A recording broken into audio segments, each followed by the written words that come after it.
guy's got the ticket. Just ask Guy to send me the team on my... Buzzer. Yeah. But I should be able to get so far. But also if my parents come back. Yeah, but my phone's in the car.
gentlemen. Thank you. Which one's David?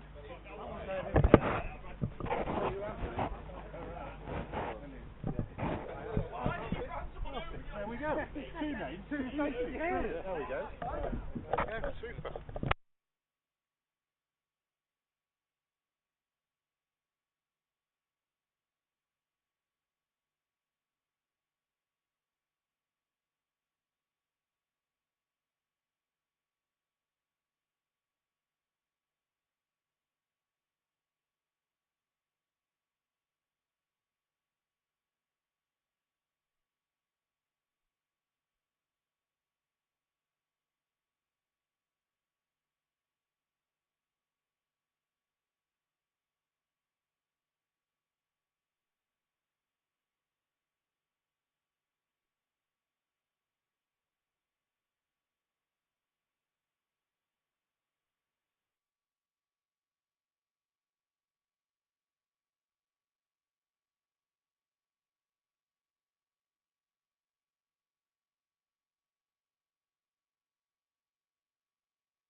Who's this? Who's batting?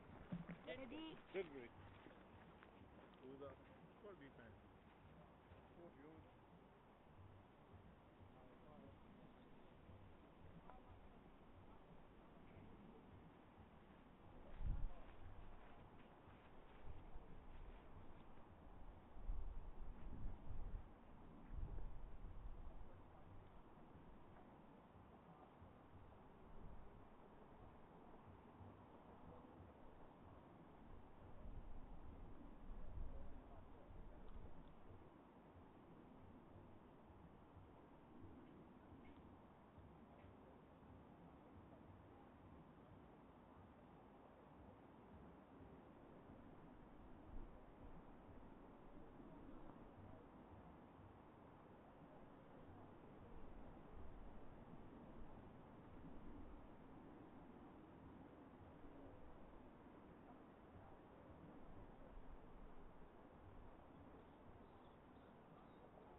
Well, it's good afternoon from Didsbury Cricket Club. This is James Emerson, the Didsbury scorer. We're here for the Cheshire Cup match.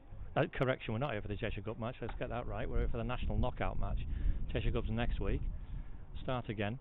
So, National Knockout business today. Didsbury at home to Neston, who you will just see coming into shot shortly. They are fielding first. Didsbury won the toss, and to absolutely no surprise at all, chose to bat. And you can see Charlie Lowen and Tim Hughes out in the middle.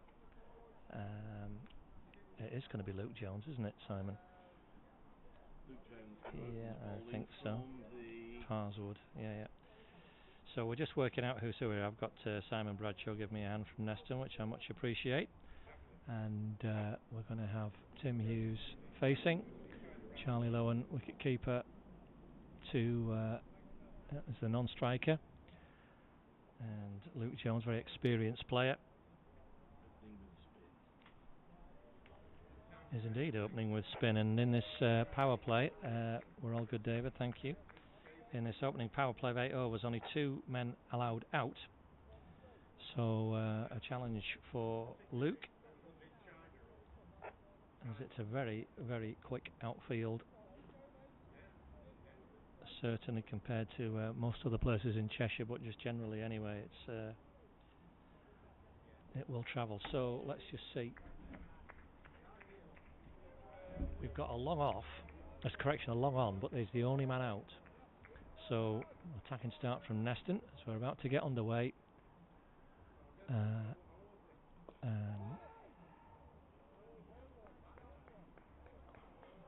Oops, try that one there. There we go.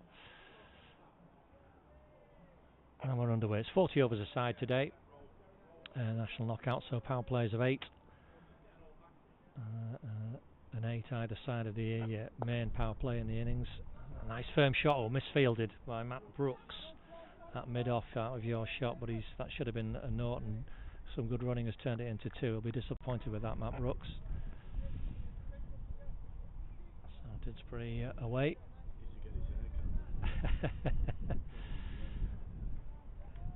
Well, that's not a great start, but he'll be hoping for better in future. Early days though, plenty of time to put things right. So fairly tight ring of fielders on the offside, short extra cover and backward point. Slip you can see in there. Is that Hurstian slip? Yeah. I thought it was. David Hurst, the really experienced Neston captain.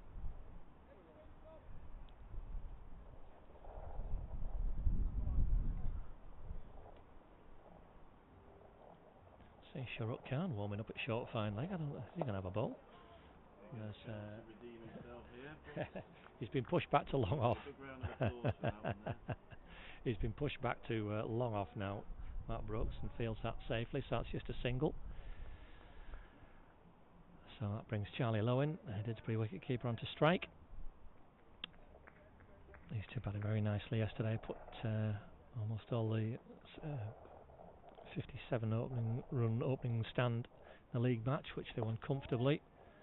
As Charlie Lowen's down the pitch, drives to mid-on. That's yours. Is that Guy fielding the ball? It was Guy. Yep.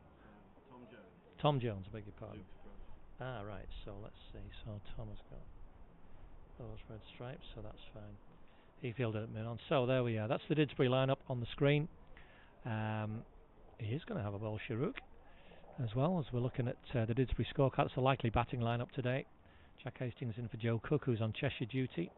And it is going to be Sharuk Khan to take the second over from the far end, the Fletcher Moss end, up by Martin Roberts up there today.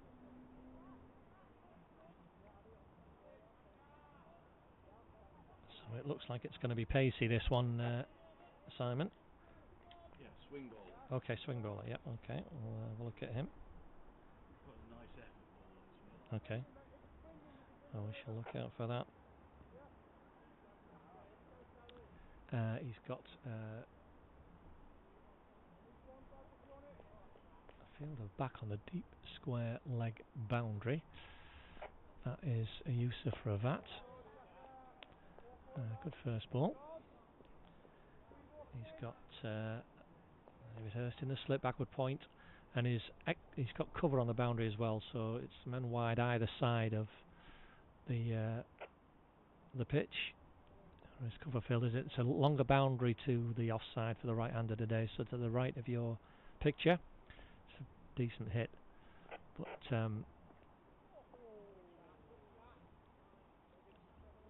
Martin Roberts looked like he was considering a wide there, but decided it was okay. So we've got Luke Jones has gone into short to mid-wicket. Nothing behind him really. Got mid-off in. That's Matt Brooks. Mid-on is very right back on the 30-yard circle. extra covers in quite short, and there's a huge gap. There's kind of a straightish point as well, and then cover on the boundary. So that is Striver Starver, isn't it, as a short point. And now the field is changing. So now that is Guy. Guy going back to third man. And Yusuf Ravat's come in from the boundary to square leg by the umpire now. Not sure why he's decided to change it so early, Sharuk, but he has. Doing nicely so far. 4 dots. Getting nice carry. Yeah. It's it's a very good pitch, and only got 30 overs of play yesterday. There were not much resistance put up from Grappenhall. But I do need to tell you as well, it's filled in a little bit. It was a lovely bright morning. I enjoyed a little bit spot of breakfast in the garden with my lovely wife, and then came over here and it started to cloud over, and it's gone a little bit cloudy now with that threat of thunderstorms in the forecast, but we will hopefully get through. We need 10 overs a side to constitute a game today, so we'll hopefully get that in at least. Well, having said that, as Sharuk completes a maiden. Well bowled him. Oh no, not quite. I spoke too soon. Martin Roberts had a good think about it and decided that was too much, so it's yeah, well, no, we got that one. So it is a wide. One or two little spots maybe my eyes are just playing tricks on me, but we got started on time, which is the main thing. So Sharuk coming in to complete this over, but it's too short, but he's got away with it. Tim Hughes didn't quite time it, and Yusuf Ravat was smartly down at square leg to field, so there's no run, so that is the end of the over, just one from it.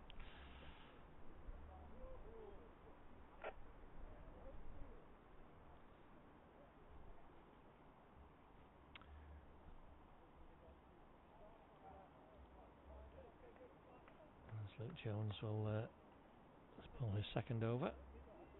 Tidy start from this Neston pair. Had not been for that misfield, it might have been even tidier, but there we are, it's happened.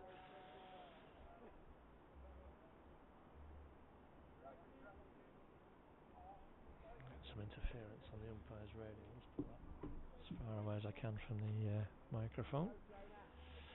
So Charlie Lowen again to face Luke Jones.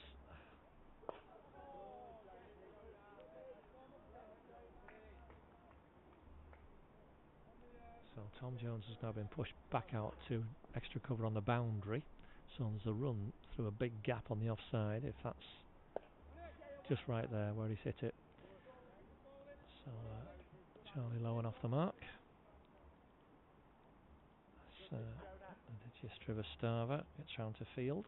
He's at short extra cover. But as I say, there's that big gap.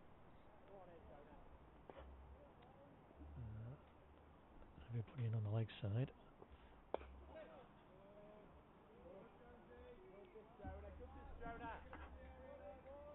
Brooks is back at long on, so Tim Hughes is tempted to go aerial, but just being very watchful at the moment. He knows there's plenty of time in that sense, and once you get in on these Didsbury pitches, there runs to be had. There's that gap again. They've run well, those two. That's smartly done. Nice single.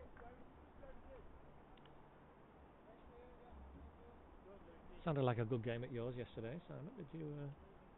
Yeah, Neston Chester brought them the ball. Just had Neston had them 50 for 2, 100 for 5. Chester ended up 273. Yeah, it's too many, wasn't it? Yeah. Strong finish, 100 from. Wasn't money. Who's the other guy that tends to get the runs? Good. Warren got a ton yesterday, didn't he, Warren? Yeah, very good. Fine player. Still a fine player.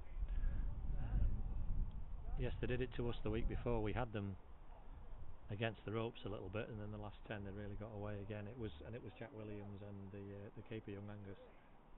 As for yesterday, I saw on the scorecard, it was the same for us.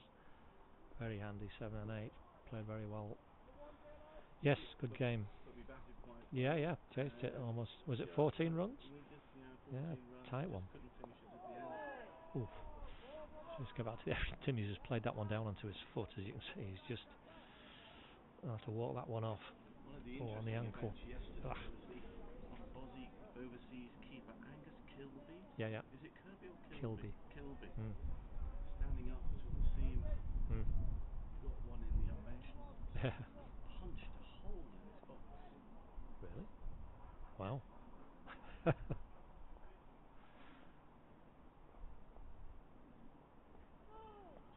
No ball.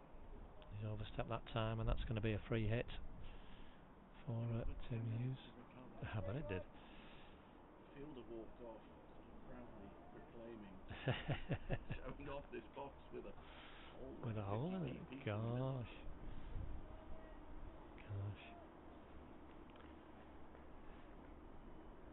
Well, hopefully they've been on that today. Well, Matt Strong here is a long way back for Sharuk, but of course he's going to have to just wait here. The field can't change because the batters haven't changed ends with this free hit, so Tim Hughes can just have a go. So it'll probably be a bit short of a length, I would think. Yeah, it was, and he's got away with it. As you can see, he went for the shot, Tim Hughes, but it was a bit too quick for that one. So they get away with the free hit. Relief for Neston. Same field as they ended the last over, with third man and cover back on the boundary, the 2 out.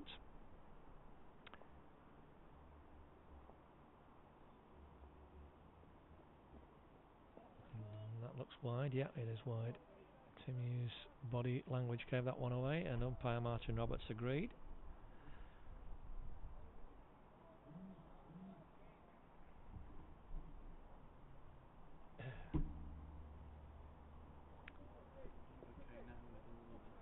I'll have a couple more overs with you, is that okay? And then we should be right.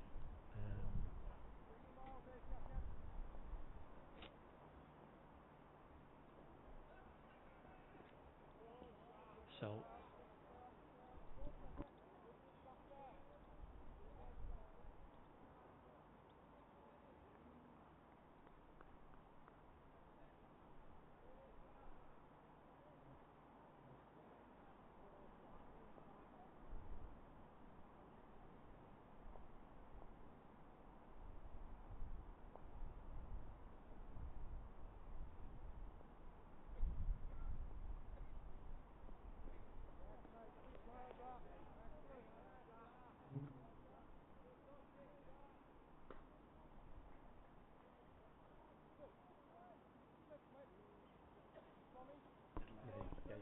I'm fine with him. See him bowling a bit, will we, Andy? Yeah. Should do. So we're going to have a second slip coming in. And Yusuf Ravat, you'll see, he's trotted alongside his captain.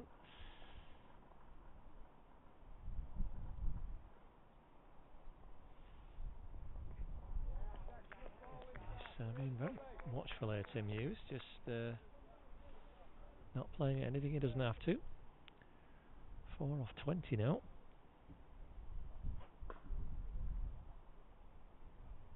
But Didsbury will just want to keep wickets in hand in this initial period. They know they've got plenty of batting, so they can accelerate easy enough.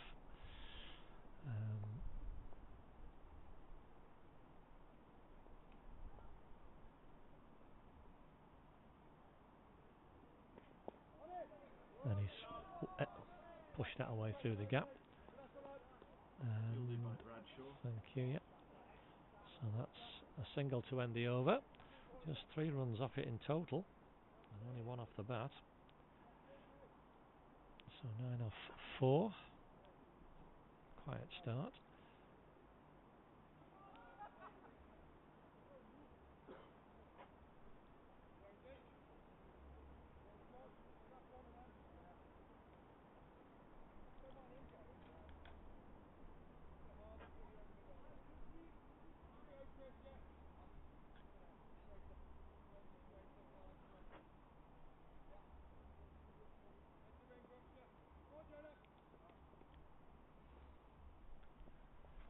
So Jones in, Hughes again. He's single off the first ball this time. Big gap on that leg side, so easy run there. So 1 or 2 dash-ons for us.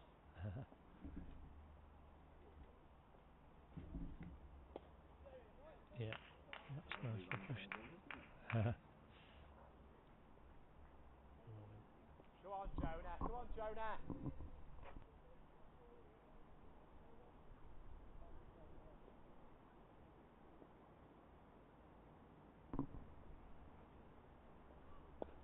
Good, Jonesy.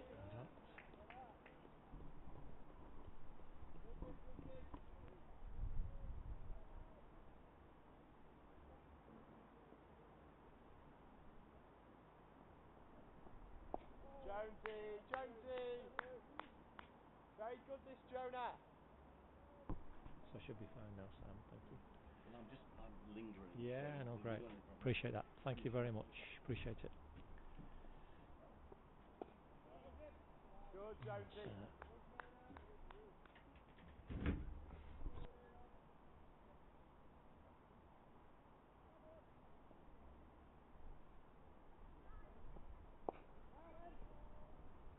Good.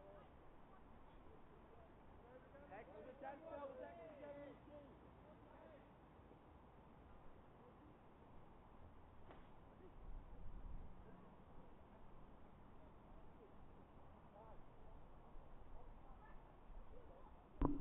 Okay, so back with you now. So yeah, just working out who's who on this Neston team, as I'm on my own in the score box today. So I appreciate the help from Simon Bradshaw.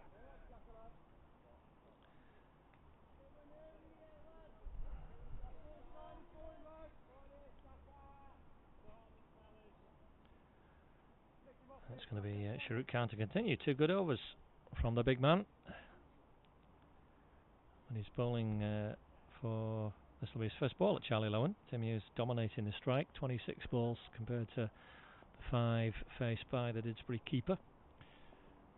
So Sharuk in. Thought about the single there. There is a possibility. Chrissy Lacey was in quickly. I was assured before the game by the captain he wasn't playing. But he clearly is. So he was in business there.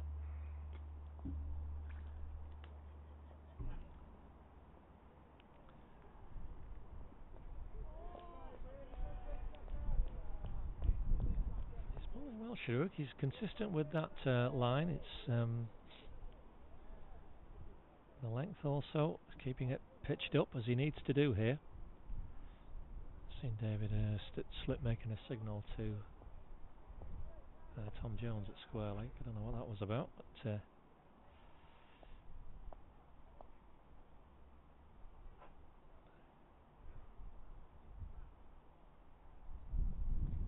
the pitch, Charlie Lowen, and they're going to run through for a leg by here. No, he's got some bat on it, so that's fine. So just nudged out, single from Charlie Lowen. Oops, let's try that again, James. Dot, and then we want the single in there. That's fine. Didsbury on to 12. A very watchful start here from this pair.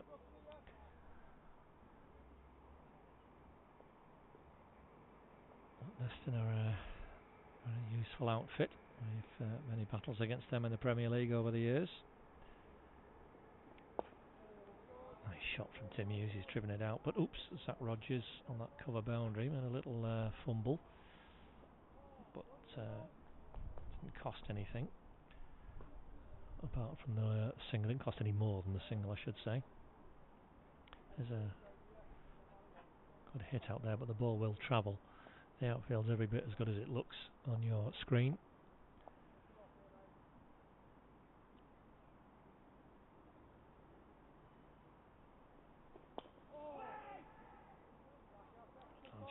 Wait from Charlie Lowen. Yeah, Neston Sasera, always a handy outfit.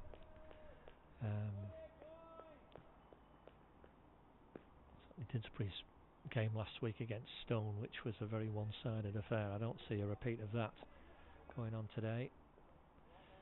It'll be a much closer contest, and hopefully there's just a few bits of brightness above us now. We'll get through with an uninterrupted game as Charlie Lowen leaves alone. Another good over from Shahrukh Khan, just 2 from it. This is Neston will be encouraged to start, just 13 off the first 6 in his power play. Yet to find the boundary, and you can see that's reflected in the worm barely getting off the ground there so far for the hosts. But they won't be panicking just yet. They know this pitch in these conditions very well. They know the key is wickets in hand, and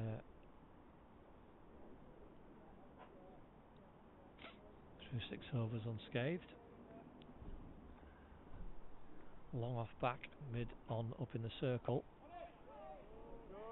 As Tim Hughes tries to get away, but young Srivastava around quickly from short extra cover.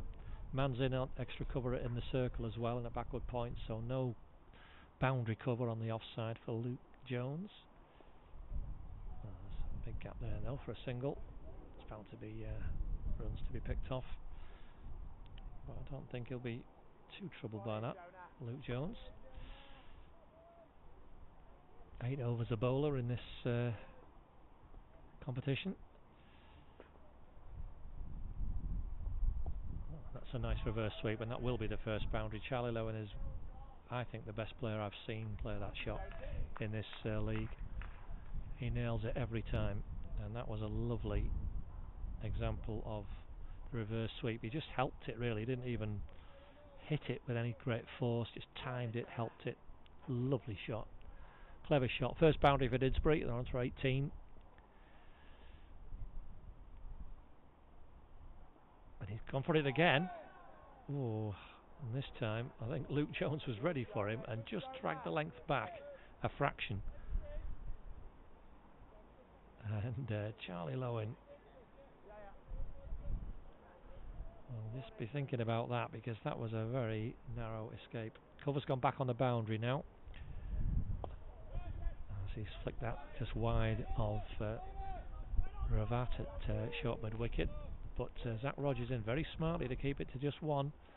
Batters were thinking of a couple there, but good fielding by Zach Rogers in smartly off that deep mid wicket boundary.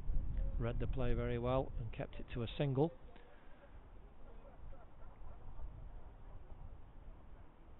6 off the over, the best of the innings so far. Well, it's 7 now, so that is definitely the best. As Shahrukh picks the ball up, and I think he'll keep hold of it, because I would imagine he's going to bowl another over. He's bowled very well. As Luke Jones completes a 4th, 4 overs for 14 for him.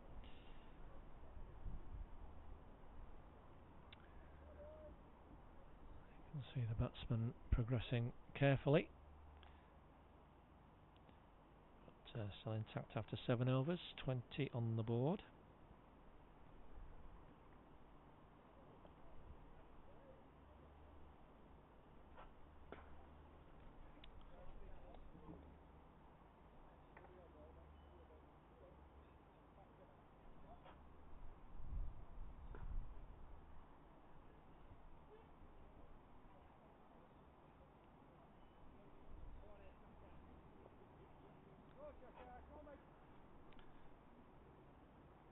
So, Shahrukh Khan over number 4. Oh, nicely hit, but well fielded. A young Adi Srivastava, backward point. Timed nicely by Tim Hughes. He'll be disappointed he didn't get some benefit for that.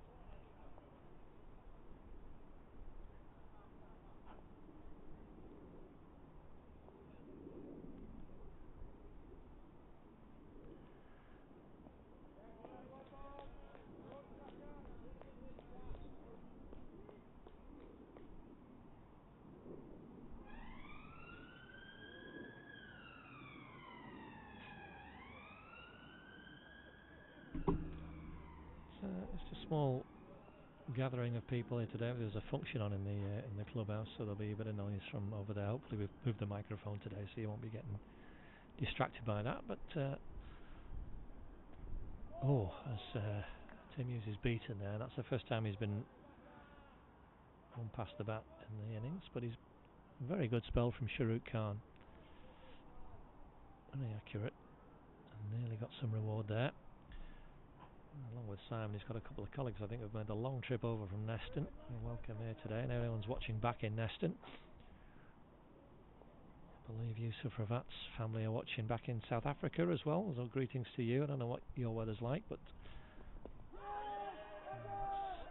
an optimistic leg before shout. So they're going to get a couple here, the Didsbury pair. And actually a third. I wasn't aware where the fielders were down there, but it's 3 leg byes. Well run, Charlie Lowen, who called Tim Hughes through for the third. Well, yes, wherever you are very welcome to join us and enjoy a bit of cricket, club cricket on this Sunday afternoon. And as I say, it should be a good game today. Two good sides, and it's a good, very good pitch, lovely outfield, and should be a relatively high scoring contest. Charlie Lowen has hammered it just over Aditya Srivastava. He was got a hand to it. Not going to call that a drop though. He leapt high in the air, got a hand to it at deep backward point. Would a taller fielder might have got there with 2 hands. It was a great effort by the young man. Dived, got as high as he could, got a hand to it. It was travelling. It's a single for Charlie Lowen. I'll put it down as half a chance. As the field's just been reorganised now. Yusuf Ravat's gone to backward point on the circle, and this is Tom Jones, who's moved, Guy Bradshaw rather, who's moved round to fine leg, but he's going to have to move again because that's the end of the over. Just 7 off his 4 overs, Shahrukh Khan. He's bowled very well. 4 in total off the over. You can see the 2 bowlers have done a great job for their side.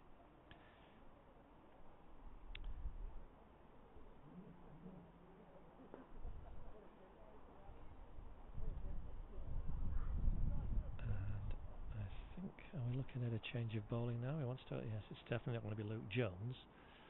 Wants to hold him back. He's talking, you can see David Hurst talking to Yusuf Ravat. So I will assume it is going to be him to bowl. It is indeed. So Yusuf, let's have a look at you. There you are on the screen.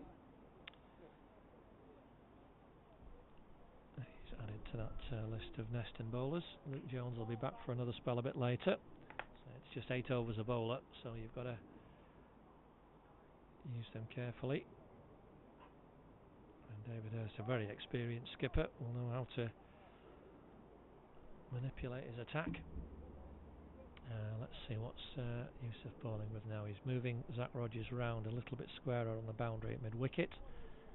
And the power play's finished, of course, they're going to have more men out now. They're going to have 4 out, and they've got a long on and an extra cover back on the boundary.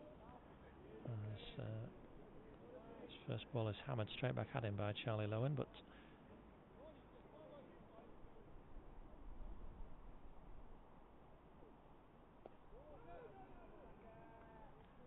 again, that one just tucked away around the corner.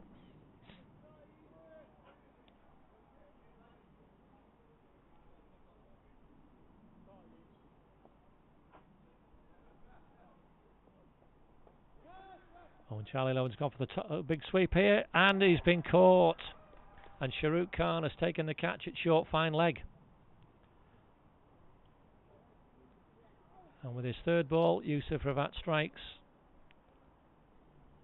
Shahrukh Khan has been in at short fine leg for all the overs from this end.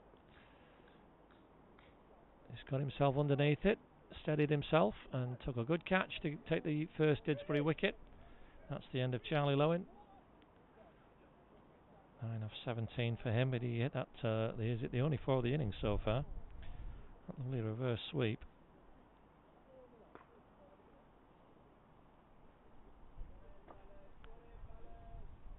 as Steve Green, the left-hander, comes in at number 3.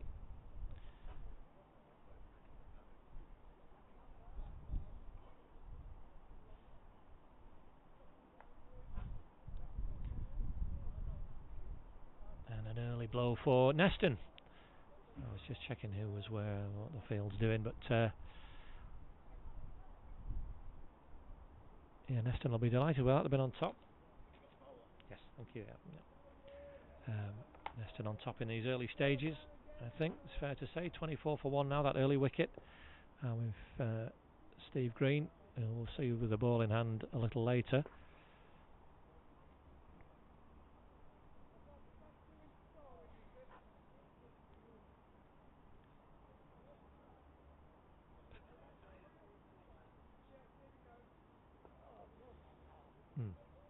So, well, just look around the field now. Square leg's back on the boundary. We're having the sight screens moved to have a slight delay because Yusuf is going to come round the wicket.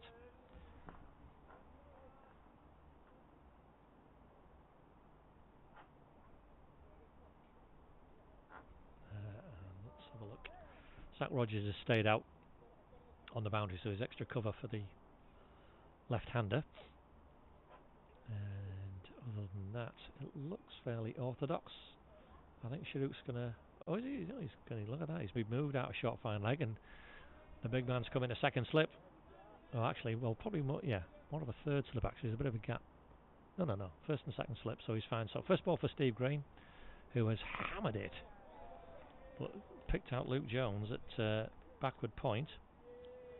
His eyes lit up there. It was a bit short from Yusuf Ravat, but he's got away with it. That's a better length, and Steve Green drives out, so he's off the mark second ball with a single. But Neston will be quite happy with this. Not conceding boundaries, just say the one in these first 9 overs. Well, there's 1 ball left in this 9th, but it has been a great start for them, having been put into the field. As Tim Hughes has driven, I spoke too soon because he's driven that for the second 4 of the innings. That was too full, and Tim Hughes, although there was a man at mid-off, a lofted drive, beautifully judged. And let's Sim off the mark with a boundary count off the mark and into double figures too. That's Didsbury on to 29 after these 9 overs. Now are we going to, is Sharuk going to continue? I get the feeling he is. He's moving into position. Nobody else is looking like they're going to bowl. You can see him at the top of your picture there, so he is. Why not having a 50s? Been asking some questions, and he's got a left-hander to bowl at now as well, so we'll see how he gets on with that.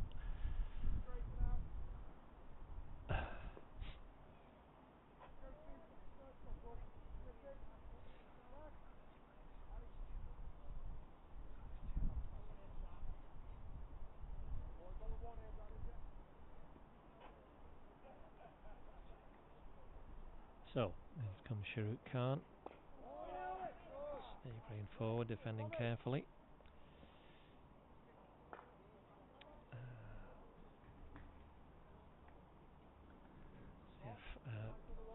Fine leg and square leg on the boundary for Steve Green, and the man who was on the cover boundary's come in. And we've got 2, you can't quite see them, but we've got 2 slips. I'll try and move the camera around a little bit for you, and you can hopefully at least see 1 or 2 of them. Move it too far, it's too far. He's hit that high, hard Steve Green, but it's gone over the fielder. And we've got the first 6, and that is quite a shot from Steve Green. I'm sorry I was trying to show you the slips. I should have been showing you the boundary. Steve Green has walloped that, and even though Zach Rogers is who's out there, that's went over his head, and that is, oh gosh, at least 70 metres. Terrific shot from Steve Green, and a little bit of initiative wrested back by Didsbury with that. 35 now, and Sharuk has got to regroup. Steve Green has gone for it again, and he's hit it high and hard over Matt Brooks. That's not going to roll to the boundary. Oh, it has. It's I couldn't quite see that far down, Matt Brooks. Again, it was way over his head. But again, a bit too short from Sharuk. He's had 4 good overs, but suddenly he's conceded more in 2 balls than he had in his previous 4 overs. And what's David Hurst going to do? He's going to keep it as is. Matt Brooks stays in at mid-off. Sorry, correction, at mid-on. Mid-off's in, as you can see. That's Luke Jones just in your picture there. No, Matt Brooks is drifting back now. He is going back to more of a long-on situation, kind of halfway, just drifting back towards the boundary. And that's full, but that's going to be a wide. That's overcompensating there, Sharuk. Well taken by Matt Strong behind the stumps. But yes, his response to those 2 short pitch ones that got whacked was to go really full, but that's the first time he's had to bowl at a left-hander in this innings, as we've said, and it's clearly not suited him, Sharuk. If he'll think about coming round the wicket. He's staying over for now. Steve Green, oh, that was a full toss. He was lucky to get away with that because Steve Green advanced down the pitch to him. And Sharuk again trying not to bowl short. And you can see Steve Green rehearsing the shot he wanted to should have played, he thinks, to that. Anyway, it's a single. Didsbury on to 41, much the best over of the innings for them. 12 off it so far, and still 2 balls to go. Tim Hughes has been very watchful now, needs to get a score for his team. Batted well yesterday, did Tim, it's good to see. And again, he's hit that beautifully. It's straight out to the fielder, who is round quickly, Zach Rogers, and a great throw in as well. That's excellent. Really good cricket from Zach Rogers. It was nicely hit, but he was round quickly and fired in a terrific throw right over the stumps. Matt Strong didn't have to move for that, and it could have been 2, but was only 1. So he's got the left-hander again now, Sharuk, for this last ball of the over. What will he do? It's full again. Steve Green's cut it, and it's 4 more.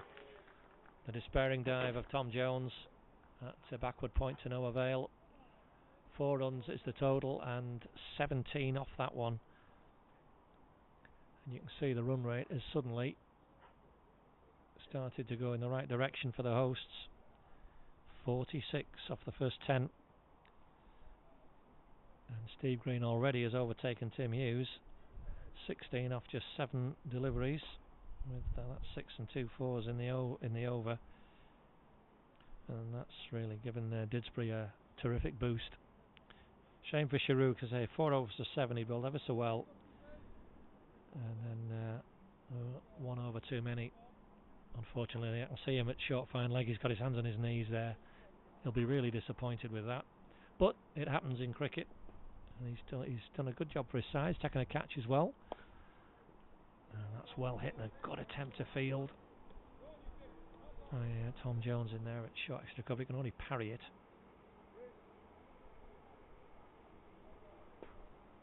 And it's a single for Tim Hughes.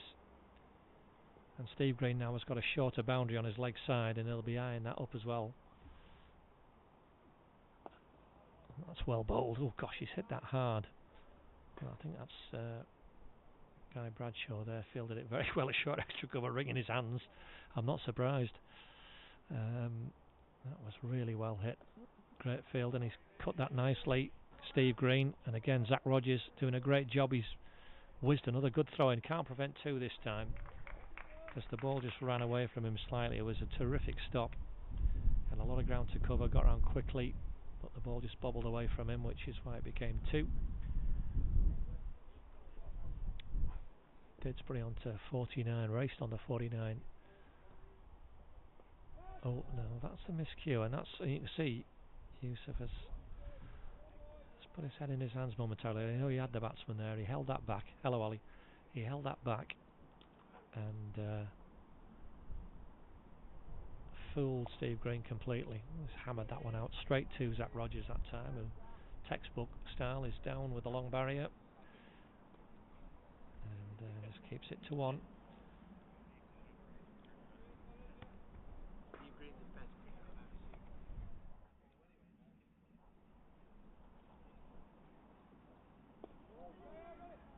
nicely judged, these two. Is that just gone past the 50 now? 51 that is.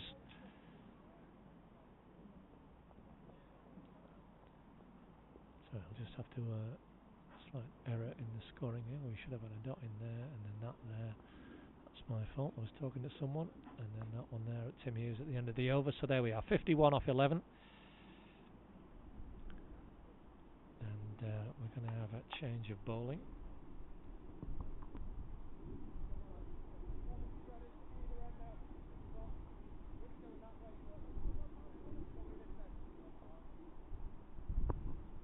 Just checking, yeah, we are going to see Guy Bradshaw taking over at the far end, the Fletcher Moss end, from Sharuk Khan.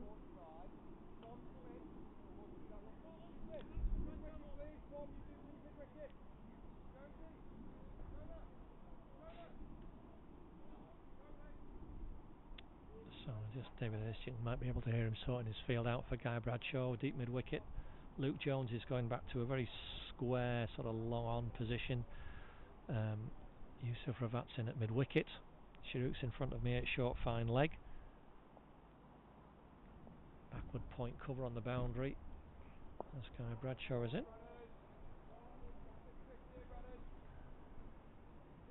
Yeah, nobody batters on behind the batsman. It's backward point, young Addy, and Zach Rogers on the boundary, and he's going to come into play now as Tim Hughes just drives that out nicely. Just get that camera shifted a bit. There we are. Yep. 52 for 1, Didsbury. And Tim Hughes is picking up a little bit of momentum. He's 8 of his last 5 scoring. Oh, sorry, 8 of his last 7 balls. That's right. Let's get that right, James. So just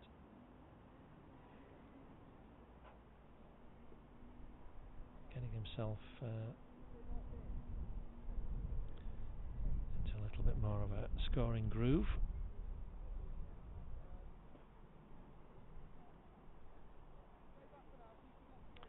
So again, just some organisations, bit long on and long off the back. Cover back on the boundary, on the offside, and Zach Rogers in his familiar role. He's barely moved from that fence on either the leg side or the offside. And just brightening up a bit here at Didsbury as well, which I'm pleased about. A little bit dull, but it's brightening up. It's sort of quite warm, a little bit of a breeze, very pleasant. That's cut nicely, and that's going to be 4, too short, and Sharuk Khan unable to get down to stop that. It's only a short hit anyway. Steve Green timed that beautifully. 3rd boundary for him, 3rd boundary for to go with a big 6, and he's 23 off 13, and this is just the impetus Didsbury needed. Such a good batsman to have coming in, Steve Green. He's key part of this Didsbury team, has been for a number of years now. Not required on Cheshire duty today, so it's very much Didsbury's gain. He's just defended that one out nicely, but no.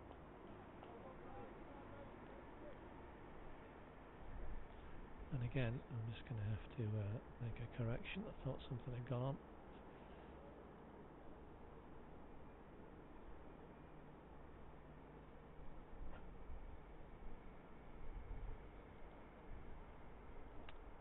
Yeah, see what's happened here, excuse me.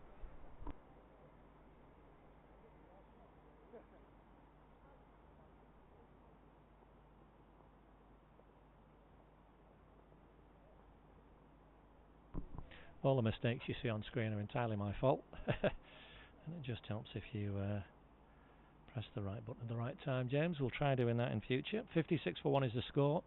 Tim Hughes on strike now, but he's not on anymore because he's punched a single down the ground. Yusuf Ravat's 3rd over.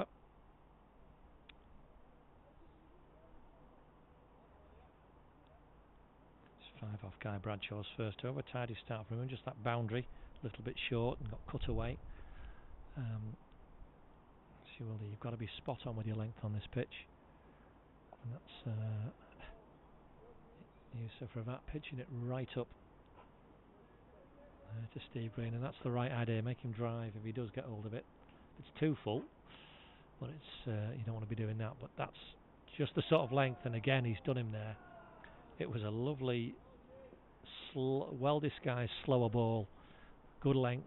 You see Steve Green was through the shot before the ball was there. That's well bowled, Yusuf Ravat. It's just a slight delay while Matt Strong gets the bails back on. Excuse me. Oh, I see Brian Birtles has come down to join us. Welcome to him. Oh, that's too short. That's going to get smashed. That's going to be 4. Yeah, that's a shame for Yusuf, but good for my team, for Didsbury. They'll capitalise on that. Steve Green, obviously, seeing it very, very well. Hold on to 27, and that got what it deserved. Not a good ball. Luke Jones has now gone back to deep backward square leg, and Tom Jones, I think this is at mid wicket on the boundary. Oh, again that just dipped on him at the last moment. That's one good reply from Yusuf Ravat.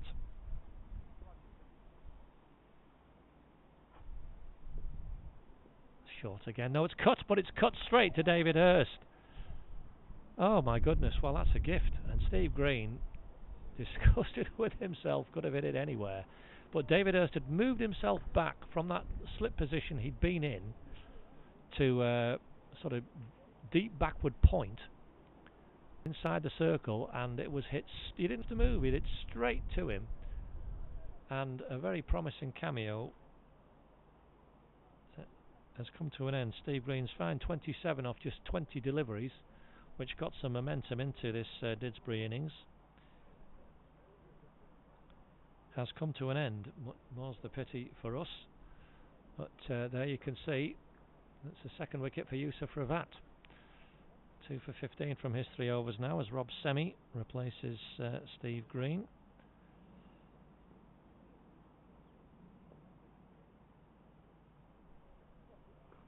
So nice while it lasted, Steve, but not long enough from a Didsbury perspective. And David Hurst will be tickled pink with that. He put himself in exactly the right position. Did not have to move. It was straight to him. And a very handy second wicket for Neston. That's that partnership. That did 37 in just 4 overs, or 4 and a bit overs. Tim Hughes and Steve Green.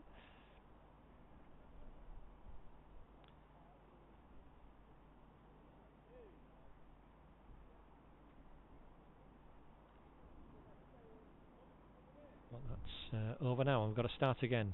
So with 2 right-handers in. Let's see if that helps the bowlers. Tim Hughes on strike, and Rob Semi, you'll just see doing some stretching down at the far end. Didn't get a bat yesterday. Didsbury's comfortable 9-wicket win in the league over Grapp and Hall. Hammered the Stone attack last week in the first round of this national knockout. 93 he made. Very fluent, good looking runs, plenty of boundaries, big hits. We're looking to repeat that. Guy Bradshaw is in again, on to Tim Hughes, but Tim Hughes can't beat Chrissy Lacey. Extra cover.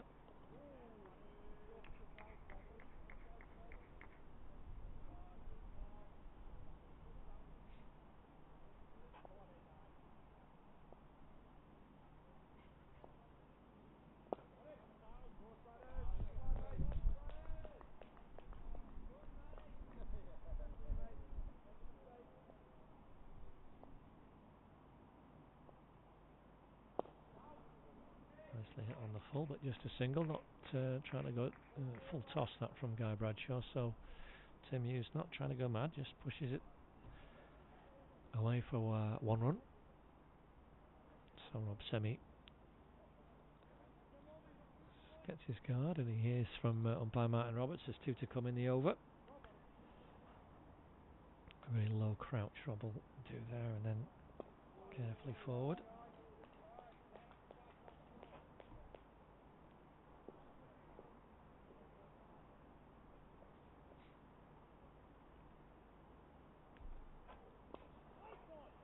And he's flicked that away, but Yusuf Ravat will... Oh, that's Addy, isn't it? Is there? Young Addy. Strubastava fielded very nicely. Just a single off that over. Didsbury having to regroup after the loss of Steve Green. There you can see the 4 bowlers used so far by Neston. Done pretty well, just that expensive over from Sharuk Khan that went for 17. And the only real blot on the landscape for them in terms of the figures. Didsbury going at just over 4 at the moment, but they know they're going to need to push that right on. But as we've said before, they'll want to keep wickets in hand. They know that's the key to it. And just build and build. You can see David Hurst just trying to move himself round now, so he's moving Tom Jones round on the boundary, and Chrissy Lacey's at more extra cover, and David Hurst is at very short extra cover. Tim Hughes cuts that away for 1.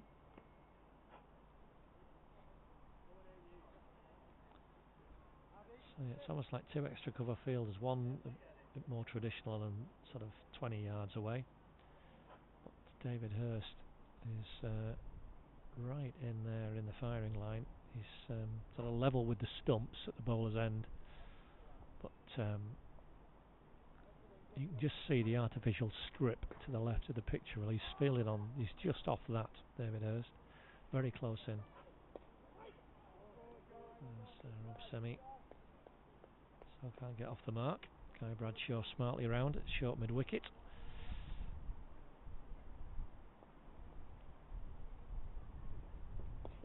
He's away this time though. Flicking that out into that big gap on the leg side. Wide of Guy Bradshaw, easy single. So Rob Semi off the mark.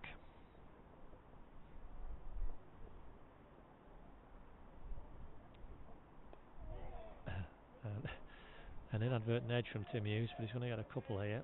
Luke Jones has run round it really, and a couple is the result. Tim Hughes very pleased with that. 22 now.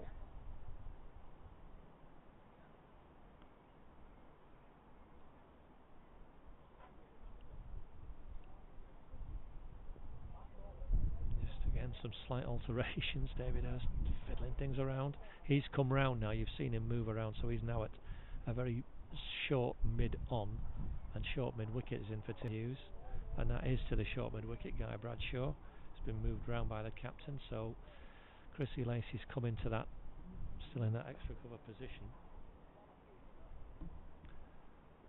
Last ball of this over, and that's swept round well, and Sharuk, who's down at short fine leg, dives down, tries to stop it. He's done well to just keep it to 1 actually, because it got past him. He's a big man, Sharuk, but he got down well, got an arm on the ball, and kept it to 1. So Tim Hughes has pinched the strike.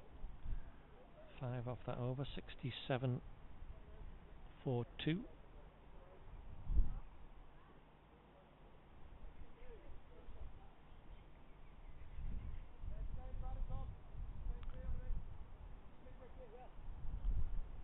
So that's 4 overs for Yusuf Ravat, so it'll be interesting to see if David Hurst keeps this, having changing his bowlers after 4 up.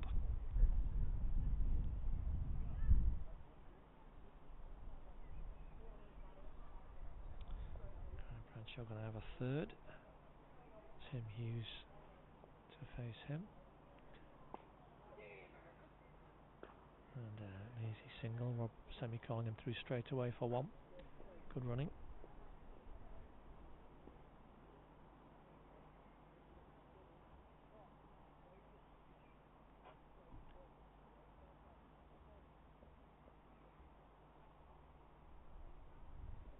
Oh, that's short. That's going to be 6. Yeah, you don't want to be dragging it down, young man, with that short boundary on that leg side. And you can see the signal from umpire Martin Roberts. Rob Semi's eyes lit up as he rocked back there, and that was a gift.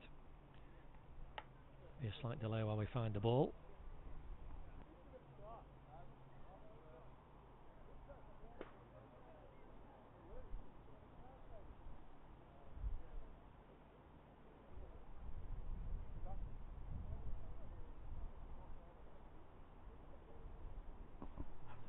a little while.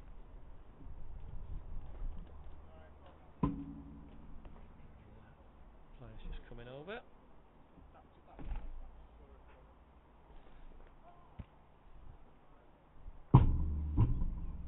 Just keep hold of the spare balls in here. And the players are still looking for the one that Rob Semi's just whacked. But I don't think they're going to have much joy.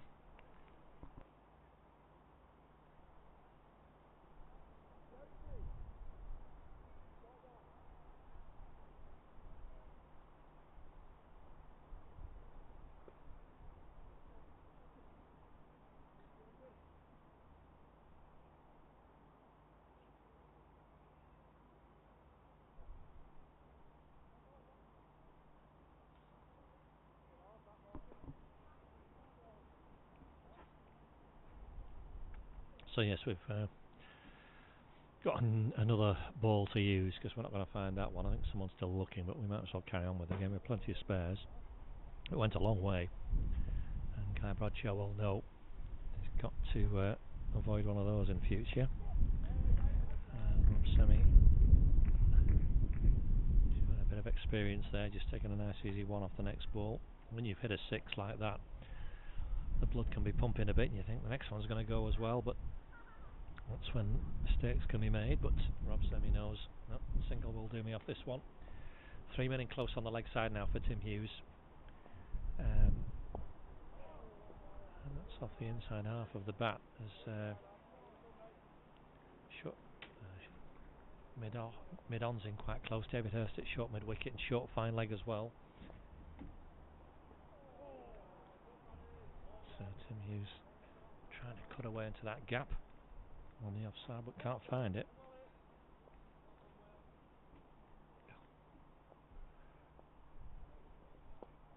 He's found it this time though, as Luke Jones will not be able to stop one run.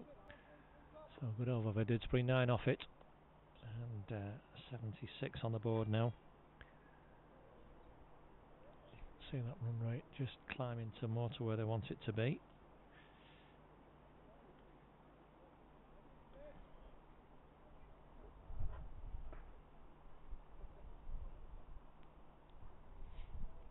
And we are going to see a change. Oh no, we're not going to see a change. Sorry, I thought we were, but Adis Trivestava standing there with the ball, but we're going to see a 5th from Yusuf Ravat now. We saw a 5th from Shuruk Khan. That was the one that got carted, but I think Yusuf has bowled pretty well and certainly deserves another one, and obviously going to get through his 8 today for his side that he can bowl. And that's a good start for him. Just a dot ball pushed out onto the leg side. Guy Bradshaw in. Well, that's a full toss. That's not one. That's very well saved by Guy Bradshaw. He's hurt himself actually. Guy Bradshaw. That was very brave from the young man. He dived there. That was a full toss. Not a good ball.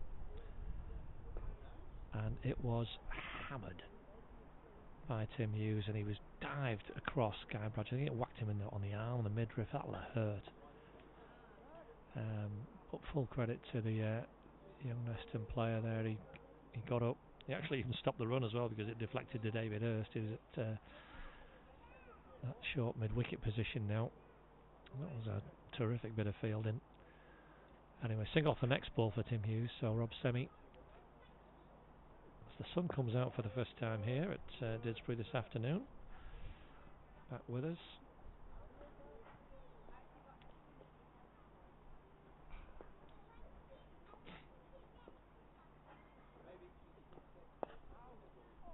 Yeah, last time though, Rob Semi's going to get one away.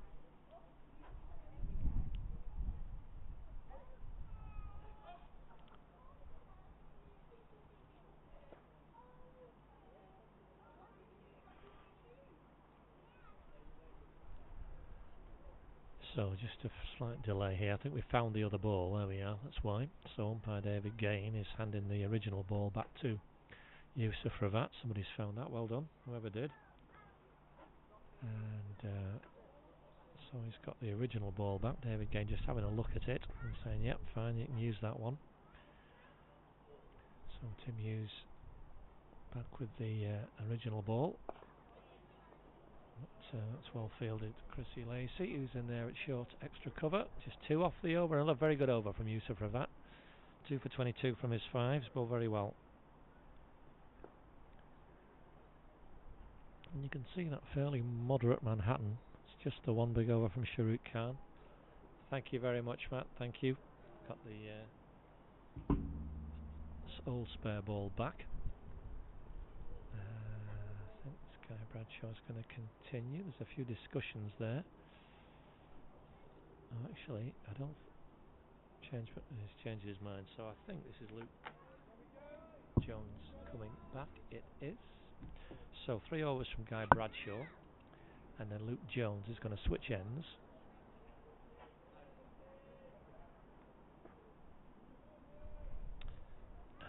For his 5th over, he's going to come around the wicket to Rob Semi.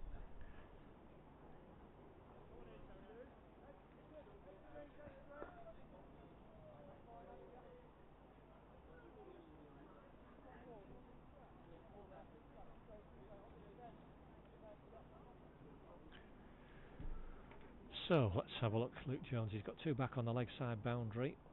Mansharouk's come back to backward square leg on the boundary. So Rob Semi's driven into a gap, but too well actually, because he's picked out Yusuf Ravat at mid-on the circle. It was aerial, but never a chance of a catch.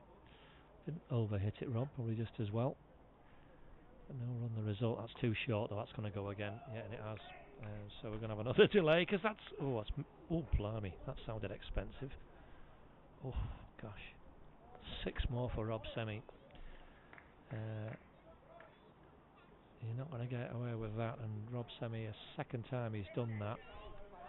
As soon as it's short, it gets absolutely hammered. So another delay, I'm afraid, while we try and see what's happened to the ball. See players scurrying across to the car park. I don't know if someone's car's been struck. It sounded like something had, to be honest. There's a number of players scurrying down now, so I'm thinking that does sound expensive. And we'll just shut our commentary off for a moment while I eat something, so to spare you the sound of that, and we find another ball.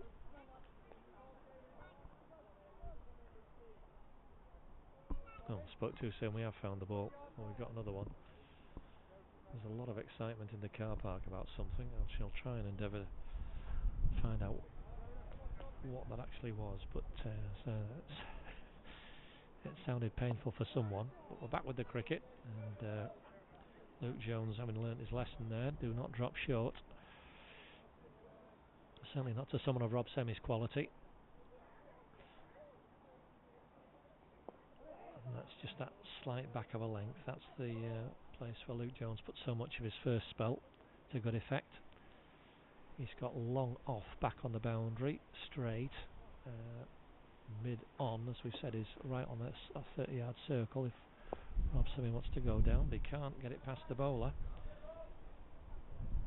So just 6 off the over so far, but 4 dots, and you can see David Ursnell coming out of slip and just altering, getting his long off much straighter. He's in it short, mid-off there as Rob Semi drives into a big gap on the offside for a single. You know who. Zach Rogers out there on the boundary. Moving over for Didsbury, 7 from it, 85.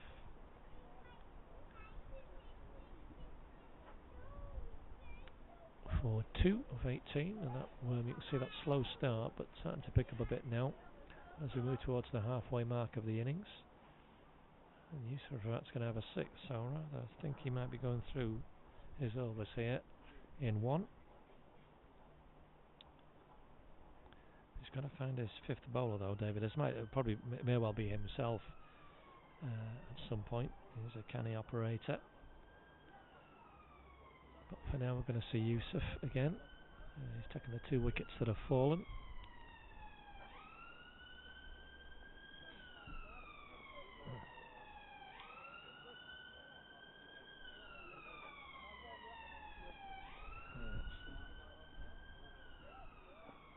long off and long on back. Long on is going to be in business. That's young Eddie Strivestava. Filling for single there for Rob Semi.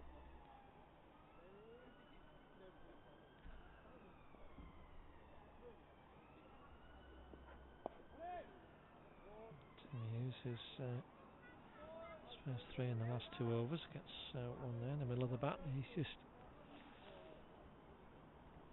understands his role now. He needs to just stay in and have others bat around him. That's a well judged run. Stealing that one. It's the sort of run that really annoys the bowler. That he's barely hit it 3 yards from him and got a run. Chrissy Lacey couldn't get in quick enough from short extra cover. A single for Tim Hughes.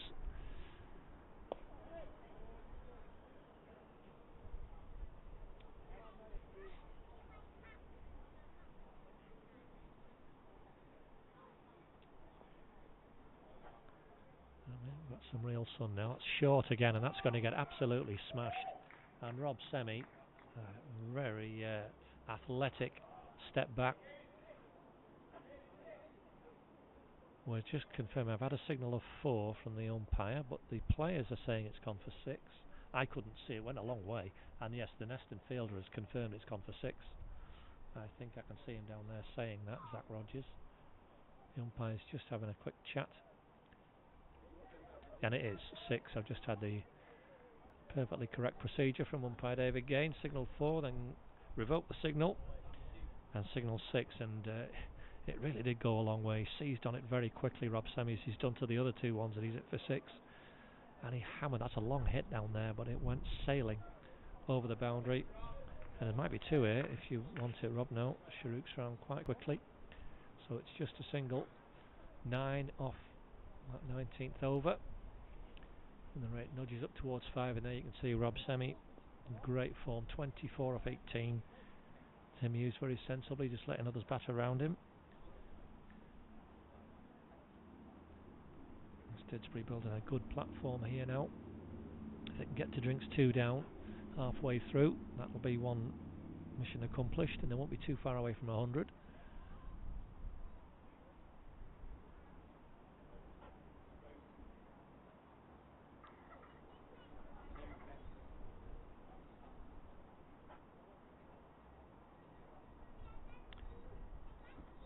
Luke Jones prepares to bowl his 6th.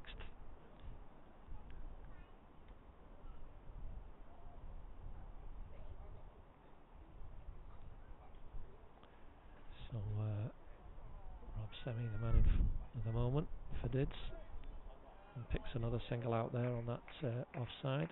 Nicely done, nicely judged.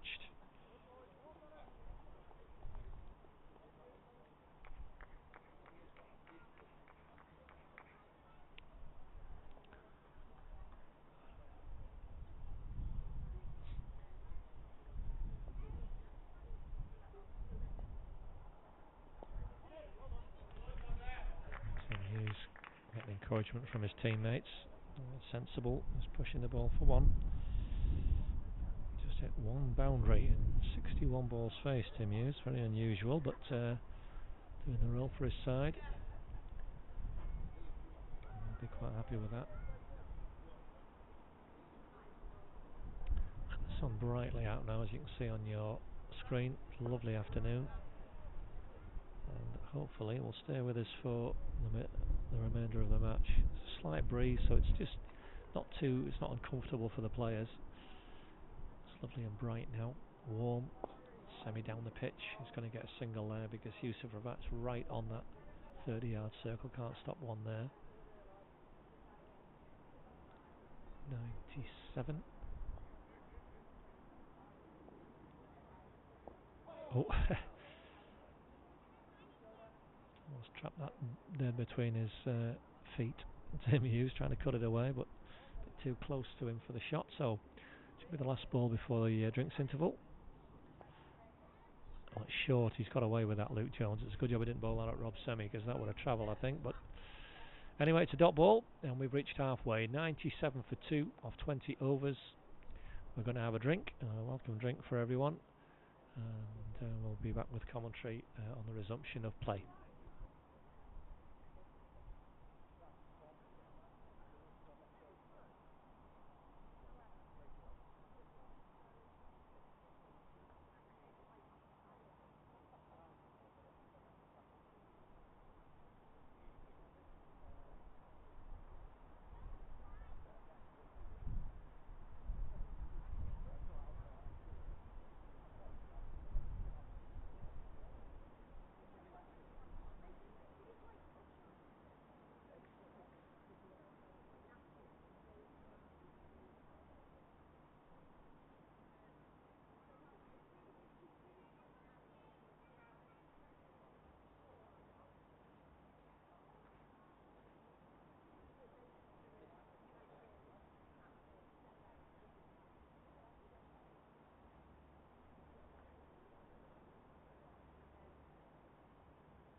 Well, after an extended drinks break, which is we're going to get some play. I shouldn't complain because it's given me a chance to have a bite to eat. Darling, if you're watching, this sandwich is delicious. Thank you very much. Oh.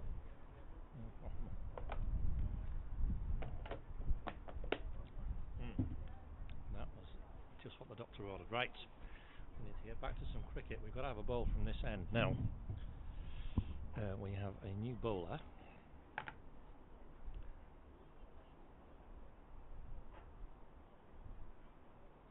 I think this is Tom Jones going to bowl. I don't actually know, but I think it's Tom. So we'll go with Tom. It's not Yusuf, for certain.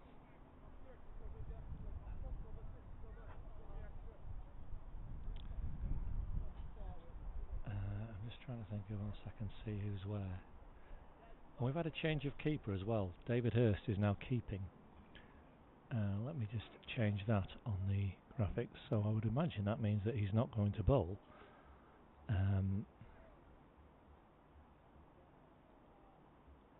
Matt Strong has come out to show extra cover in front of me. So David Hurst, who is quite a capable keeper, has put the pads on, as you can see, and that must be part of the problem, I think, while we've had this long delay. 8 minutes now. We've been waiting. So I'm going to go with this being Tom Jones. If it's not Tom, I apologise and I'll change it. But at the moment, I don't know who it is. But it looks, from the descriptions that I've got written down in front of me. Let's just double check.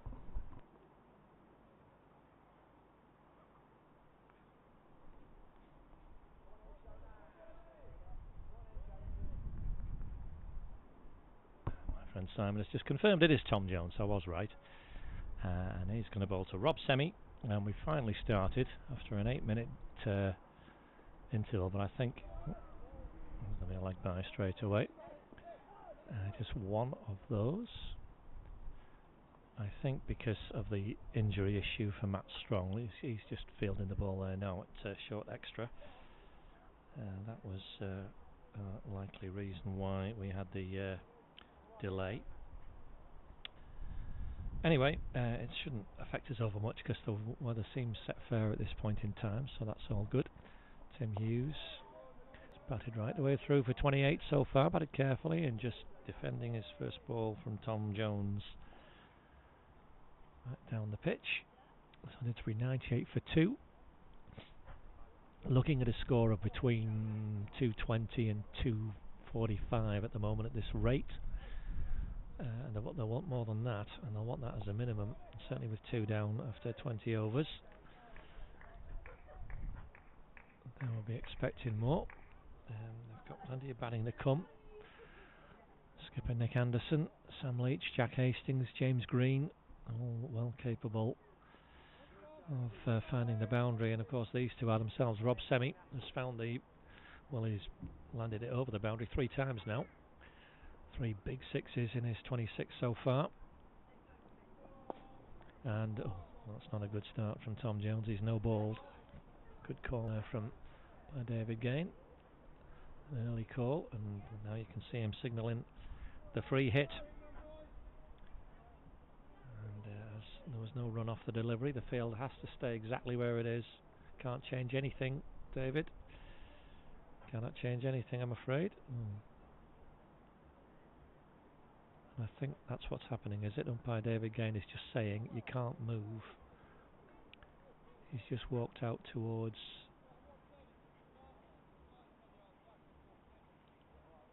and there's just some discussion with the captain about what's going on. Umpire David Gain sharp on that. Can't change the field.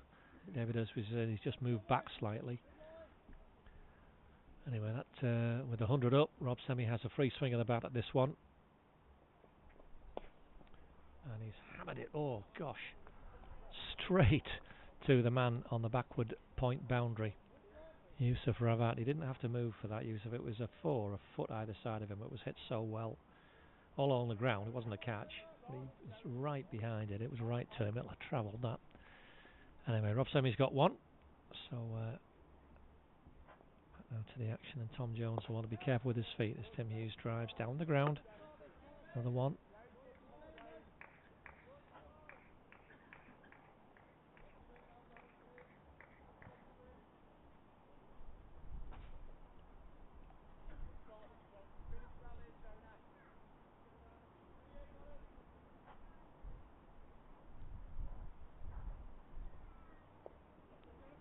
And a single for Rob Semi to finish the over.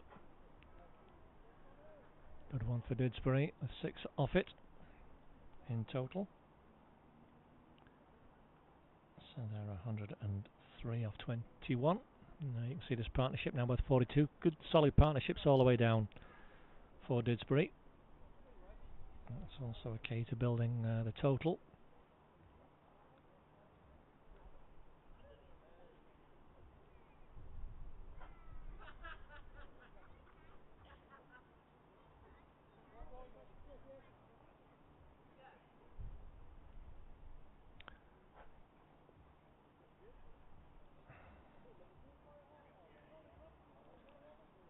So let's see, we are going to have Guy Bradshaw again. He's replaced Luke Jones. He's come back into the attack. So 2 overs from Luke Jones in that spell. That cost, let's see, 10. And now Guy Bradshaw's had 3 overs. Got hit for that huge 6 by Rob Semi in his previous over. And he pitched it short, as he knew, as soon as it left his hand. There's 2 men back on that leg side boundary, but as I say, it's a short hit and not a chance. The only chance for those 2 is a miscue. It's just adjusting the field now, and Guy Bradshaw in. Rob Semi finds the gap for a single. Yusuf Ravat seemed to be mentioning his name a lot. He's getting around the field well.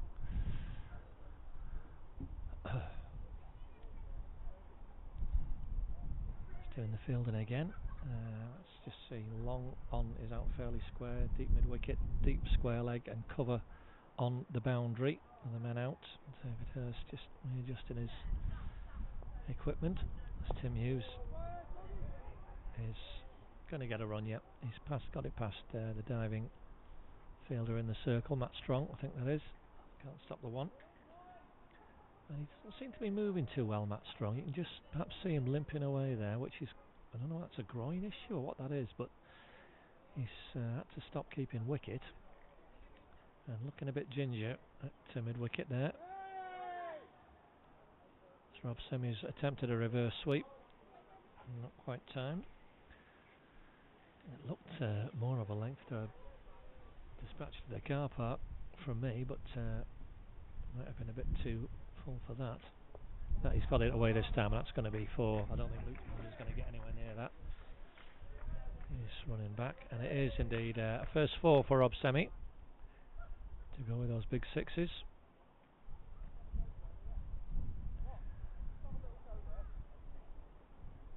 The 30s now. In fact, he's overtaken Tim Hughes. He's now moved to 33. Rob Semi off just 28. Partnership's 48. So just stands at 24, 37, and now this one. Good solid effort so far from the Didsbury players. And that's but having said that, it's a gift, and it won't be any more of the partnership because Matt Strong, although he might be carrying an injury, has dived low and picked up a very fine catch. I think he might have seen it at mid-wicket. Rob Semi can't believe it. Could have hit it anywhere, but he picked out Matt Strong. A good pair of hands, and he's taken a fine low catch.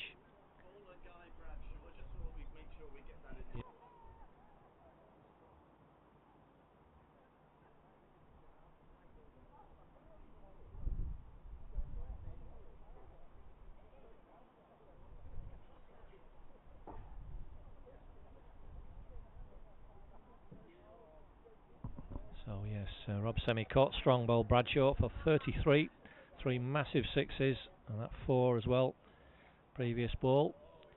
But his innings over. That stand of 48.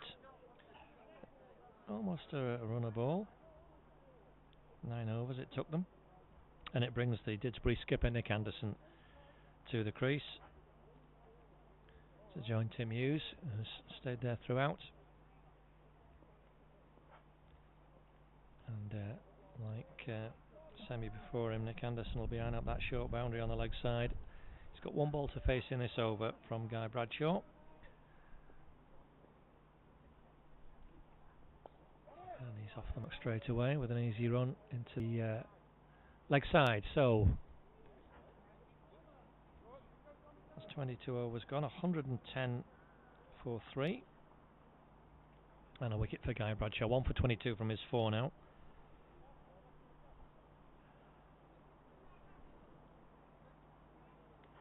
Those wickets just pegging Didsbury back. All the partnerships have got a start.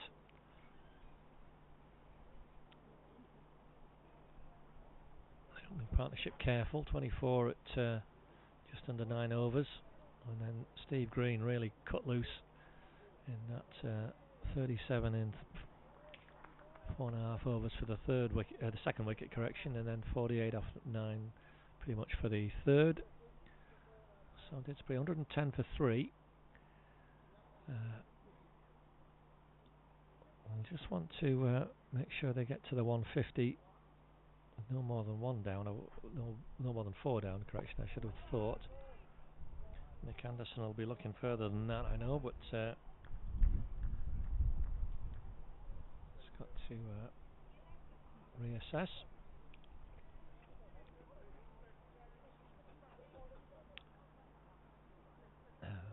Again, David Hurst busy adjusting the field, wants this right. He's got his backward pointing now, Chrissy Lacey, and Luke Jones at a very deep, as you can see, second slip really.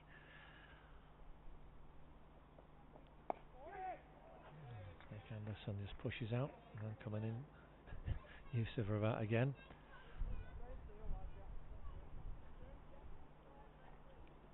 For the single, the field staying as it is. Matt Strong's doing the duties at short extra cover.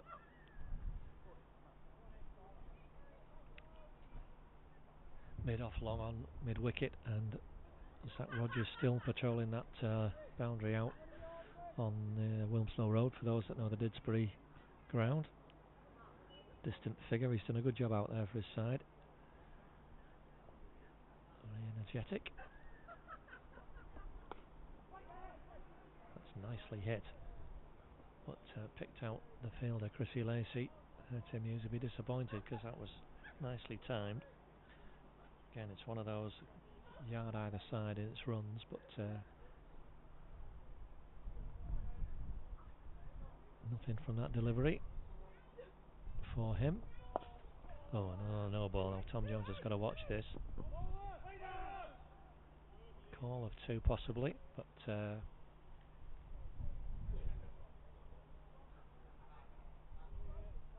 it is a free hit, as you can hear umpire David Gaines saying. Again, another good loud call of no ball.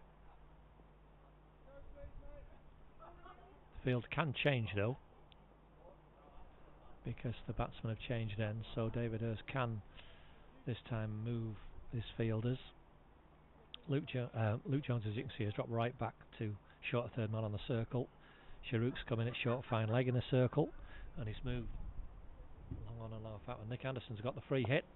He's gone miles in the air. He's going to be caught. He's got 1 run, and that was a good catch from Yusuf Ravat, because it went up an awful long way.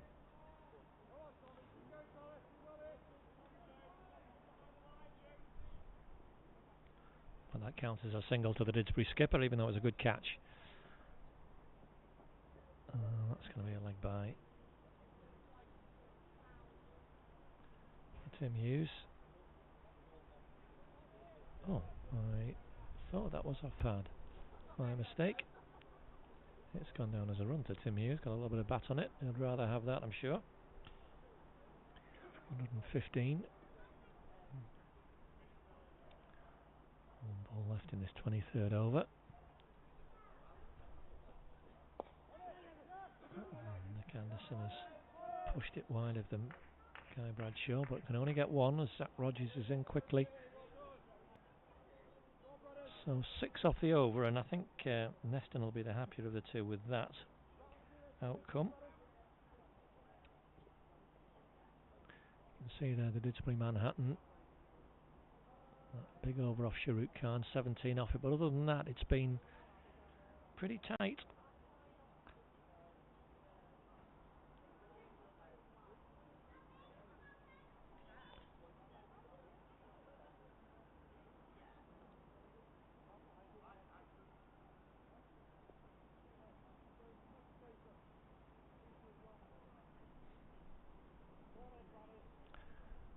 Guy Bradshaw to continue. Pulling to the Didsbury skipper. Oh, he's hit that nicely into the gap through extra cover. Zach Rogers again, though, ran brilliantly well, and that's a great throw. Wow! That is a terrific throw. It's a long way, and that's right into the keeper's gloves. That's super fielding out there. Nick Hughes hit it nice. There's a big gap at extra cover.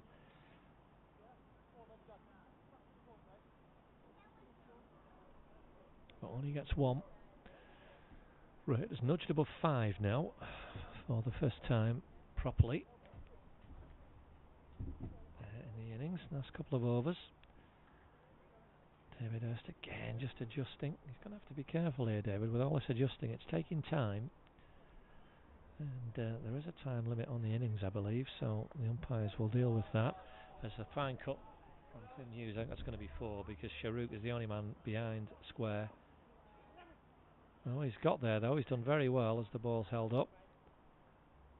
He has kept it from going over the rope, but it was a 3, or all run 3 as we say, for Tim Hughes. First one of the match, that I think it is. Takes Tim Hughes to 36, Didsbury to 120.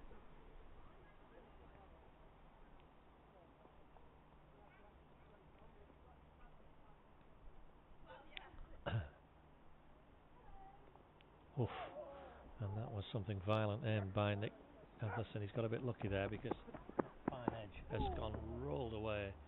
It sounded like a terrific effort from you-know-who, Yusuf Ravat, but I think despite his best efforts could not prevent the boundary. Now Nick Anderson was aiming for the boundary for sure, but not down there. That was an under edge. Great effort from Yusuf. He's getting a little round of encouraging applause from the Neston members who've come across to watch the game today, but it was 4. That's the shot he was aiming for, Nick Anderson.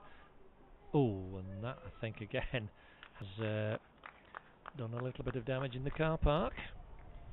That's what Nick can do though. As I said when he came in, he'll be aware of that short boundary, and that was a flat 6, but it was hit very hard, timed beautifully. And he's raced on to 15 off 8. Didsbury suddenly on to 130 with 14 off the 4 balls of this over so far. And that was a very sweet strike. Now, well, we've had a succession of Didsbury players getting in and then getting out. All 3 who've fallen could say that they've done that.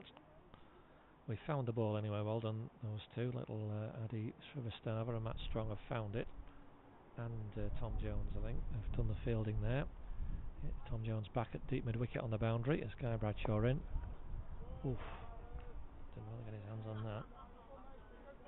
And in the wars, Guy Bradshaw. That was one short in that over, so you just have to put that on there. Umpires agreed, yeah. I only had that as 5, but could be me who's wrong. I'll have to check later. I'm trying to do a number of things here in the box. Anyway, 14 off it, off the over.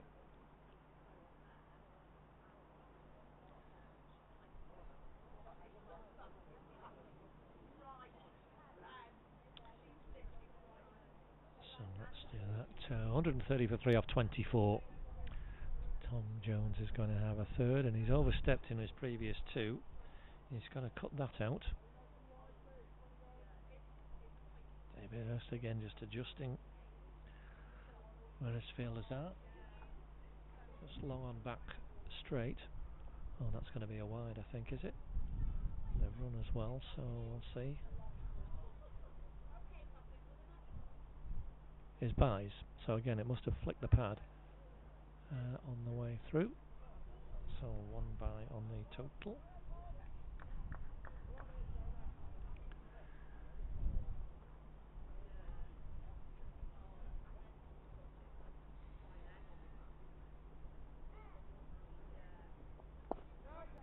Full length, nicely driven out by Nick Anderson.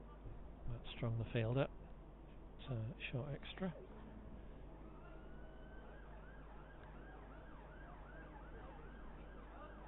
Lovely afternoon now.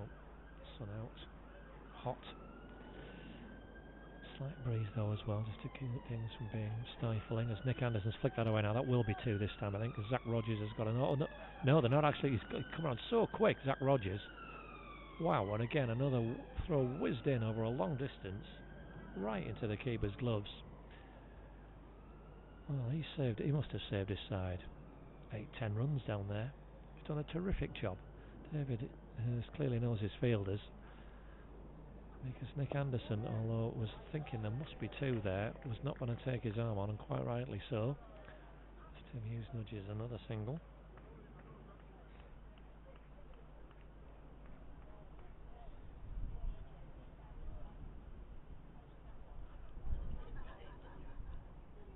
.26 singles for Tim Hughes. I'm just counting on my sheet as that's down the leg side. Now that looks like a wide. Is it going to be 5 wides? I think it might be, yes. It is 5 wides, oh dear. So Tom Jones has been expensive, I'm afraid.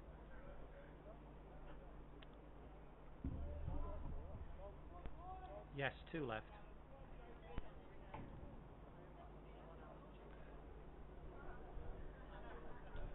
And that was the no balls in the previous overs, and now 5 wide, so 5 gift runs for Didsbury under 138, and Nick Anderson's hit that hard.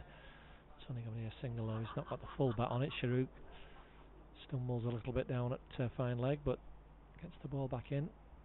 One more for the Didsbury skipper, onto 17. 139 for 3.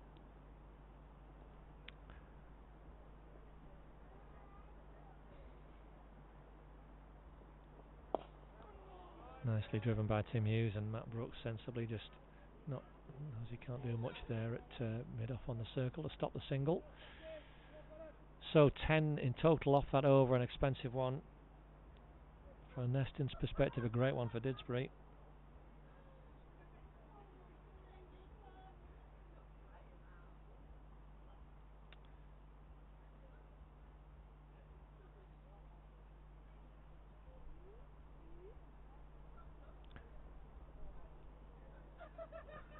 And we've got a change of bowling, so now I think this is...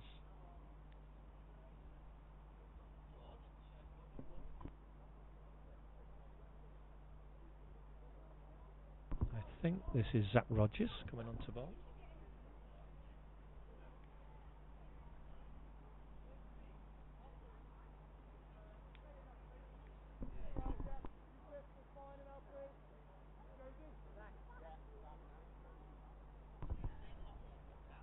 At least I'm getting my identifying right. That is Zach Rogers.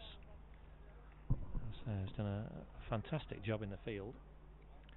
He's replaced Guy Bradshaw. An expensive last over that went for 14.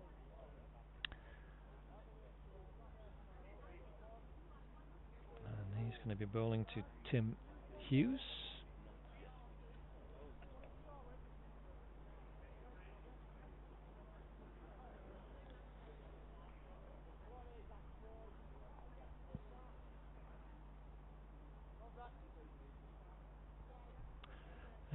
He's got a fairly orthodox field for these circumstances. Let's just see where the 4th man is who's out, as Tim Hughes blocks that first ball. Yeah, 3rd man, and like a long leg really. Yusuf Ravat's right down in front of me now. It's only a short hit, but he's at long leg. David, as you can just see moving. Tom That's Tom Jones to deep backward square on the boundary, and I think that is Guy Bradshaw has gone out to cover on the boundary where Zach Rogers has been for so long in this innings.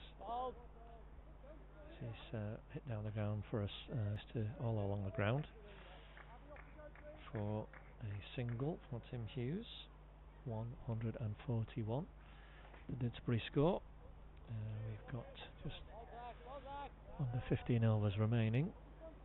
Predictions between 230 and 260 at the moment. Obviously Didsbury will be wanting the top end of that, and I think they're going to need it as well because it's such a good scoring ground.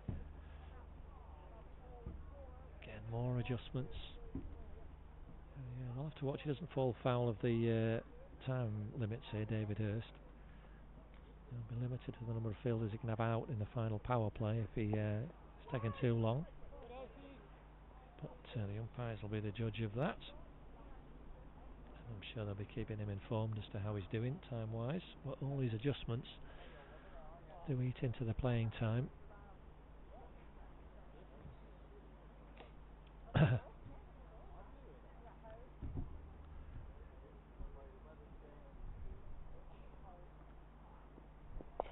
That's a big hit from Nick Anderson. He's heaved it a bit. He's got it away over mid-wicket for 4. It was the length he went for. As I say, not the most cultured shot necessarily, but very, very effective. The Didsbury skipper with his second 4 into the 20s already. Another Didsbury batsman getting a start, and he needs to build on that now.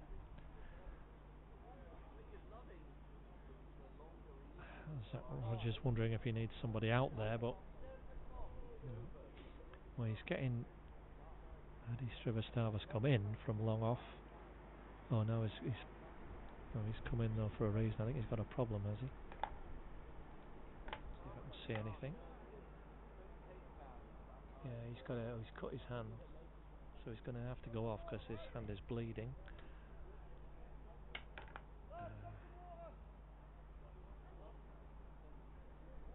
Nick Anderson telling his fielders to get his players to get. I'm just going to stop play because we've got an injury here. So Adi Srivastava needs some treatment for his hand. So we'll just pause a moment while that gets sorted out.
Well, I think we're ready to resume.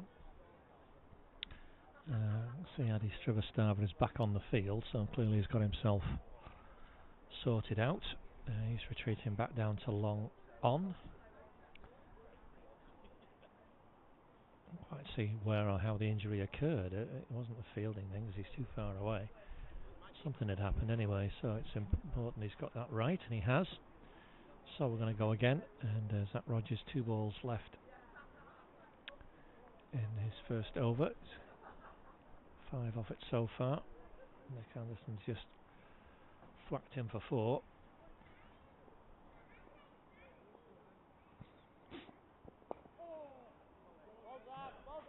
Pushes that one out carefully. 2 Matt Strong. They've been in the wars a bit, Neston. So Guy Bradshaw's taken a blow or two very bravely. Feeling in close. Matt Strong's had to stop wicket keeping because I think he's got some sort of problem with a groin or something. And now Adi Strivastava's gone off for a hand injury. He's back on the field, but I can see him at long on, looking rather gingerly at his left hand. It is. Haven't seen him bowl yet, which I'm surprised about. As Nick Anderson has a big hit down the ground, he's going to be in action here and test that injured hand out. Oops, he's made a bit of a fumble of it. Might have been 2 there. Didsbury uncertain, so discretion prevailed, and they just took a single in the end. It was a bit of a fumble, but 1 it is. 6 off the over.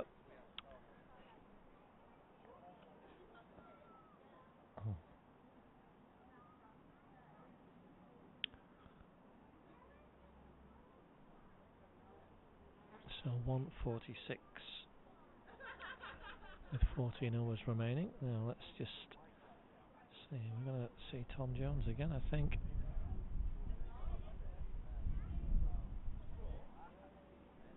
He's been a little bit, it's not too much expensive, but he's overstepped twice and then bowled 5 wides in the 5 wides in his previous over, wasn't it?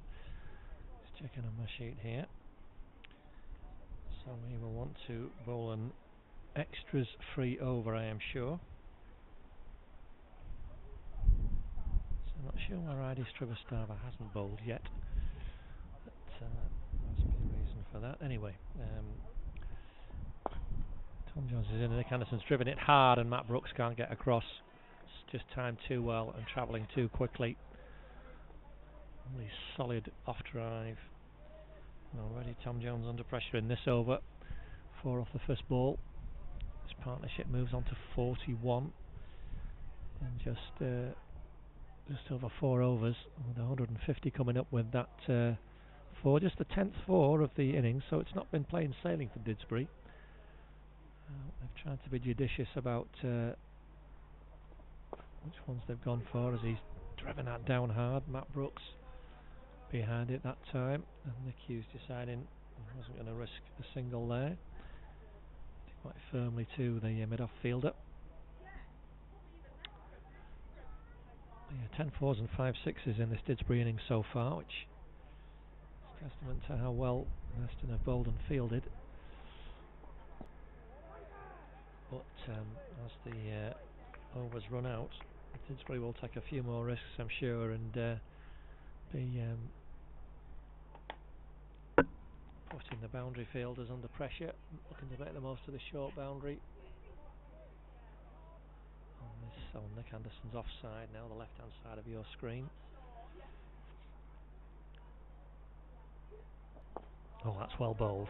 Well bowled, Tom Jones. I said he was under pressure at the start of the over. Well, he's responded really well. 3 dot balls. That was a good Yorker. Nick Anderson had to jam down on that. Encouragement from his teammates. Oh, he's overpitched that one, and that's into a big gap over mid-wicket. That's going to be 4. No one's going to stop that. Just slightly. This is the thing on this sort of pitch. Bowling at a player like Nick, You have to be spot on. A big gap there over mid-wicket, and he found it. Another 4. Takes him to 30. There's 21 deliveries for the Didsbury skipper.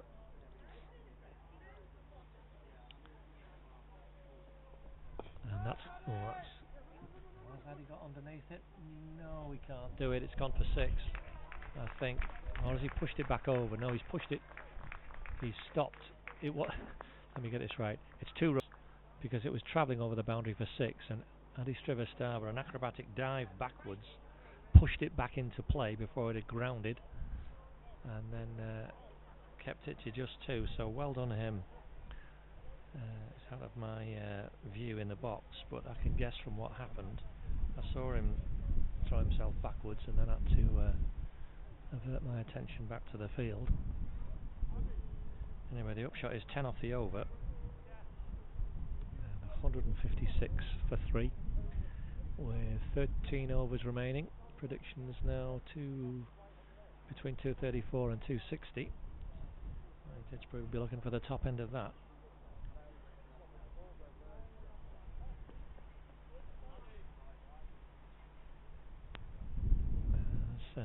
Zach Rogers prepares to bowl a second over. Partnership 47 now. Nick Anderson's contributed 32 of those, and there's been a few extras as well. Tim Hughes very much second fiddle today. It's just been allowing people to bat round him, but he's going to get at least 2 here. Sharuk's got a long chase down to 3rd man. I'm not sure he made that. The batsmen have run 3. Yeah, the umpires are happy with it. It looked like it might have been a 4, but nonetheless, I only saw a brief view of that. Batsman ran 3, no signal from the umpire, so that 3 brings the 50 partnership up.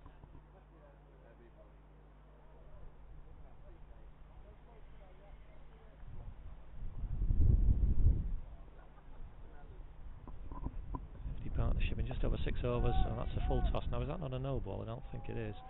It was okay, but unfortunately you didn't see out of the field. It was straight in the direction of Matt Strong, was at deep mid wicket, but he hobbled towards the ball and couldn't get anywhere near it in the end. He's clearly struggling with that muscle strain. He swapped places now with Tom Jones, who's gone back there. Matt Strong will be disappointed, but he's clearly struggling, and just had to hobble towards the ball. So 1 run is the result. Nick Anderson will be relieved because full toss that he mistimed. Nice quick thinking there from the Didsbury skipper. Calling Tim Hughes fall through for another single.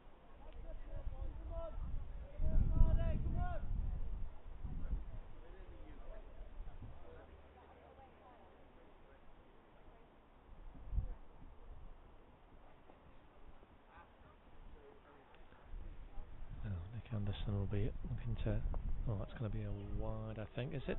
Tim Hughes calling well this time. Through, yep, so it is. 2 wides on the leg side, and good alert cricket from the non-striker. Calling his captain through. 2 on the total, and I get that ball again, of course. 163 for 3. And Didsbury getting themselves into a very good position here. Zach Rogers, 7 off this over so far. That's short. Oh gosh, he's mistimed that totally. I think, is that just a bye? Oh, he's missed it altogether. No, it's wide again. So it's another 2 wides. I didn't think there was any contact on it from Tim Hughes.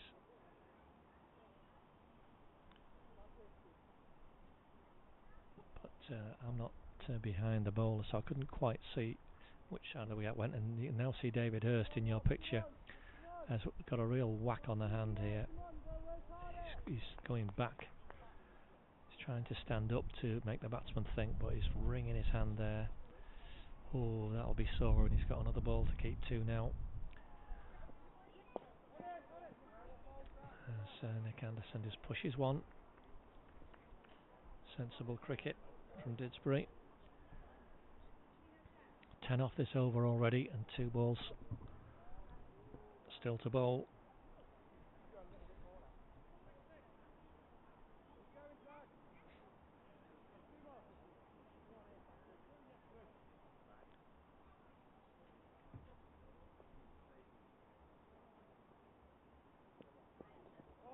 That's glanced away for just a single. Nick Anderson again alert to that. I think there'll be a lot more of this now.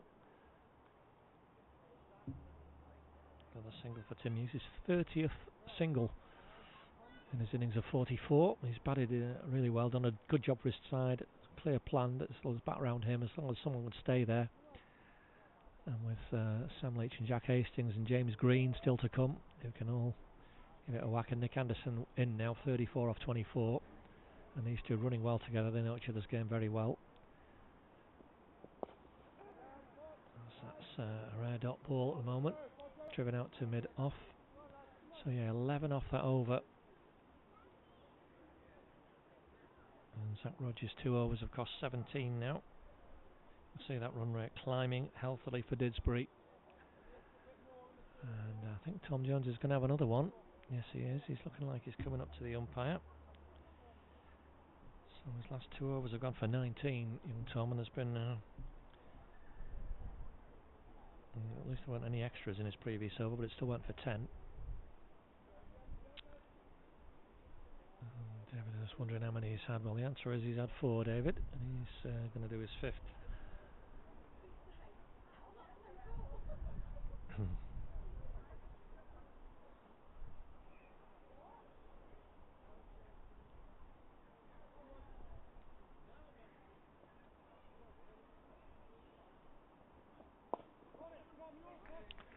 Tim Hughes, another single.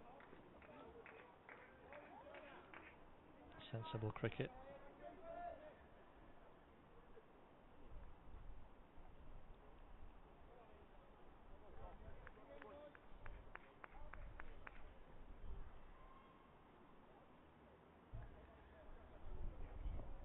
And that's a massive hit from Nick Anderson, and that's gone out of the ground on that side. He's come down the pitch and clonk. That's bounced. I think that's bounced on the railings actually.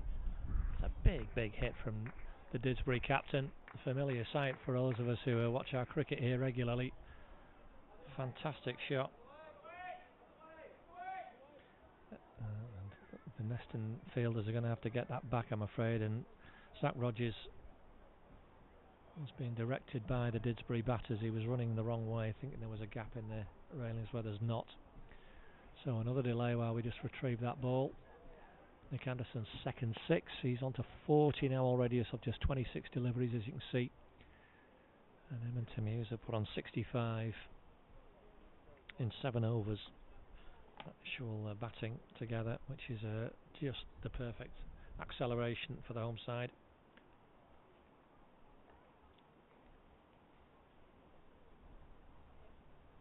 Big hit. Now it's a long boundary out there.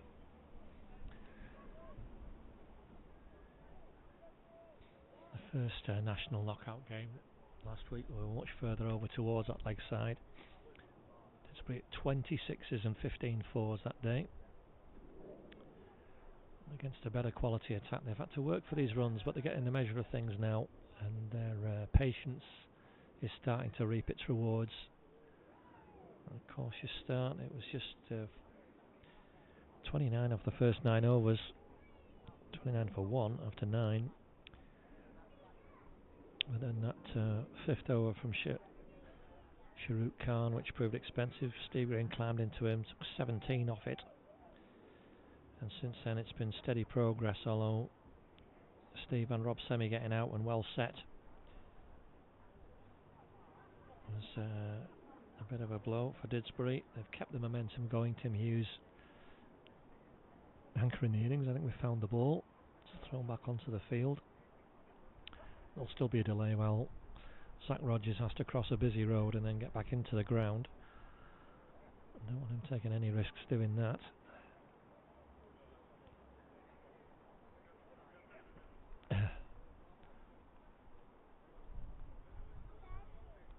David Hurst just chatting to his fielders, chatting to Luke Jones, that we'll see. It's been an increasingly tough afternoon for Neston.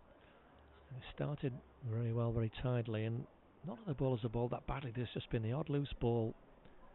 Tom Jones has been expensive, unfortunately, with no balls, wides. And now gone for 17 off his last 8 deliveries. So David Hurst having a rethink. Zach Rogers is back with us, but he's no, you don't need to be there, Zach. It's a deep backward square. He's not going to hit it there. It's deep mid wicket. You need to be. Fine leg on the boundary. Good reply from Tom Jones. Nick Anderson jabbing down on the ball, and they get one.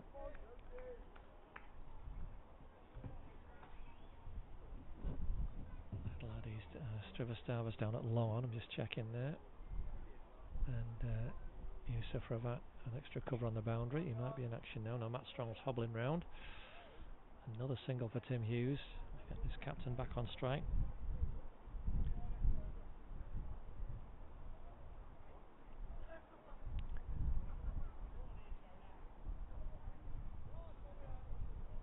Nick Anderson now, what will he do? If it's in his half, I think he might swing the arms he has, and that's going to be 6. Going to watch the spectators as it lands over near the barbecue area here. He's in that kind of frame of mind, Nick. He's overtaken Tim Hughes as well. He's the third Didsbury batsman to do that with his third 6, and it was a nice shot. Well hit over extra cover. I think it's bounced. I think it should be findable, that one.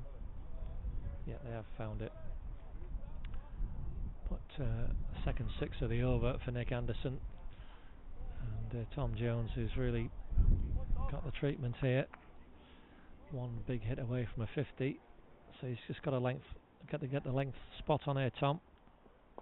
And he has gone full, but Nick Anderson's whizzed it for 4 runs and 50 for the Didsbury captain, belatedly realised by his teammates. Well, that's a fine 50 off just 29 deliveries for the Didsbury skipper. And what a knock that's been. 3 6s and 5 4s. The perfect acceleration. You can see those Manhattans have been really building up. 56 have come off the last 5 overs.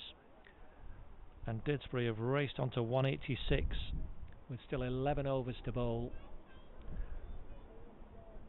And Tim Hughes in sight of his 50, a hard-earned 50 for him, but he's done a terrific job for his team.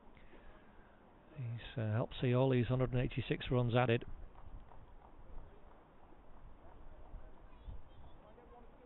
And an absolutely perfect job. The partnerships, he's helped out 24, 37, 48. This partnership now worth 77. It's raced up. And that's in a little under 8 overs. They've added that 77 runs, mainly Nick Anderson.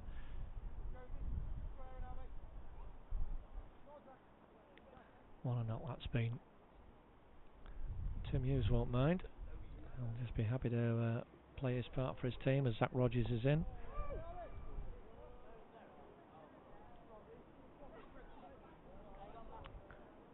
Tom Jones's figures now. 5 overs for 49, so he's bowled first 2 overs for 11. So 3 overs for 38 for the young Neston bowler. Just seems to be the case that all the bowlers have bowled 1 too many. That final over's been punished. As Tim Hughes has hit a 6. Oh, he's flicked that. That's come out of nowhere. An effortless flick. Trademark effortless flick from Tim Hughes with a shorter boundary. I just watched it bounce just over the line. A first 6 for Tim Hughes, and that's an excellent 50. It's taken 83 deliveries, which is uncharacteristic for him. But it's such a valuable knock for his side. 1 6, 1 4, 32 singles in it, but as I say, what a job. 192 on the board, and he's helped add all those runs. Another one added to it now. He's been responsible, apparently responsible for all of that. Well done him. Terrific knock. First half century of the season, and hopefully it'll be first of many for Tim. A very, very talented player. Struggled with a foot injury for a large part of last season. just adjusting the field now. Long off has gone back. Good luck with that. And we've got the forward square leg on the boundary. That's a terrible ball. That's a no ball. Yes, and it is a no ball. It's gone for, well, never mind. Went into the netting. It's a high full toss, a no ball. Nick Anderson absolutely banjoed it for a 4-6. The Didsbury 200 comes up, and the score rattling round now.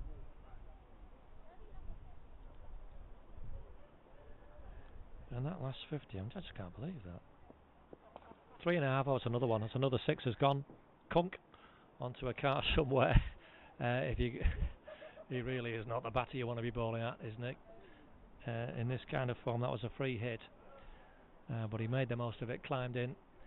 5 6s, 5 4s. for Nick Anderson now raced onto 63. Didsbury 206. Gosh, so that is 60 runs they've added in, would you believe, 3.4 overs. Absolutely rattling round the score.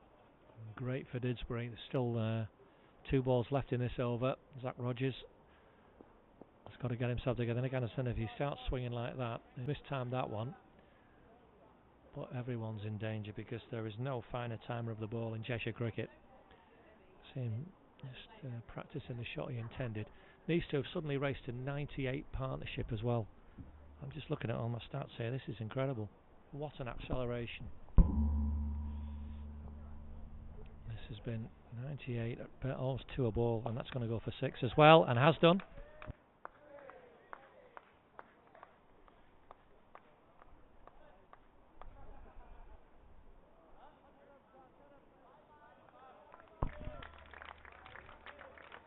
Just going to guys to applaud the 100 partnership, which has come 2 a ball basically. And that's an astonishing shot. 27 runs off that over. My goodness me. Quite magnificent. And that is that's what you call an acceleration. Look at that worm. Now that turn on the worm is really quite something in match terms, going up like that. Luke Jones is going to replace his brother Tom. He's got 2 overs left to bowl, Luke. I'm not sure he's going to be fancying this too much. 6 overs for it's 24 at the moment. Zach Rogers. And we'll draw a discreet veil over those figures. Zach fielded so well out there, but got the full force of the Didsbury firepower there. But that's been an astonishing acceleration. 73 runs have come off the last 5, and Didsbury are looking now towards 300. David Hurst in vain has forgotten he's got his wicket keeping glove. I can need that on, David. There we are. As Luke Jones comes in, field spread far and wide. Oh, and a nice start for Luke Jones. Quicker one.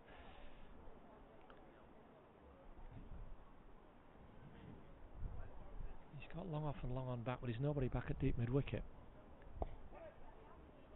Nick Anderson's happy just to push one out. He'll know Luke pretty well.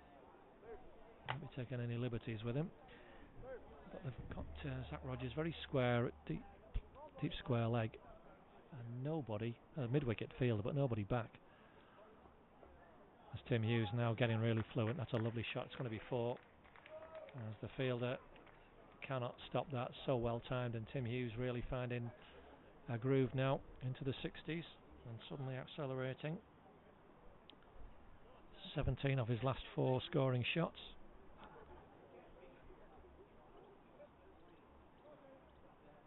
Score on to 218.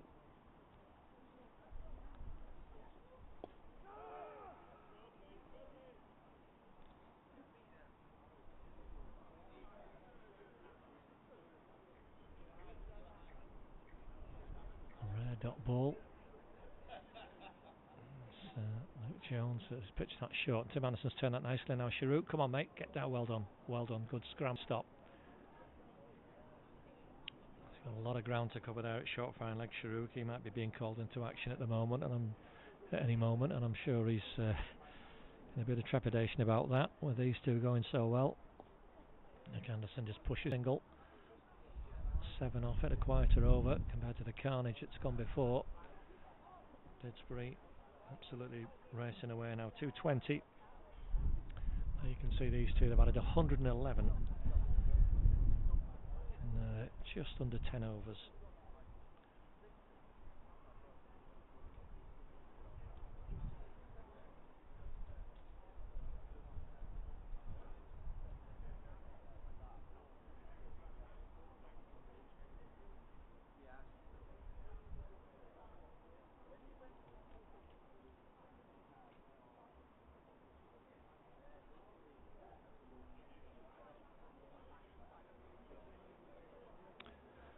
So there's a few discussions and one thing or another. Let's see.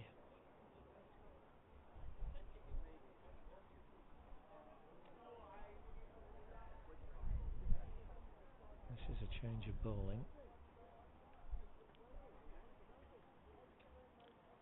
And I'm going to have a little guess here of who this is.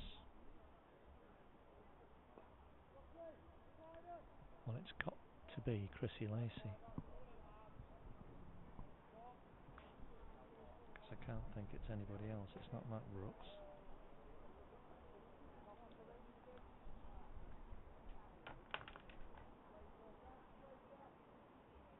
Yeah, Zach Rogers is back out on the boundary, so it's got to be Chrissy Lacey. This. Apologise that I'm not. Have no one to help me here. Identify who is who, but I'm going for Chrissy. If it's not you, mate, I'm sorry, but we'll go for you for now, and I'll see if I can get some clues from things that are said. Oh gosh, that was a good job to hit Nick Anderson on the pad, because I don't think we'd have found that one.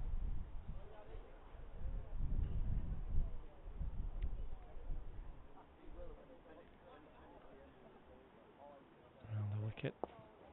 Nicely bowled, well hit. It's beaten the man at dive at extra cover. Zach Rogers this time can't get to it. It's hit too well. Well, it's a long boundary out there. Nick Anderson's hit it all along the floor. 6-4 for him. He's on to 70.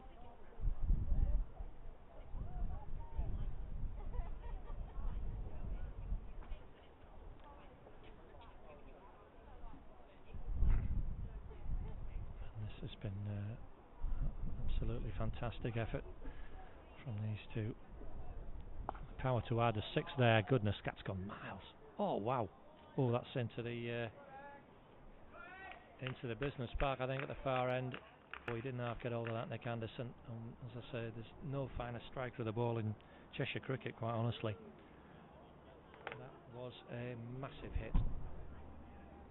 His 6th. Umpire Dave again is coming towards me in search of another ball. I'll just put him on there for him, because I don't think we're going to get that one back. It's gone right over the railings. Just a moment.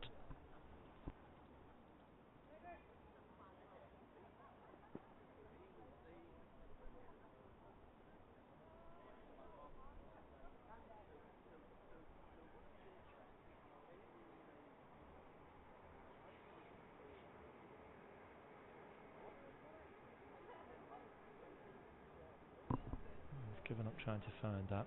Oh no. I spoke too soon, I think. Have they found it? Have they found it? I'm sure I saw a ball being thrown on there from back there, but no. Anyway, we've got a ball and we're going to carry on. Wide long on, deep mid wicket, and Nick Anderson is just going to do it at will now. That's another one. 6 more. This is brutal from the Didsbury captain. This is what he does so well. Into the 80s, 82 off 39 deliveries, and has absolutely pulverised this Neston attack that is wilting in the heat. And I think Chrissy Lacey, I think the bowler, has done bowled pretty well there. Has got a dot ball out of the Didsbury captain, because it's going to have to be very full. It's the only length I think he's not going to really be able to free his arms. That's well bowled actually, only a single, but Nick Anderson will keep the strike. 17 comes off the over. Another punishing one for Neston, a great one for Didsbury. 2:37 as went last power play, and there you can see the damage inflicted upon the Neston bowling. It is a very hard ground to defend. It started so well, but this acceleration that Didsbury have affected has been quite terrific. Run rate now 7.5 and over, having been well below 4 for most of the innings. Just looking at drinks, there were 97. So they've added 140 in 12 overs. Final power play you've seen indicated there by umpire David Gain, which means at least they can have one further fielder out of the circle if they wish to. Luke Jones is going to bowl his final over.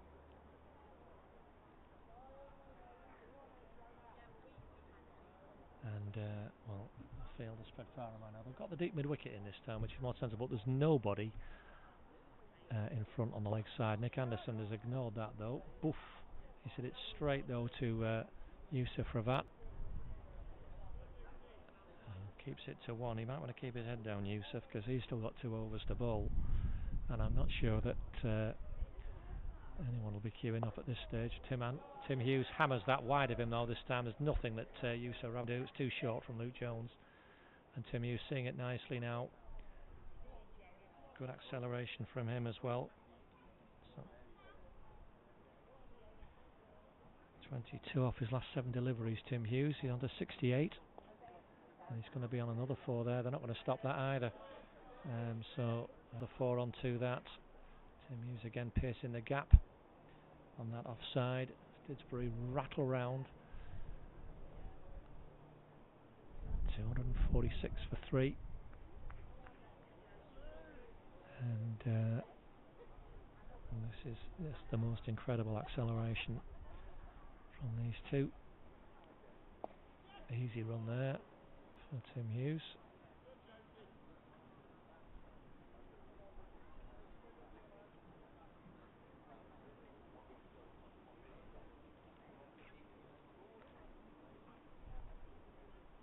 And bang again. Nick Anderson, he's picked it long off. Who trots round, makes it just 1.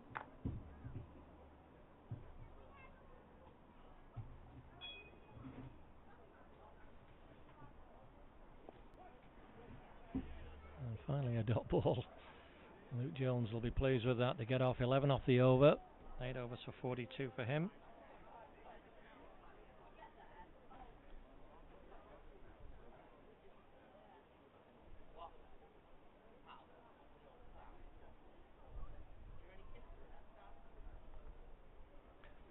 So 81 have come off the last 5 now.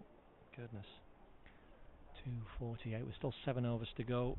And you can see a bit of discussion. And it's going to be Sharuk. He's replaced, I think that was just that 1 over from Chrissy Lacey. So Sharuk started so well, 4 overs for 7, but then Steve Green climbed into his 5th over, took 17 off it. So he's still got 3 overs to bowl. Now, in that first spell, you might remember, he got his line. He was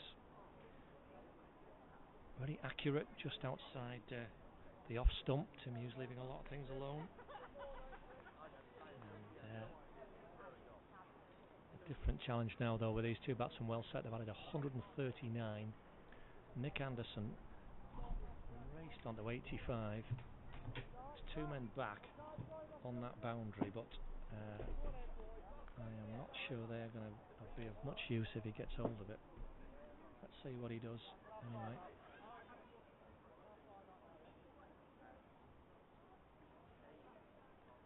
Sharuk Khan coming into him. It's nice and full. Well bowled. There could be 2 here if they want. Yeah, they're going to take Zach Rogers on this time, and even though it's a decent throw, he had a bit too much ground to cover. Couldn't cut the 2 off.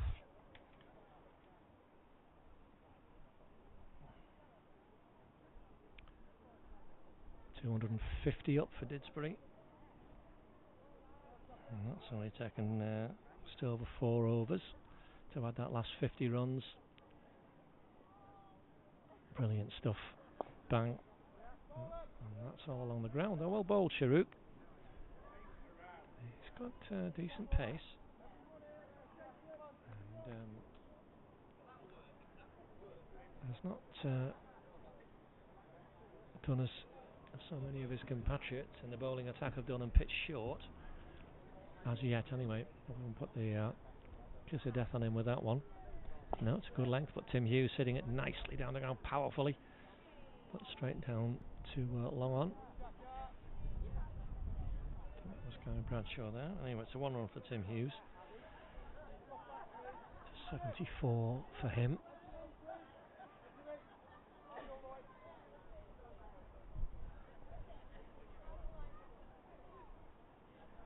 So, Nick Anderson eyeing up that short boundary.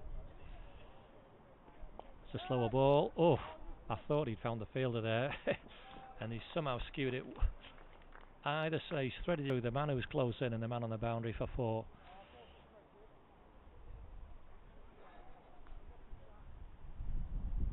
Well, I'm not sure he intended that shot entirely. The Didsbury skipper, but he got 4 for it. 7th 4 to go with 7 sixes he's hit. Massive sixes as well. In the 90s now, Nick Anderson, 92.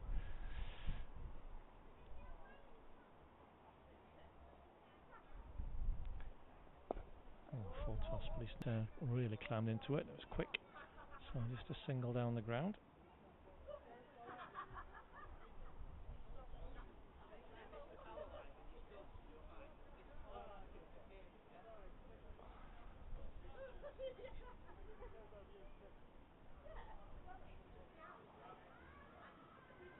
Nick Anderson calling for a new pair of gloves. Not surprised. It's hot work out there, but he's batted wonderfully well. Oh, that's going to be a wide, I think, is it? Yep, call wide. Well, yeah, umpire Martin Roberts, so to do that again. Sharuk. 13 wides, it's his 4th.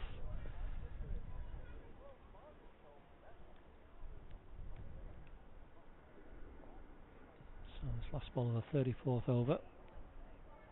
Caps everywhere for Tim Hughes to find. Well, digs it out, and he's going to get one. It's well bowled. Well bowled. Sharuk. Just single as Tim Hughes jumps down on it, so 11 off that over. Another expensive one. Didsbury 259 with 6 overs to go. Looking somewhere past 300 now, and if Nick Anderson stays in particularly, I am certain they will surpass that.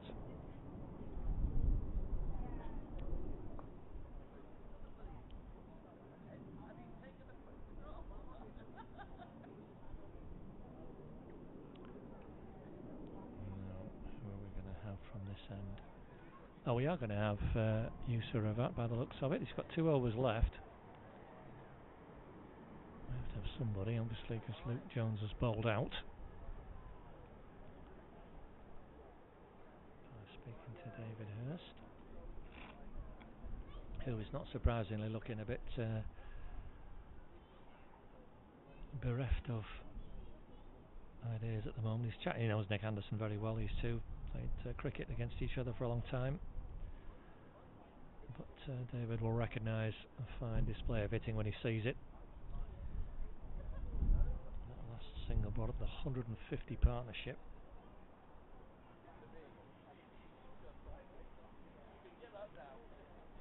And it has been an absolutely brutal display. Just 13 overs, these two have added 150 and completely changed the game. It's mainly been Nick Anderson's hitting. He's added 93 of them. Not sure why we've got this great long delay though. Nick Anderson's got his new gloves that he wanted. David Hurst is now talking to the umpires are going to have a discussion as a result. Let's just put Yusuf in there because I'm sure he's going to bowl. So Yeah, don't worry, but the run rate hasn't gone like that horrible blue line at the end, like a dangerous ski slope. It's actually just still climbing and climbing, and you can see how fast it's gone now. Not sure what's been said, but anyway, we've got to have another 6 overs, gentlemen. I don't know whether it's to do with the time that's been taken. I'm not sure. We'll find out later. And I'll be able to tell you anyway from where the fielders are. They're allowed 5 out, but if they only have 4 out, I suspect that's because the umpires have penalised them. Let's just... well, we've got 4 out at the moment, and a 5th is going out. Chrissy Lacey, no, he's gone out. So they're alright then, because they've got deep square leg, deep mid wicket, long on, long off. And now Chrissy Lacey coming back to deep extra cover. So they've got 5 out, which they're allowed. So it can't be an issue with that. But there was some discussion between the Neston captain and the umpires, which caused some disagreement. Anyway, it is Yusuf Ravat's 7th over. And Tim Hughes happy just to push a single, as he's done so effectively. 76 to him now, an increasing strike rate. He was around in the 40s for much of his innings, but he's up at 80 now, is Tim. Nick Anderson is on nearly a 200 strike rate. Oh, he was looking to add to it there, but he missed out. He tried to hit it too hard. Clothed it into his pad, a single. And I think a quite sigh of relief from Yusuf Ravat that didn't get the treatment. Not the best ball he's bowled, but he got away with it, just one. Tim Hughes, he can only clip that one into his pad. No run. Huge gap there though. Behind square, which is what he's looking for. And he's found to an effect, but Luke Jones is done to keep it to just 1.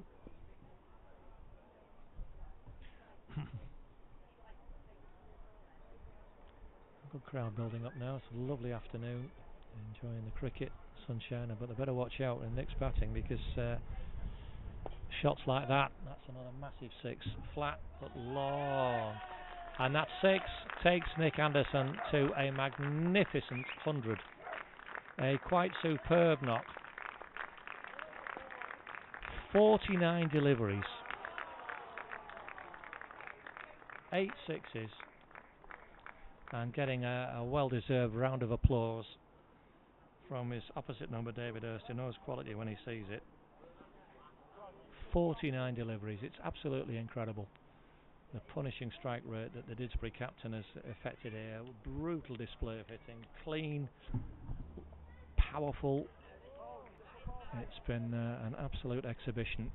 The pair have added 159 now, and look at that Manhattan. It really has developed latterly, and with still 5 overs to bat, it's anybody's guess where it might end up. Nick Anderson now will feel a license to just do whatever he wants, really. He plays this way so often, and it's his game, and he's so good at it. It's a frightening prospect to bowl at. For me, I'm glad I'm watching it from here. So, Shahrukh Khan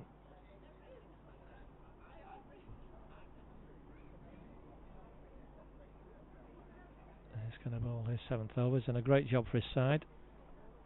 And he's going to get... Oh, that's a bit unfortunate though. That's fielding. Forgive him that though. 1 run for Tim Hughes. Be quite happy to get his captain on strike. Just 1 man back. I think that is Chrissy Lacey on the deep mid wicket boundary. Square leg is by the umpire, and I've got long leg in front of me, or deep backward square where he's at now is young Addy in front of me, but I don't think they're going to catch anything, because if he gets hold of it, Nick, if anything's short or too full... Oh, well, there you go. It was a bit too full, but this time he's got the reverse scoop. Nobody at 3rd man. 4 more for the Didsbury captain. 8 4 to go with 8 sixes.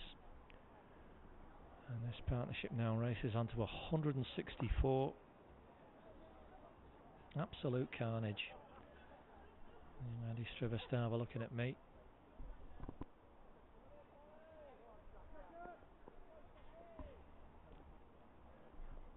Just having a quick chat with you, Andy.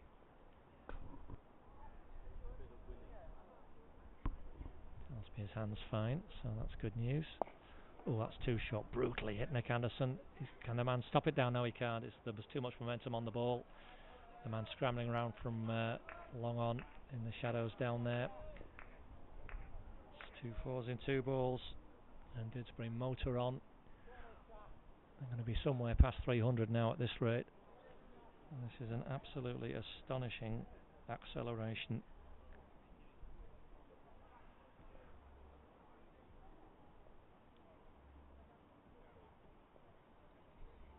With one of the finest players in Cheshire. Certainly been any Cheshire 11 for my money.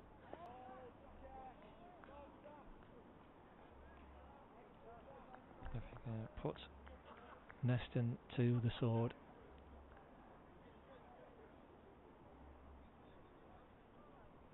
A rare dot ball there. Not first many of them, Nick. Only 14. So it's 108. I've come off 39 balls, if you like. When you can hit the ball as far as he can, as hard as he can, that's what can happen. Shuriken again, slower ball. There's a shout from someone. I think that no, and Chrissy Lacey scrambling around, can't stop it. It's a no ball. It was the umpire calling no ball. I heard a shout from someone. Nick Anderson's cashed in with another boundary, and there is a free hit to come. Nobody can move, and Sharuk, good luck, mate.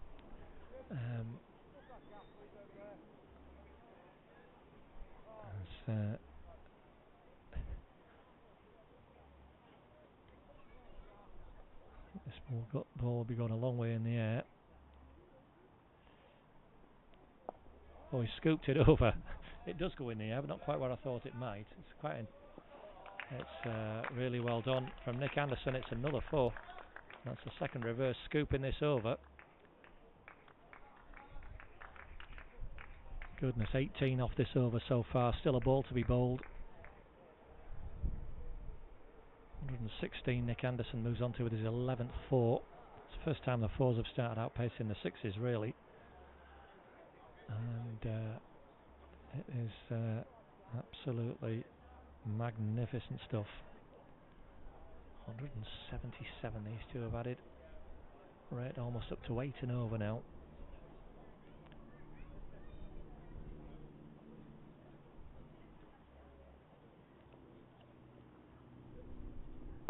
That's well bowled. Oh, Sharuk, nice and very, very full. You can only drive out for a single. That's a good end to the over, but an expensive one, as they all will be at this stage. No blame on the bowler, because I don't think there's many bowlers could bowl to Nick in this frame of mind. He's on to 117. Didsbury 287 for 3, and there's still 4 overs left. So they've added 190 in 16 overs since drinks. Ouch.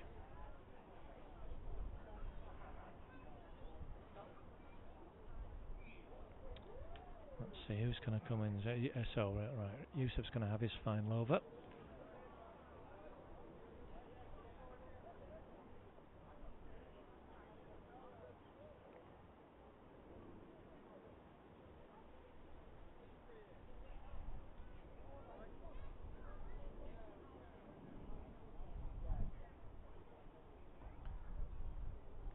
The clouds have just come over again, which is a shame. It's gone a bit duller. We've had a lot of sunshine for most of the afternoon.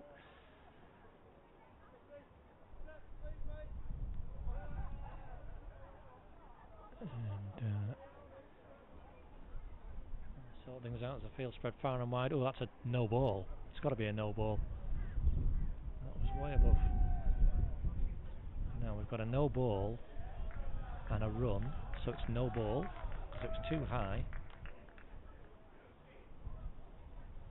I think it's a no ball. So no ball, yep. And a leg by. Right, that's fine, David, thank you. Good umpiring there.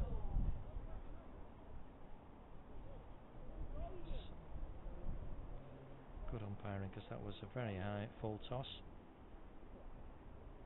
Clearly a no ball, and the umpire's just conferred to make sure Martin Roberts at square leg gave the signal. Dave again confirmed it to me. Good job, guys. As Tim Hughes has powered that out, and he's caught. But it's been a free hit, so I had forgotten momentarily. Hit it a long way, and that is Zach Rogers down there, who's taken a great catch. That's the second time that Neston have taken a wicket off a free hit. Right dot ball for Nick Anderson.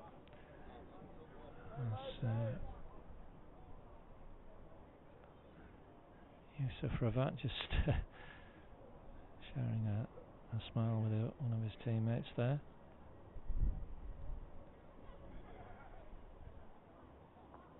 Another full toss. That's gone behind square, but no run in the end. It's just got a little bit slack in this over.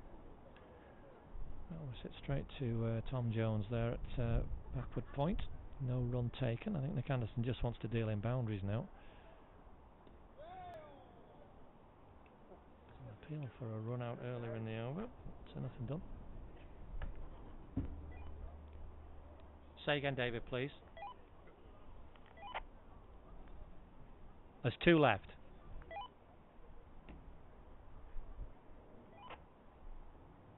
The umpire just checking. There's 2 left. And there's one of them that's gone a long way out. Aerial, but it's going to be an easy 2 for the skipper. A lot of ground to cover there in the deep. I feel. Yeah. So we've got 1 ball left.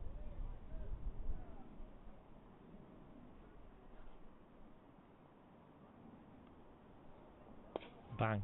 Oh gosh. Well fielded young Addy. He was round quickly. That was travelling. Oof. I wouldn't have fancied that. It's only 1 run, and Yusuf Ravat, that was his teammate there. Because that was hit very hard. You can see there a quite magnificent innings from Nick Anderson. Brilliant team knock from Tim Hughes. These two added 184 now. And Didsbury building an impregnable position, you feel.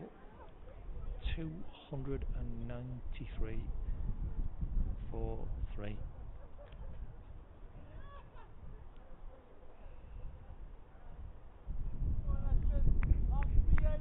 Yusuf Ravat's finished 8 overs, 2 for 45. He'll be pleased with that, and he should be. It's a good effort.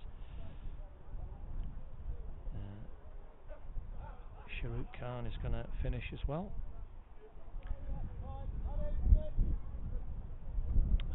Organising the field, long off, long on, deep mid wicket, extra cover, and Chrissy Lacey trotting back to 3rd man for that reverse scoop or dab that Nick Anderson's played good effect in the last over twice. Oh, he's bowled him. He's bowled him. Well bowled, Shahrukh. It was very full. He's got the length just right. And an absolutely magnificent innings from Nick Anderson comes to an end. Bowled by Shahrukh Khan for 120. And I will just try and move the camera around there so we can see Nick Anderson coming off. I'll see if I can get him on here. Come on. He's getting a great round of applause. You might just catch him going off the ground. There he is, trudging up the pavilion steps. Oops. See me there in the scorebox. What an effort that is. Magnificent. And Didsbury in complete control now after that superb innings. 293 for 4. Anderson 120 off just 63 balls. 8 sixes and 11 fours. and a fantastic knock. Well bowled Sharuk though, he kept it nice and full and got his rewards at a very full delivery, and that's a good scalp to claim. As Sam Leach replaces Nick Anderson, it doesn't get any easier for Neston. Sam Leach hammered a magnificent 80 in the last round in no time. He's not got much time to repeat those sorts of heroics, but he'll be giving it a go. And he's off the mark straight away with a single.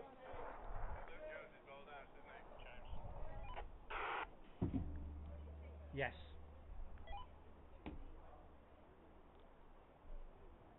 Umpire's just checking the bowler's allocations. And confirm that Luke Jones has bowled his 8. And I'm sure he'll be quite happy not to bowl anymore. Tim Hughes, 79, batted throughout. A big appeal for LBW, but nothing doing from umpire Martin Roberts, and I've no signal, so that is because there's an edge on it in that case. So 1 run for Tim. 1 to 80 now.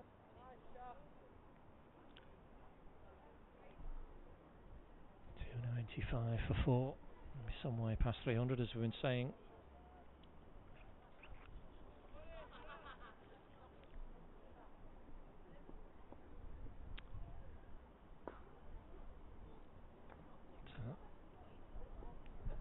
Reply this from Sharuk Khan.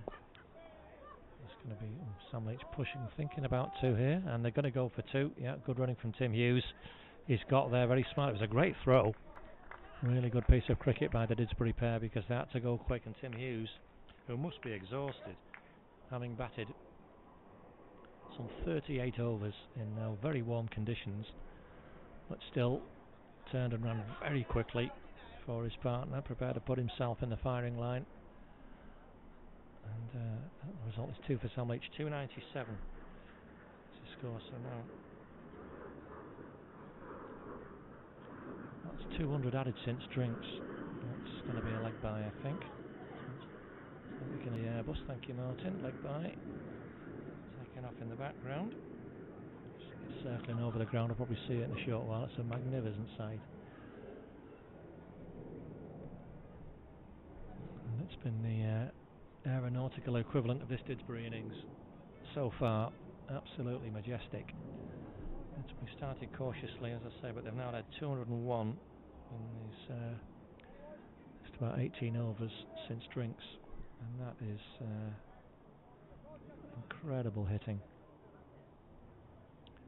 Really powerful, dominant, and control. Nice hit from Tim Hughes out for a single.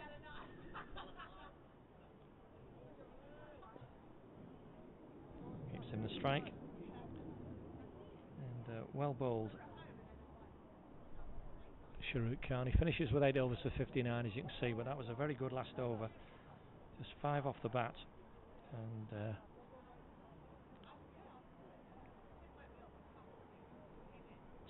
a leg bye. And with 2 overs left, we have 239 on the board. Now, Chrissy Lacey is going to have a go from this end, because Yusuf's bowled out as well. I think this is him anyway. Apologies, as I say, to him and to Neston members watching. If it's not, I have nobody here to help me. Let's see.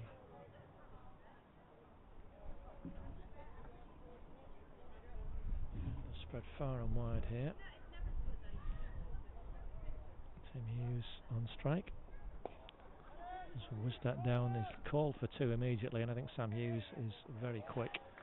Comfortably gets back for 2. Well hit. And that's the 300 up for Didsbury. 301 for 4. Magnificent. Quite magnificent.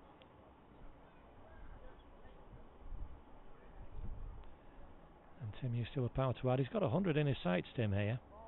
And I hope he gets there, because he deserves it. He's batted so well for his side. A classic team knock. He's doubled his strike rate after that quiet start. Just looking now, I'll do the stats on it later. Got time to do it just now. There's another 2 here easy because the fielders are so far back. Sam Leach will respond easily. Very fit, these 2. 2 more for Tim Hughes. 85 to him.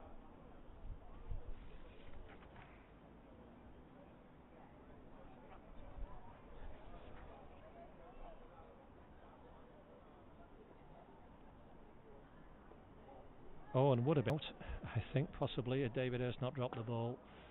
Throws the ball back in disgust with himself, David.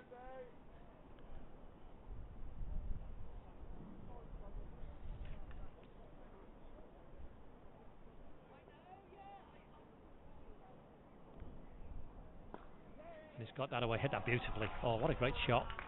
Lovely reverse sweep, nailed it.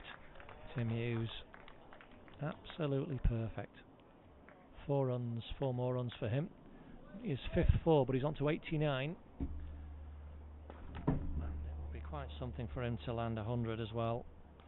200s in the same innings in a 40 over contest is some going.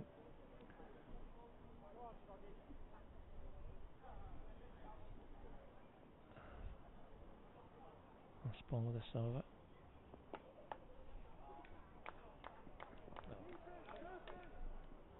It's not Chrissy Lace, is it? I beg your pardon, Matt. Didn't recognise you, the blonde hair. Yep. So let's just do that. It's a single off that last ball. So there we are. That was Matt Straw. My apologies.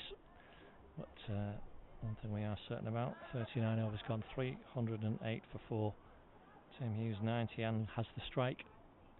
Sam Leach 3. 26 extras. I'll just go back and find, we need another ball. It's going to be Tom Jones to bowl the final over.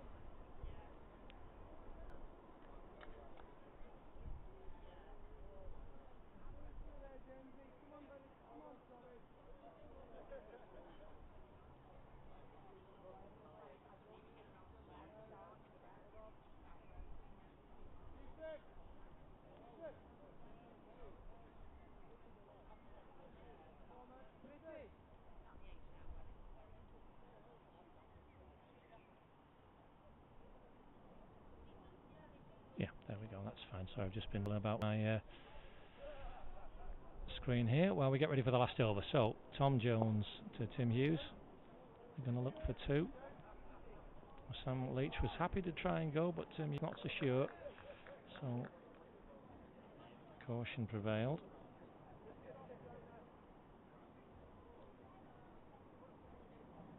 And just 1 is the result.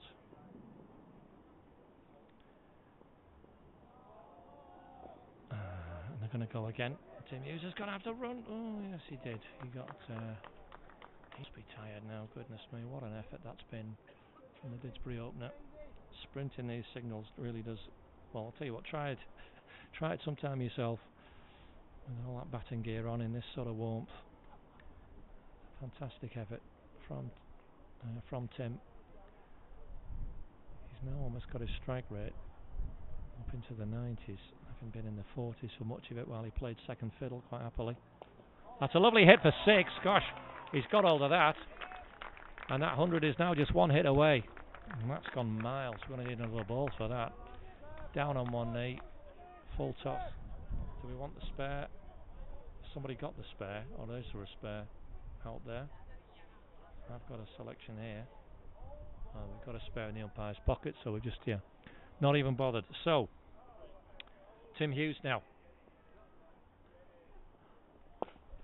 Hammers it. Oh, but he's picked out Luke Jones at deep mid off. Only a single.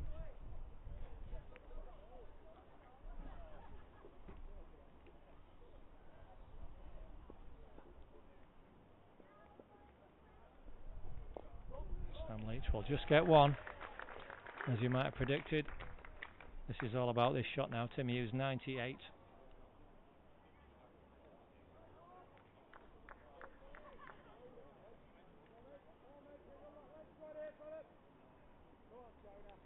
and everybody in the ground willing him onto them. I'm sure the Neston players are, but what a magnificent knock it's been from Tim. Can he get these 2 runs?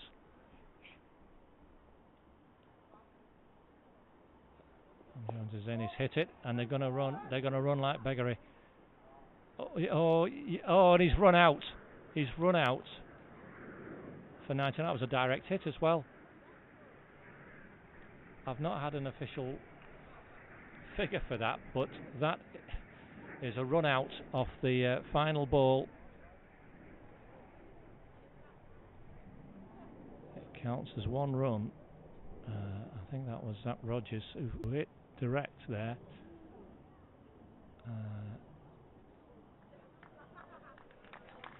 So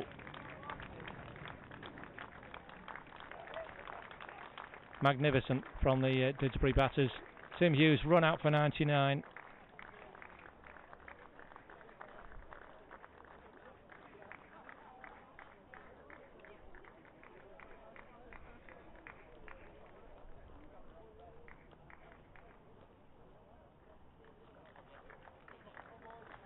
So 319 for 5, the final Didsbury total. So I was just trying to sort the camera out there, but Tim Hughes was run out for 99 off the final ball of the innings. A direct hit. Great effort from Zach Rogers. But as we sort the cameras out, which I will do. Thank you. Yeah, I think so. I'll just get this. There we are now. 319 for 5. And we'll join you again after the interval, about half an hour, so about 25 past 4, with Neston needing 320. An incredible acceleration from Didsbury. That second half of the innings, some 220 runs came in 20 overs. An absolute onslaught. So we'll see you again in about half an hour for the Neston reply.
just about ready to go. I'm all over the place here. Just get the camera moved round. And we can see the action. And we'll see the middle of the pitch where we see, I believe that's Yusuf Ravat. He's gone out to open with Matt Strong. I've not been officially told, but I'm thinking that's who it is. Martin, I'm ready. We're all good with that. So, we're going to see the general kick off from the Fletcher Moss end. Liam Booth. And he's going to bowl to Yusuf Ravat. Let's have a look here. Good work by the umpires, getting the players out. Has a huge shout first ball, but Martin Roberts, the umpire, was already on the walk. That was certainly a nervy start for Yusuf Ravat. Looked a bit high. I'm not in a great position, but he did that yesterday, Liam Booth, as well. First ball, a very strong LBW appeal that was also turned down, but it gives the batsman a real scare. Something that early on. Fine bowler Liam Booth, 6 for 40 yesterday, and right on the spot. He is again already today. Neston setting off in pursuit of this vast 320 they needed to win. They need to win. Absolute carnage in the Didsbury, created principally by skipper Nick Anderson with that magnificent 120, stand of 184 in a little over 17 overs. Correction, 15 overs. As Yusuf Ravat is away there. That's a nice shot, punched through the offside for 4. And the 2 men up, and there's lots of gaps, and he's timed that very nicely, has Yusuf. That's just fine leg and deep backward square out to the boundary. It's Tim Hughes, who finished 99 not out. I originally thought Tim was out, but the umpires confirmed no, it was Sam Leach who was run out by that fine throw, direct hit from the boundary from Zach Rogers. So Tim Hughes finished 99 not out, a brilliant effort. Now that's a lovely flick by Yusuf Ravat, and that's nearly hit somebody on the balcony I wasn't watching. What a private function on this afternoon. Well, this is a lively start from the young Neston opener. 4 and then 6. That was a lovely shot. And already we had enough delays in the Neston innings with finding a new ball and the ball lost. They'll want to get this one back because it's only 4 deliveries old. But already Yusuf Ravat has put one in the car park. Feeling very happy with life. The reality for his side is he's going to need to do that quite a few more times though, because 320 to win is going to take some getting if they're going to get anywhere close to it. Just wait one moment while we find where the ball has gone.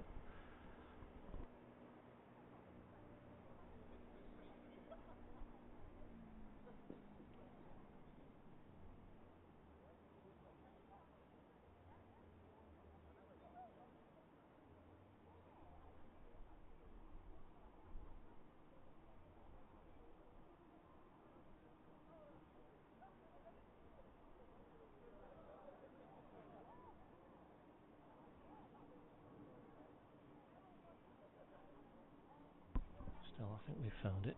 But, yes, that onslaught in the Didsbury innings was really quite something. Didsbury were 97 for 2 at drinks after 20 overs, and in the second 20 overs 222 runs were hammered as all Neston's good work was undone. And the bowlers had toiled hard, had done an awful lot wrong. There were a few genuinely poor deliveries, you're always going to get that in club games, but hadn't done an awful lot wrong, but just came up against 2 batsmen in good form and 1 most destructive batters in Cheshire cricket, probably all of amateur cricket, hitting like he was.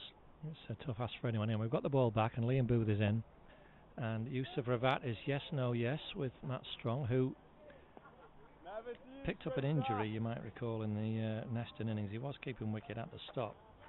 He's still hobbling now. He's hobbling a lot in the outfield. he won't be permitted a runner because it's an internal injury. So, and I wouldn't have thought sharp singles were going to be the order of the day for him. Fine batsman, Matt. Correct player. And Yusuf Ravat, though, is going to pull him through for a... Oops. Yeah. A fairly leisurely single in the end. That's 11 off the first over. And Yusuf Ravat has pinched the bowling as well. So he's been taught to count well at Neston. I don't know. I have no idea about the Neston order. That could be it, but I have no idea. It's just a guess. It was the order it was entered in to the system on.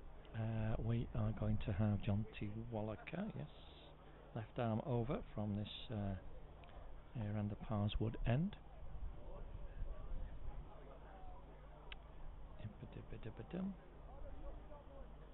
Let's get you, John T. There you are. So yes, you can see that requirement somewhere around about 8 runs and over, which is a huge ask, a lot to keep going at. That's as good a start as they've got to wish for. Neston 11 off the first over with a couple of lovely shots from Yusuf Ravat.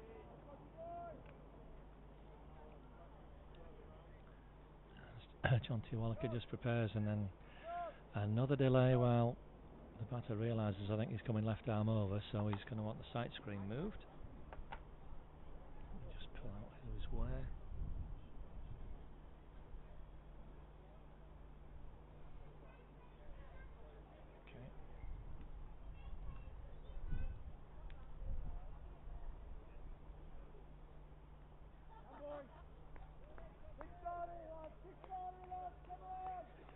That's right, okay. So yeah, I've got where everybody is. We're just getting ourselves organised.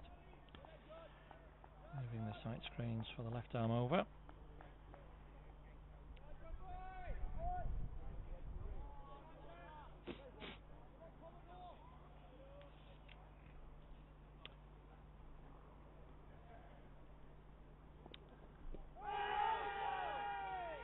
There's a big shout for LB, but the ball's disappeared down to third man, and the Didsbury fielders are so busy appealing. The batsmen are running, and they're going to run 3. Matt Strong's done very well there. 3 leg byes. So let's put that on there. So although he's struggling with that leg injury, Matt Strong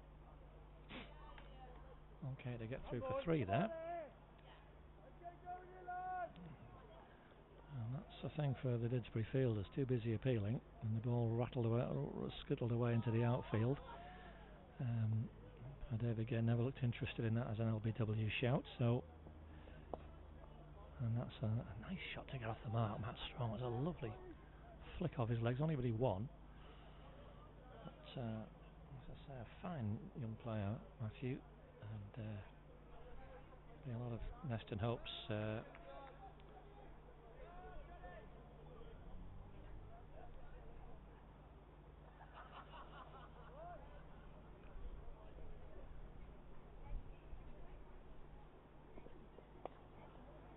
a similar shot from Yusuf Ravat. He's found James Green out there on the deep square leg boundary. Another run. So a busy start from Neston.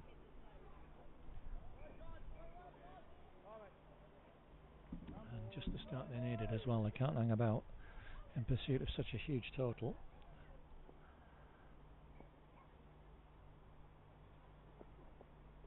It's going to be a wide. Yes, it is. Matt Strong just watching that go down the leg side.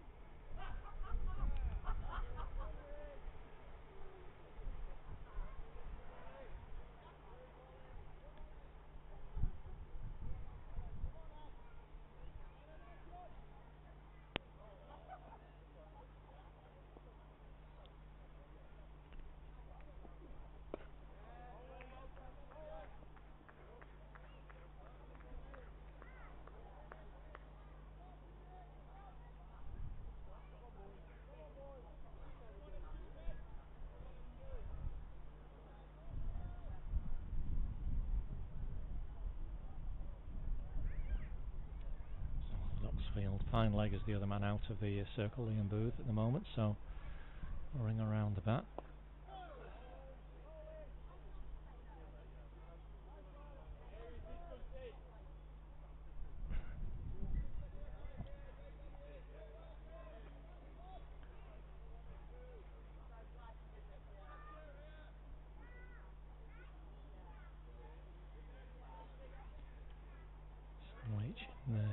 One slip. So John T. Walker is in to finish his second over. It's short. Well pulled by Matt Strong, but again James Green always made a mess of that on the boundary.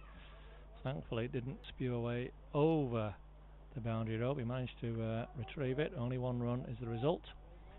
So another good over. 7 off it in total. And Neston into 18. Good start for them.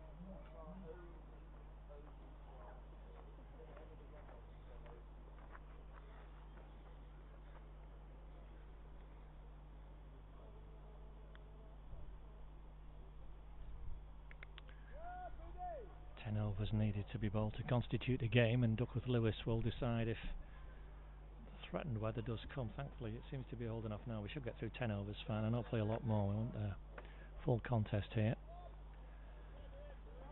As Matt Strong prepares to face his first ball from Liam Booth.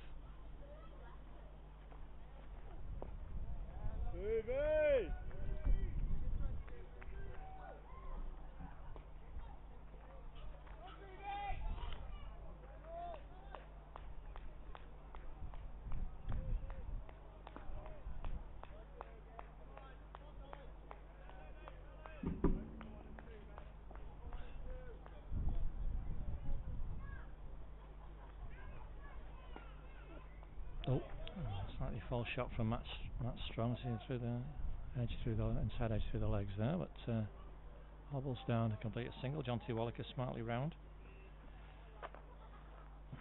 Brings Yusa Ravat back onto strike. 8 overs for Yusuf earlier for took a couple of wickets, early wickets, and bowled pretty well. And I've got a job to do opening the batter, but he started nicely. That's another lovely shot. Thought I'd get a run for it this time because James Green on the circle at cover fields. See James in action with the ball. I think Charlie Lowen behind the stumps has seen enough standing back, as you can see. So he's getting the helmet on. He's going to stand up just to give the batsman something else to think about. As the sun comes out again, it's lovely now again. It is really warm and pleasant out there, and a good crowd has built up watching this contest.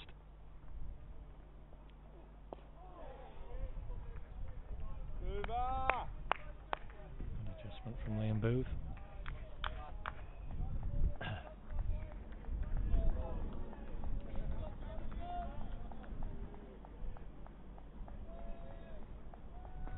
Hands ready here, Yoza.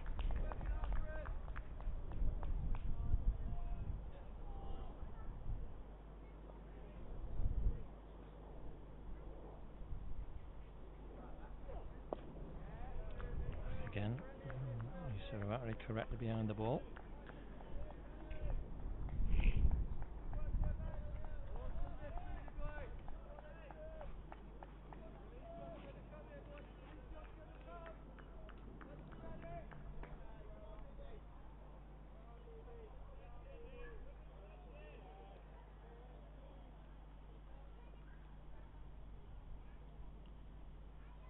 So final ball of the third over. Good over from Liam Booth, just one from it so far, and it will only be one from it. That's driven straight back into the stumps by Yusa Ravat, so it's a much better over for Didsbury. Dragging things back. Our fluent start from these two youngsters at the top of the Neston order.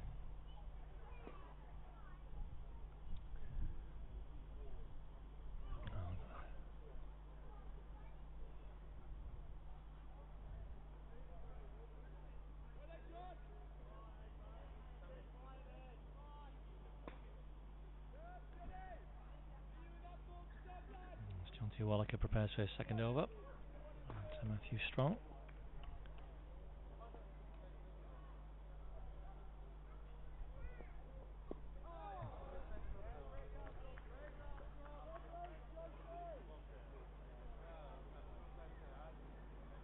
Some filming on the thigh pad, no run, so a good string of dot balls. Didsbury building up now to that initial waywardness. It's 2 off the last 8 balls now. So they want to build pressure up on this Neston lineup. They know they're going to have to play some shots, the Neston batters. we want to be careful as well not to lose wickets early, because Douglas Lewis will start climbing against them. That should only just be a guide for us this afternoon as to how things are looking for the chasing side. But Didsbury, we are starting very cautiously. It's 29 off the first 9 overs. But it was, as we said, that acceleration after drinks, quite spectacular. That got them into the position they're in, and that's a catch straight away for Rob Semi. Matt Strong couldn't get over that one, and that's what we were talking about, the pressure brought to bear. Rob Semi in exactly that position at mid-wicket, fairly short. He's a fine fielder, Rob. He's had a couple of good catches yesterday, and Matthew Strong departs for just 3, carrying an injury. He's done well to carry on, the young man. Couldn't quite get over that shot. As I think this is Chrissy Lacey going out. I'm going to go for Chrissy. Let's put that in there. So the first wicket for Didsbury, and as you can see, run rate climbing up all the time, 8 1/4 now. And that Duckworth Lewis figure that I was talking about just a moment ago has climbed to 34 now. It was 18, so then they only needed to be on 18 at the end of this over to be level. So in other words, ahead in the early stages, but with the fall of that wicket, the has now gone to 34, and it just, as I say, gives an indication of the balance of the match. That Neston, a little loss of an early wicket, and a fine player at that, albeit not at his best today. Matt Strong with that injury. Chrissy Lacey faces his first ball, and he's hit something, has it? It might have been the we flicked the pad. Didsbury will just be relieved it's a dot ball, I think. Down the leg side.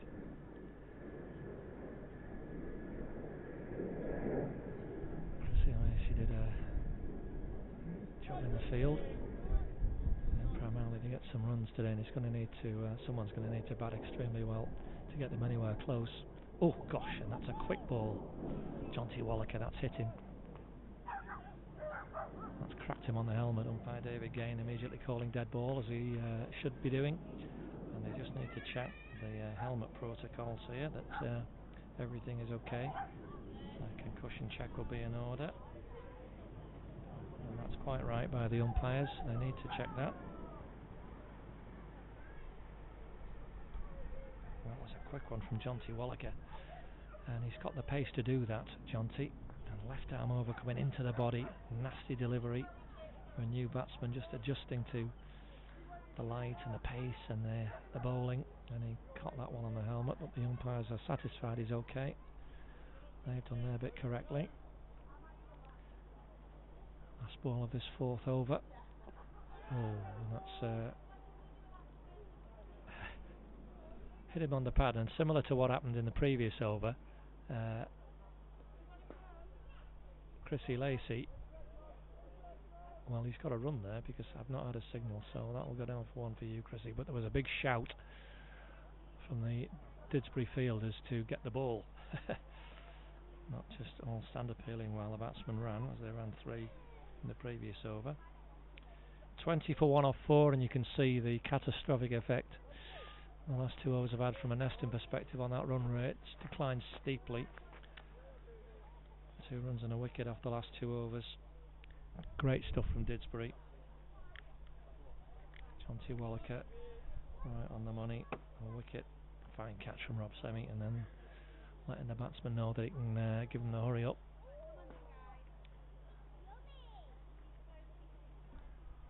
Didsbury start to really assert control. William Booth, oh, driving at thin air there. Chrissy Lacey. Pretty sweet to me, George. No.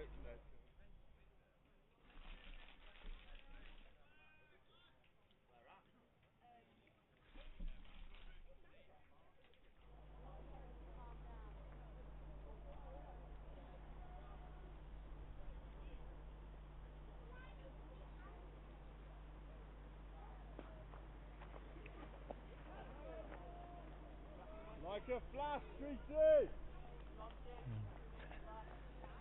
Didsbury Fielders calling encouragement to each other. Actually, Tim Hughes, who's having some time down on the boundary, he'll be exhausted after that fine 40 over not 99 not out.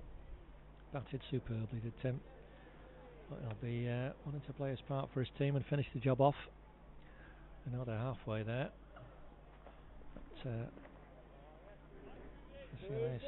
not getting anywhere close to these. Get him back, Booty. And the footwork looking a little sketchy initially. Charlie Lowen is not going to miss very much behind the stumps, if anything at all. He's a fine keeper, Charlie, and standing up particularly. Fielders close in on the offside. Rob Semi close in at short cover. James Green, Steve Green at backward point. Sam Leach in the slips. You're going to have to play a good shot to get some runs. And that one there, they can only just defend back to the bowler. We see this happen so often with this Didsbury attack. There might be a few shots, well, first couple of overs, as there was 18 of the first 2, but they quickly drag it back, and Liam Booth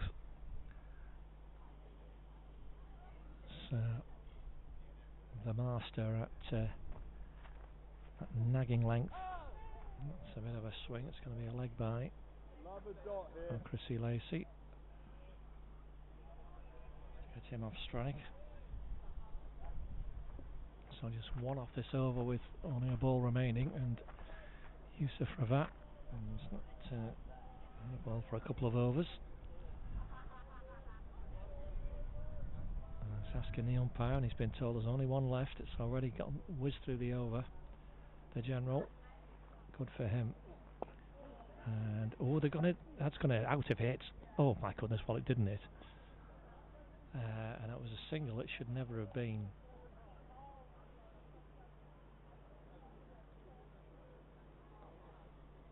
I think that was Jack Hastings there. An underarm scoop might have served him a little better. He went overarm.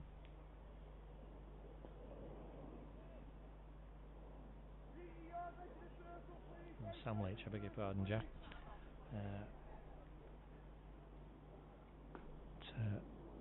Got through for the single, did Yusuf Ravat, but he had his heart in his mouth.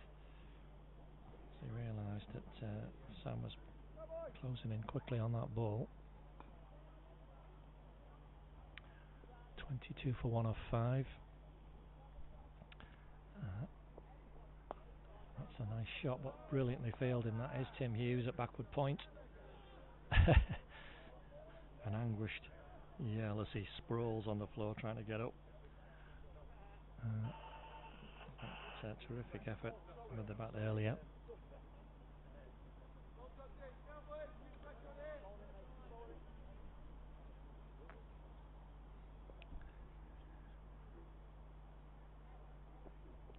Oh, he's nicked that. That's a beauty from John T. Wallaker, yeah, and Yusuf Ravat has to depart, and that was a fine delivery. Not much you could do with that.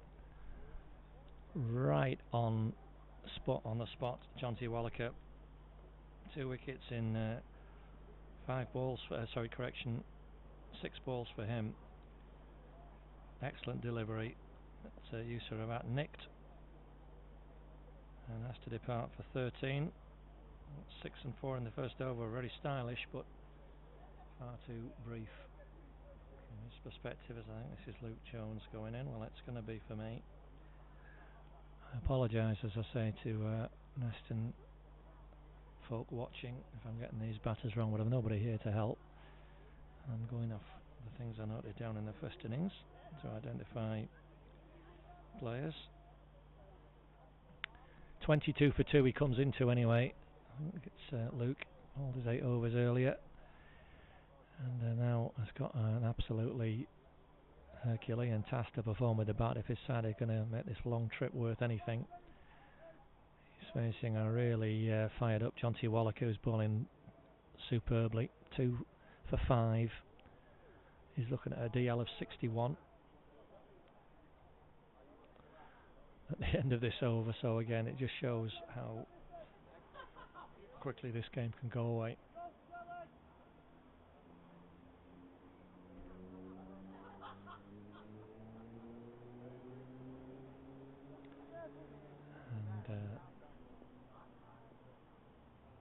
quite fancy having the left-handed to bowl at John T. Wallaker. Is he moving? He's keeping. No, he's putting Tim Hughes back at backward square looking a boundary. Liam Booth stayed at third man, and Rob Semi's come into a gully position.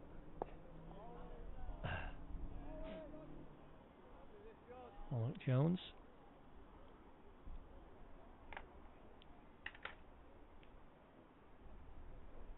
Come on then, come on in! Let's go in, come on Dick! Keep coming in, lads!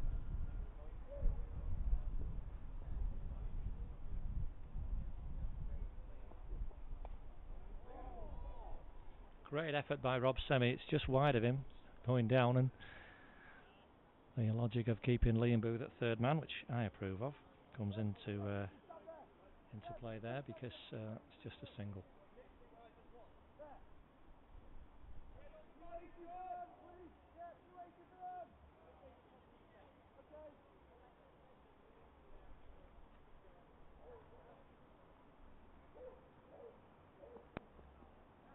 Oh, and that's flicked off the pad. I think that's going to be 4 leg byes. Charlie Lowen couldn't do anything about that. Yeah, 4 leg byes it is.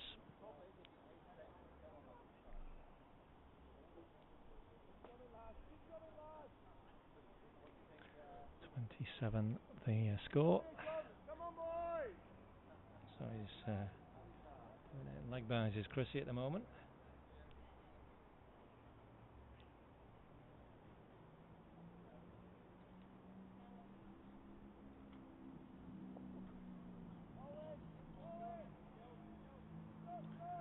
That should be over, gentlemen. I've got over. Yes, we have. We got over. So there we go. End of 6 overs, and you can see that pink line that started off so well is dipping back to where Didsbury were, with that Didsbury were 29 for 1 off 9. So at the moment there won't be too big a difference, but that will soon start climbing.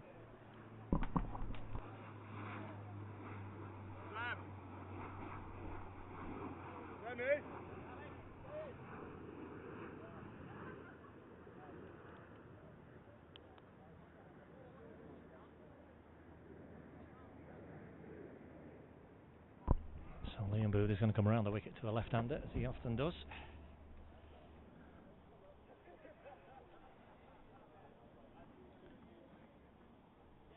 Wallaker just gone back to him, 2 for 6 off 3 overs. Absolutely terrific start from him.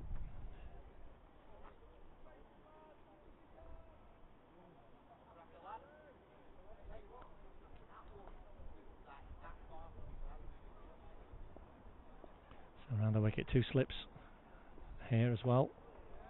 Luke Jones doesn't know where that's gone. It's gone in front of you, Luke, out to mid-wicket. James Green in smartly.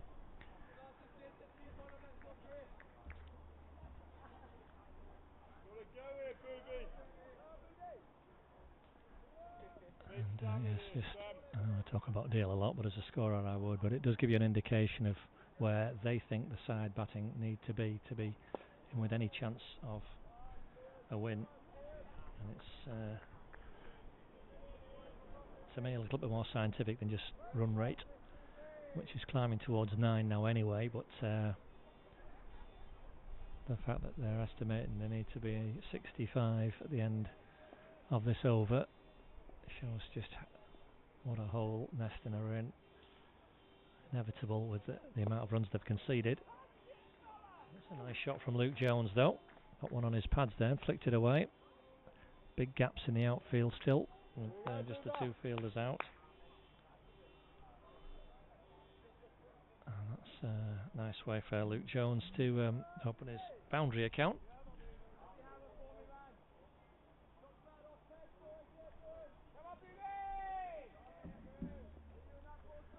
Yeah, Neston just came up against Nick Anderson in supreme form, and when that happens it's very difficult to know what to do as a bowling side.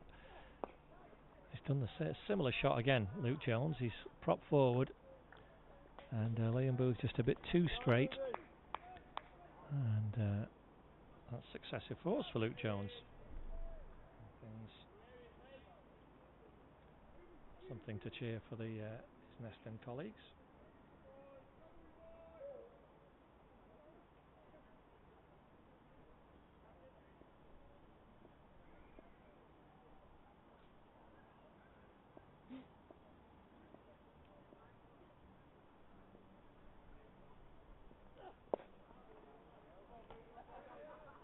Full again, but a little bit wider. So Luke Jones as a man. James Green has gone back there now for that shot. Luke Jones will be wise. Has a very experienced player as Luke, and sure want to get some runs. It's a lovely afternoon. He's travelled all this way, and I want to at least get a score to go home with. He's taken 8 off that over, which is not too shabby. You can see him there.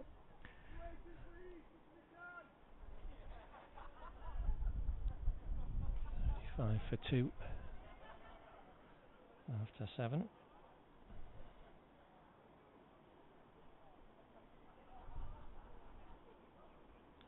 It's Jonty Wallaker who's been a really dangerous customer here, 2 for 6, and he's caused some problems to the batters. Chrissy Lacey's had one on the head already, and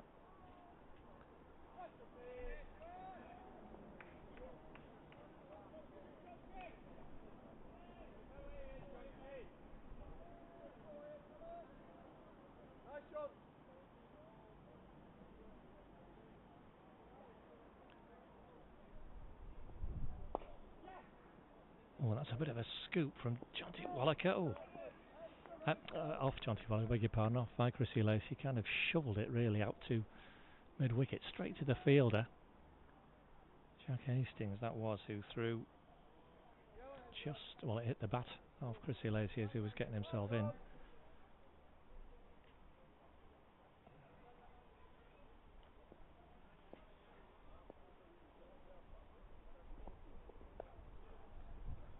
Jones with that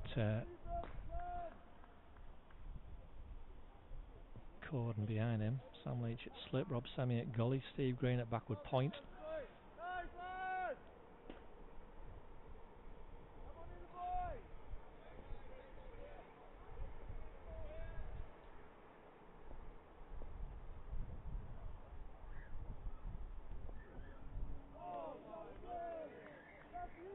It's a beauty. That whistled through, and Luke Jones was feeling for that. That was a quick delivery, and did well to survive, Luke Jones. Jonty Wallaker getting encouragement. Sam Leach at slip, clapping his hands.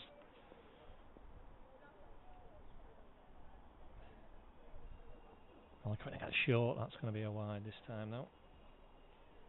A great take from Charlie Lowen behind the stumps, but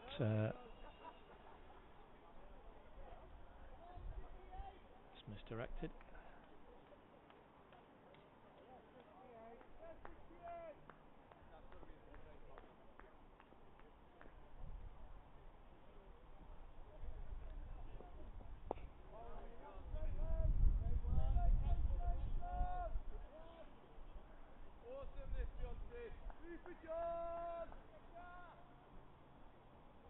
So there's one ball left in this 8th over. There's 2 off it so far. The run and a wide.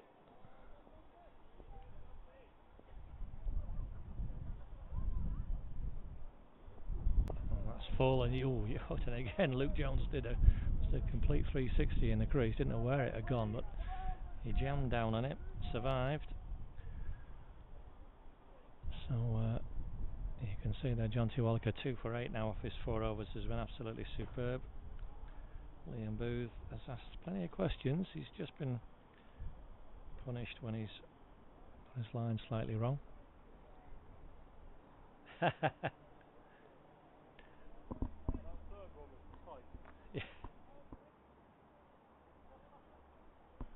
John T. Wallaker coming down in front of me. It's very hot out there. He's glad of his drink on the boundary. Hang on, wait, move it! Move! So the second power play, you might have seen umpire Martin Roberts making the signal. So that's up to 4 fielders out. There's no fielder out down there, and Chrissy Lacey has guided that down. I think he's going to get 4. He is. Yeah, guided through the vacant third man area. So his first boundary. Oh, nice shot. Deliberate shot, steered away. And will do his, settle his nerves a little.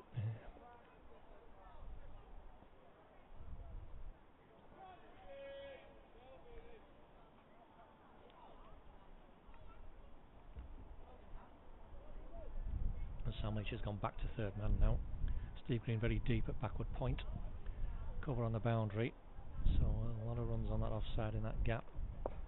Just like that, Chrissy Lacey has found that. That's an easy single. Sid, we grab Ollie.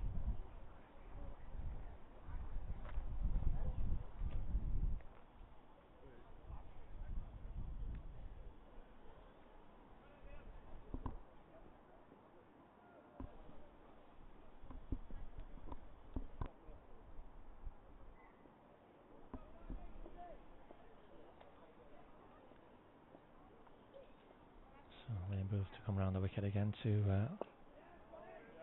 Luke Jones. He's again defending carefully.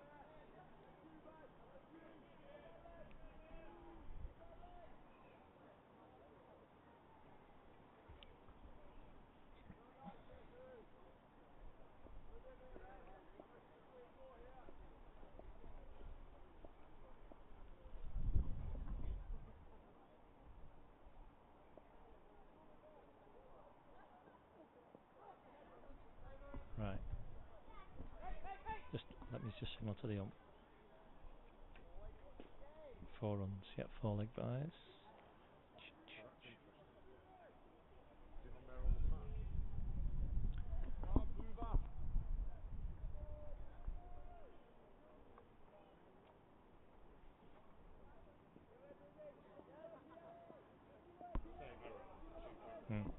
Okay.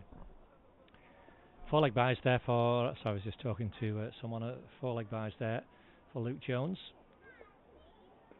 Oh, Martin Roberts, yes, he's going to call that wide. You could tell the umpire is umming and ahhing and he decided, yep, that's too wide for me. So unusually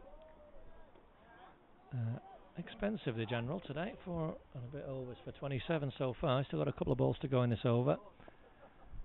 Wide now. Those leg byes as well. I want to get this back. Nicely turned by Luke Jones. Might be a couple here. Yes, they're going to go for it. James Green, it just took a little while to get a great throw. Couldn't prevent the 2 in the end. He had a bit of ground to cover. 2 for Luke Jones. He's into double figures.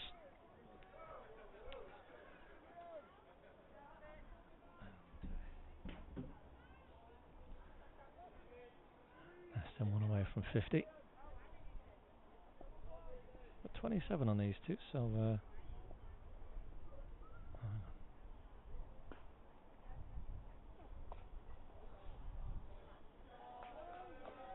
and that's 4. Nicely done by Luke Jones, guarded away through, and that's end of an expensive over. 16 off it in total, and shows how quickly things can change. Didsbury have still got work to do, and in a dominant position. Overs like that will not be what they want. 53 on the board now after 9 overs. Didsbury were only 29 at this stage.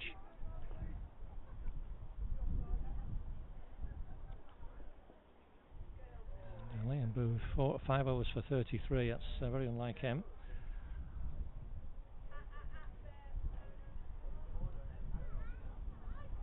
But Tom T. Wallaker will come in, continue this fine spell. The right-handed Chrissy Lacey.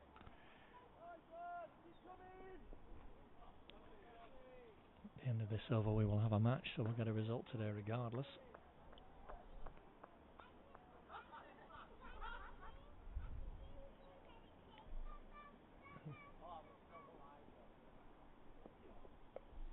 Guided nicely. There's a man down at third man, Tim Hughes. Fields it well. Fields it very well, because that was nicely timed, guided away, speeding away, and a skidding stop. Tim Hughes kept that to a single, and that was a good piece of work.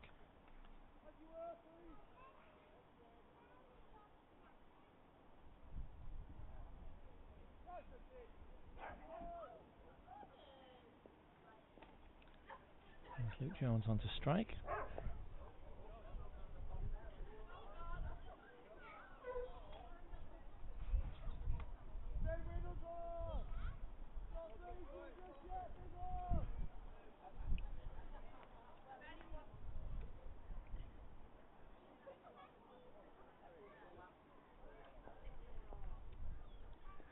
The field still looks very tight for Luke Jones. Slip gully, backward point, third man there as well.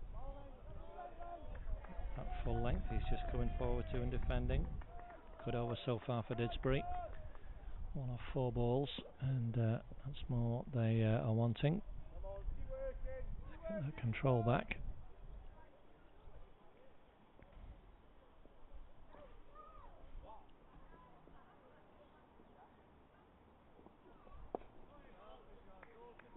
And again, fine ball in this from John T. Wallaker. Getting some good encouragement from his teammates, and rightly so.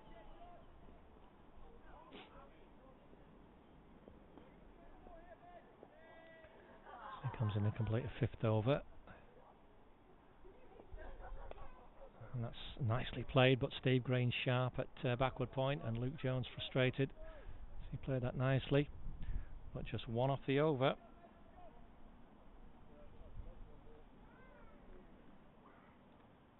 And there you can see that Neston runner, although it's ahead of Didsbury's at this stage, it is rapidly going towards it, and it's going to have to climb some to keep up with the incredible acceleration that Didsbury affected in the second half of the innings, when 222 runs came in the last 20 overs. And we're going to see James Green take over from Liam Booth at the far end, the Fletcher Moss end. Didn't get a ball yesterday, James, wasn't needed. As Crappenall absolutely fell to pieces here.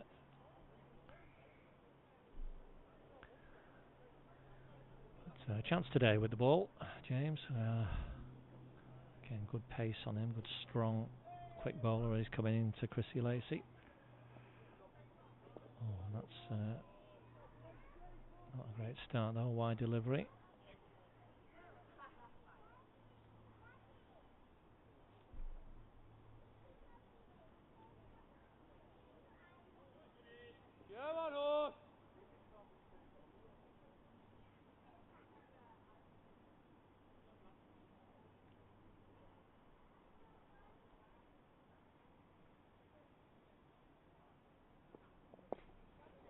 Oof.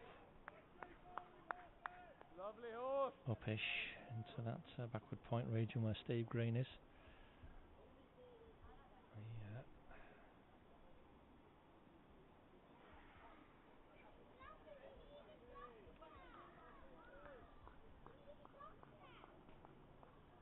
Has had his mouth just for a split second there, Chrissy Lacey, but kept it down okay. Yes, no, yes, they're going to go. That should be a run. That's a nice throw. It's going to hit the stumps, that. Yes, it did. And Tim Hughes, although he's hobbling, getting a round of applause from his colleagues for that. I was right behind the throw, and I thought, this is going to hit. And it did, but the batsman safely home. No chance of a run out. I heard Nick Anderson moving Sam Leach to gully for Luke Jones, and then Will Street, who's down at third man, is coming in between the gap between keeper and gully. So James Green is there, and it's on to Luke Jones a bit quickly. It's on his bat.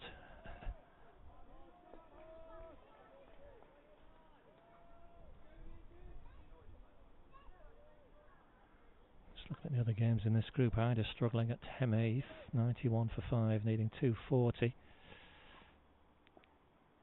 So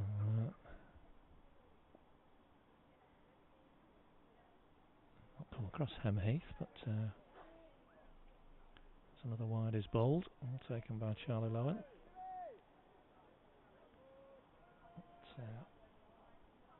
James Green just got to get the radar adjusted.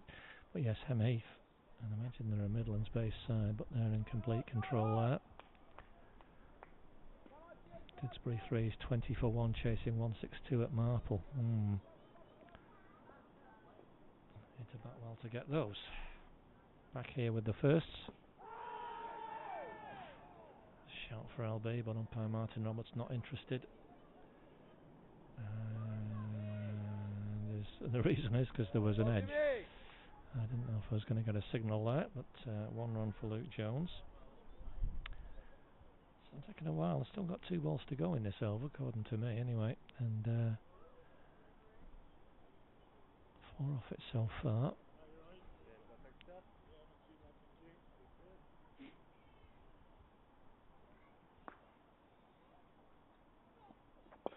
Nice shoo.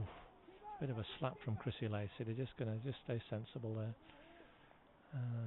Sort of a swipe at it really. Gets a single down to mid-off. Nick Anderson didn't try anything too ambitious with the throw.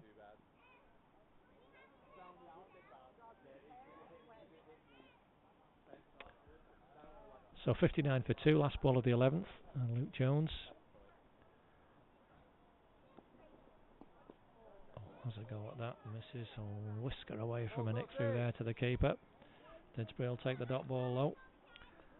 You can see the pink on the Manhattan has got some, it's keeping up at the moment, but that second half of the innings, that is, if they can do that, then well, that will be spectacular viewing. Because that's when Didsbury really took the game by the scruff of the neck.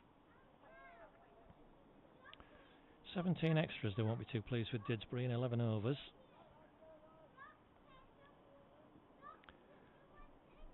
But, these 2 wickets they will be very pleased with.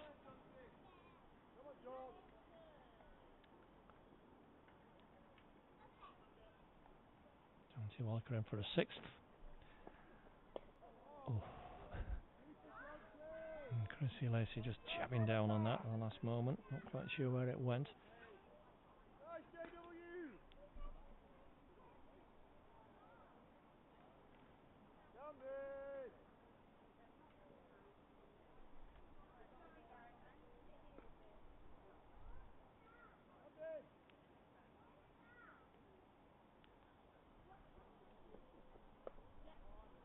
Nicely guarded away. Will only be 1 though. Tim Hughes is in a good position for that shot now.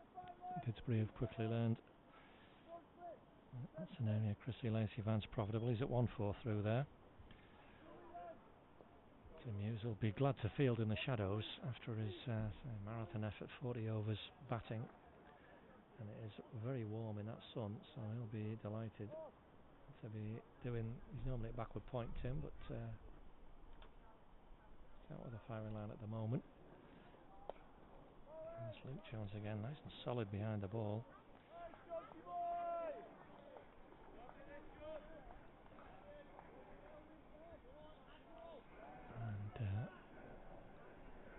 And be key to any hopes Neston have. I think Luke is just getting himself in.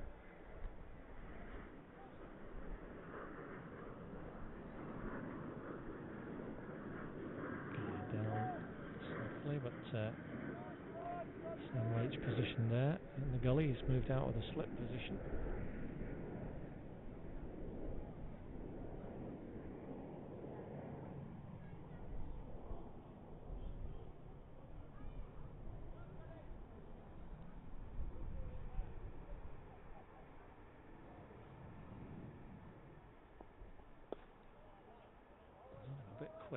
Luke Jones.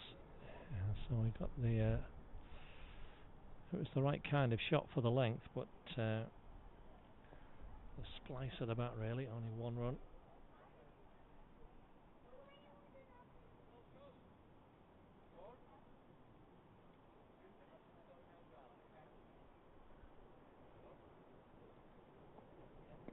Oof, and he's hit him again. Oh, he's in the wars out there, Chrissy Lacey. He copped another short one from John T. Wallace, like he did second ball.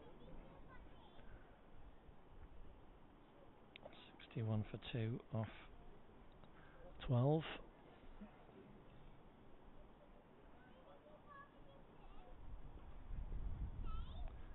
That's a fine spell from John T. Wallace. 6 overs, 2 for 11. And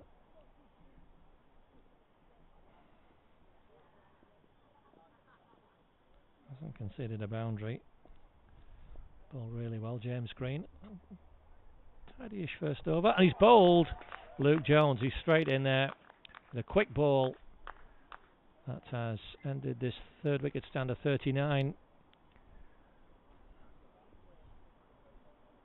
Luke Jones beaten, I think, a little bit for pace there. Clean bowled. And that's a great wicket for James Green. It was decent-ish first over. A couple of wides he'll have been disappointed with. But he's got a wicket now, and that's a very important one as well. Luke Jones departs for 17.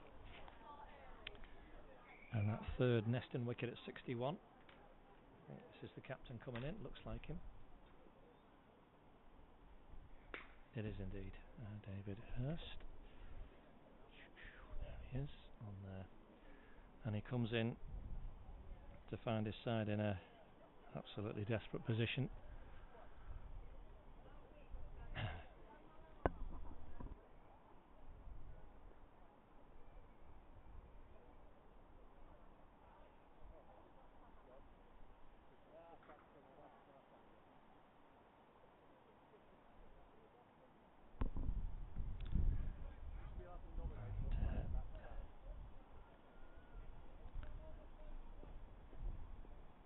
Fine player in his time, David Hurst.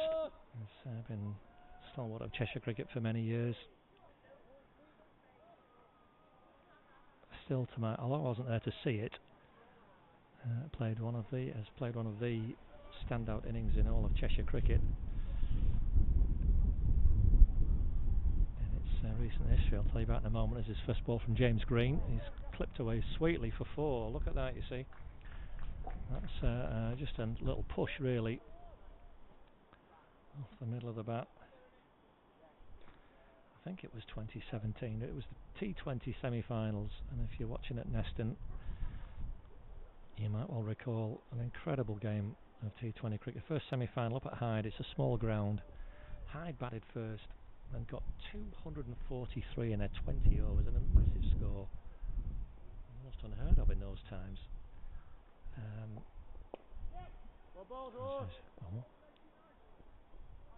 Single off that one there, pushed out. Yeah, Hyde got an enormous 243. It was just incredible. And a big crowd there, I was told about, who were very partisan at Hyde, which is fair enough.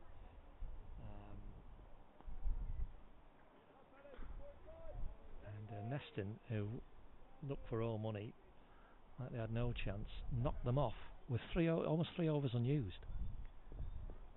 Well, that's not a good ball from James Green, who shrugs his shoulders in disgust at himself there. 6th wide of the innings. Yeah, David Hurst played I forget exactly how many, it was 100 and something in a ridiculous amount of time. Incredible hitting. And Neston chased down 243, as I say, with 3 overs unused. Wow. And that will always be one of the great innings. Unfortunately, it was before the days of streaming, so it was not captured anywhere, but it will live in the memory of all who saw it. Neston went on to win it, I think, that year. Well, certainly what was the final, I forget the result, but that semi That is one of the bravo performances, and David Hurst, the man at the centre of it. Well, he's going to have to do something similar today. Oof, that's whizzed past the edge. Great field this, horse, great field this. Chrissy Lacey's bat. Awesome, awesome boy!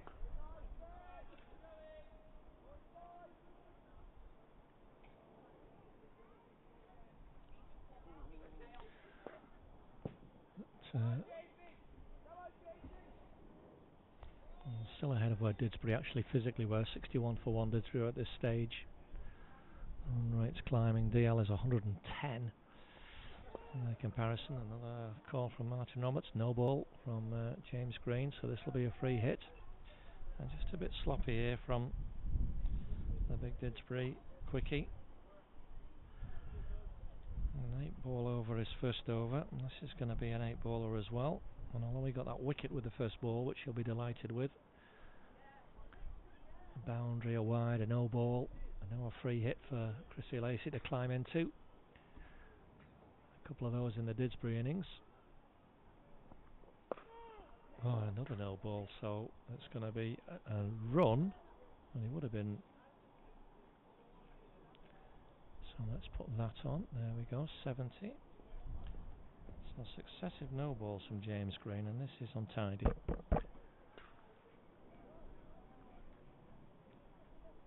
So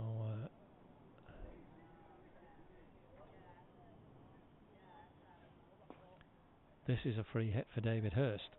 He can alter the field, Nick Anderson, because the batsman took a run. You can see Sam Leach coming across your picture there to short mid-wicket. Tim Hughes has gone back onto the backward square leg boundary. James Green just want to get out of this with a dot, and he has, because Rob Semi is smartly from extra cover. Good full delivery, so 9 off the over, an untidy over from James Green. 9-ball over. I'll be disappointed with that, but pleased with the wicket, and the wicket is the crucial thing, because that really, there you can see it, Luke Jones, the man, bowled in that over, and that really has set Neston back. With 70 off 13. Those 3 wickets are what's really hurting them.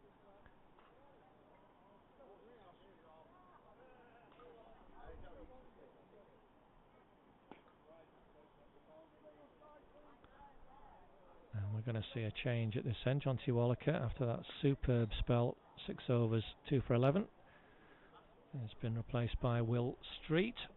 So a bit of off spin.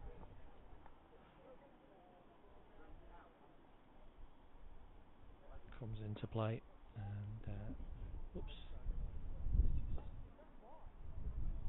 checking around the field, long on, deep mid wicket, deep square leg, all on the boundary, and extra cover on the boundary for his men out. Mid wicket, extra cover, short fine leg and backward point. Nick Anderson at mid off as Will Street comes in. Chrissy Lacey just making the most of one of those gaps on the leg side for a single.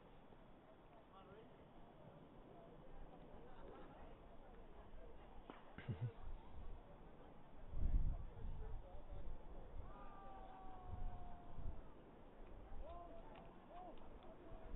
we're just going to have a slight delay. Just moving the sight screen a bit.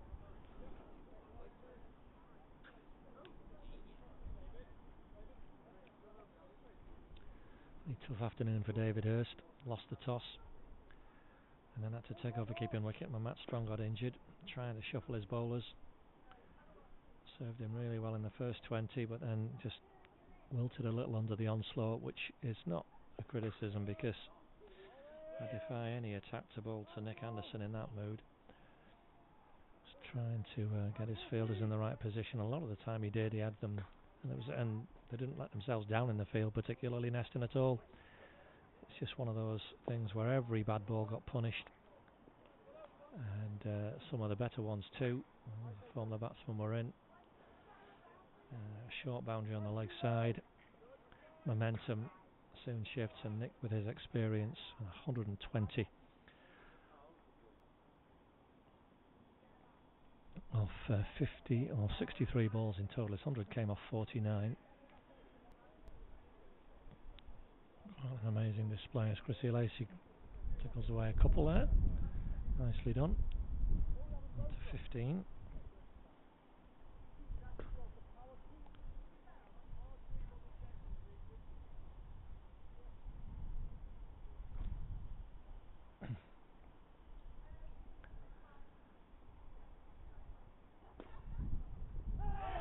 He's gone for it again, and this time umpire David Gaines says, no, you're right in front there, young man.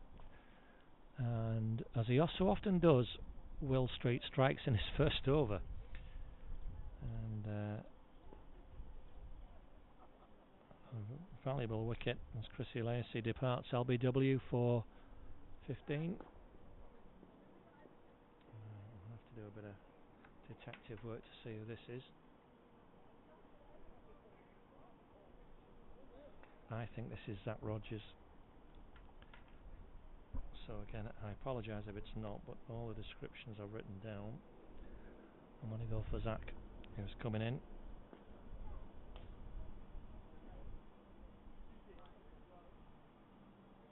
In a pretty hopeless situation for his side, 74 for 4.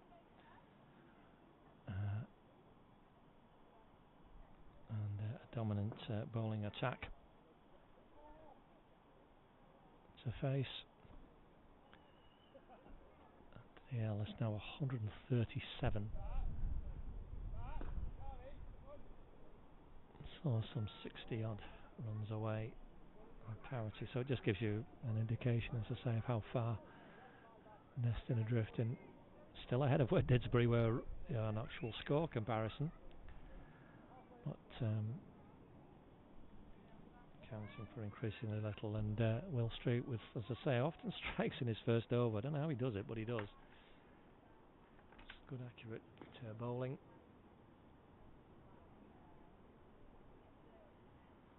So I assume this is Zach. I apologise if it's not, but it's certainly someone.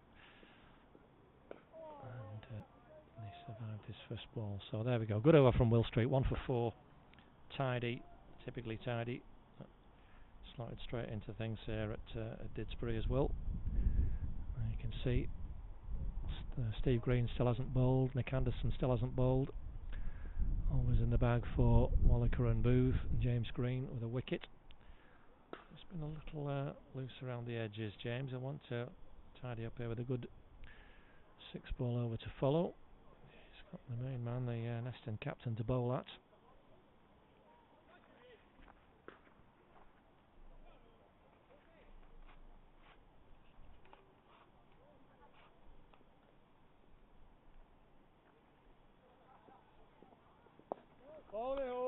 That's a nice start. Good full delivery.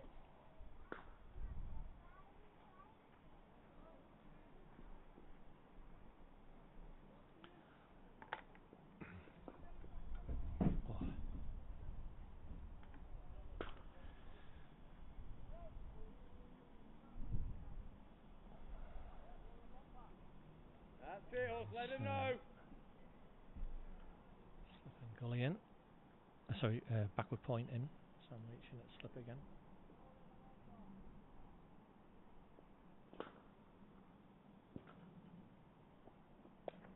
Nice shot from David Hurst, though. He swiveled on that, and although there's a man back, it's well wide of him. Nicely fielded by one of the Didsbury players who's not playing in this game, Ollie Chamberlain. Smart one-handed pick-up, but it had already gone over the boundary. Nice shot from David Hurst. Second boundary for him. He's into double figures already.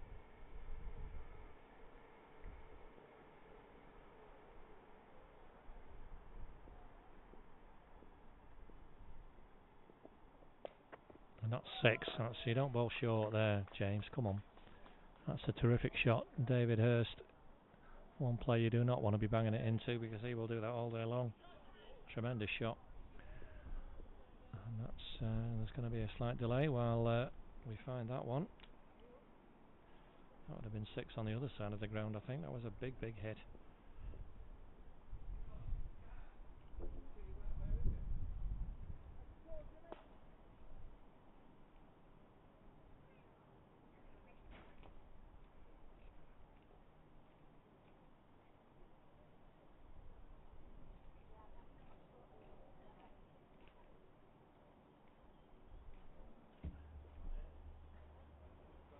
Okay.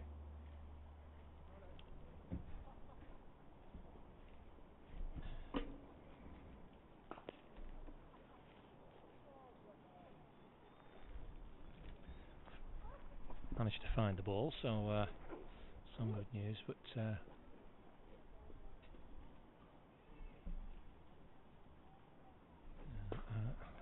hopefully James has learned his lesson from that, because Sir David is a fine player.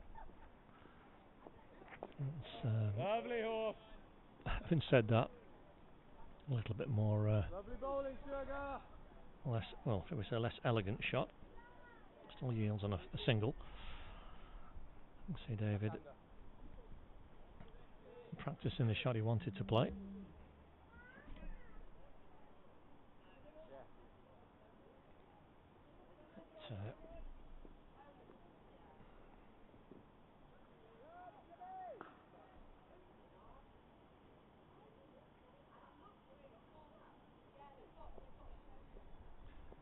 But, Zach Rogers on to strike.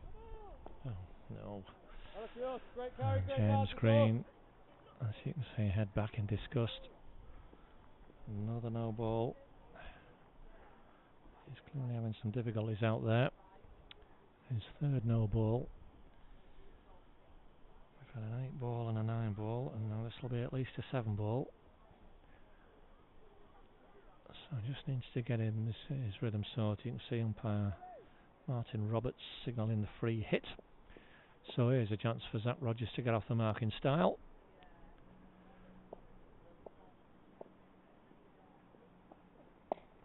Oh, he's shoveled it round. Liam Booth is underneath it. It's going to let it bounce. Great effort from Zach Rogers to find the boundary. He's got a run. That's all he'll get. So we'll never know, Boothie, we'll never know. Yeah, John T. Wallaker calling right across the field to the general there. He didn't in the end go for the catch, Liam Booth, because, well, free hit, there's not a lot of point. Kept it to 1.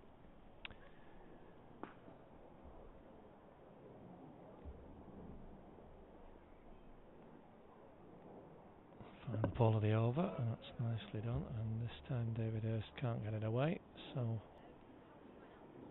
bit of reprieve, but still an expensive over. 13 off it, and that's as we look at the partnerships, only that one of 39 of any substance at all for Neston. And despite these more expensive overs, they're not really hurting Didsbury now. The run rate climbing towards 10.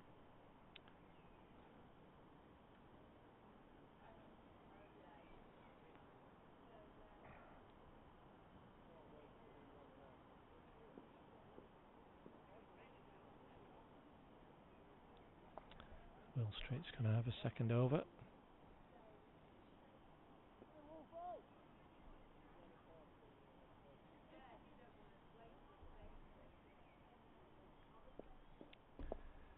He's going to come round the wicket to the left-hander. He's having a bit of a tangle there, Zach Rogers. I think he just got some bat on it in time. That will have been a heart-in-mouth moment for him.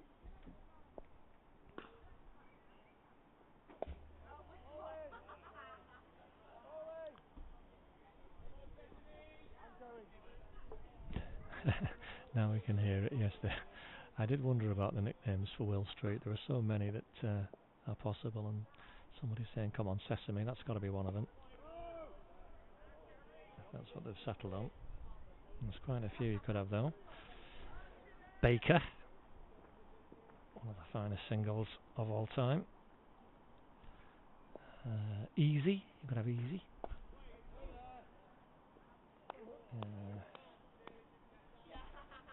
What about Sunnyside? Sunnyside of the street. That's the one. Anyway, we'll stop the nicknames and just constantly call him Will. He's bowling very well. He's getting through this over nice and quickly, accurately. So Rogers can just flick that out. 4-1. Hey, so stay! Hey, so stay! Donkey stay! Donkey stay! Please go on in there! He's rattling through this over, Will Street. He does this as well, which is another great asset. Through his overs quickly. David Hurst though has gone for this one. Come down the wicket, taking a chance with it. He's got 4. Couldn't see where it had gone. Well, I knew it cleared the infield. So Nick Anderson had brought everybody in. So good shot from David Hurst to finish the over. His third 4. 92 for 4. Didsbury were only 76 at this stage, but as you can see, what the task ahead for Neston on the run rate to keep up with the acceleration. 222 came in the second 20 overs of the Didsbury innings.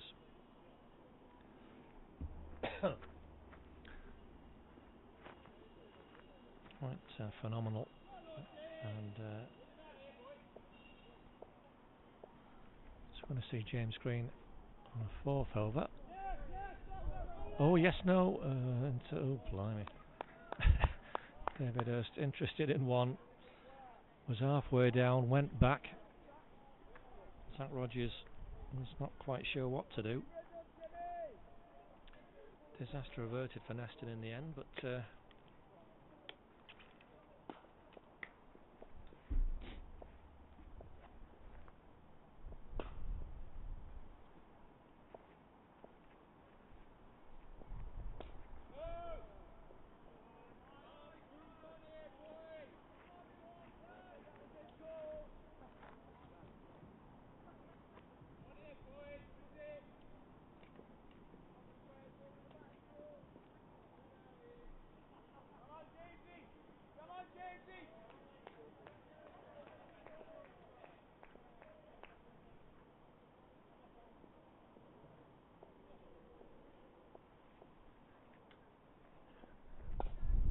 nice shot from Zach Rogers. That's a lovely shot.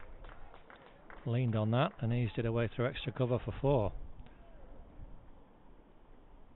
Nice way to open your boundary account. Lovely shot. All along the ground. Classical cover drive. On the posh side, as they say. And that will help him feel better.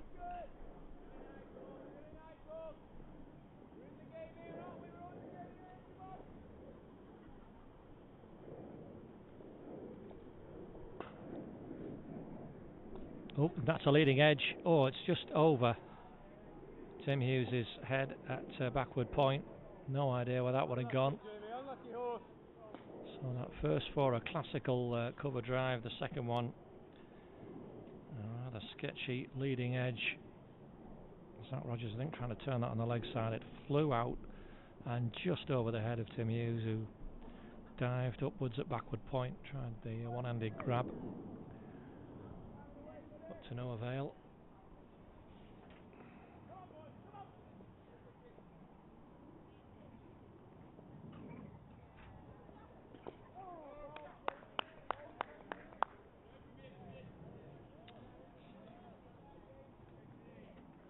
On the spot, and all Zach Rogers can do is defend it.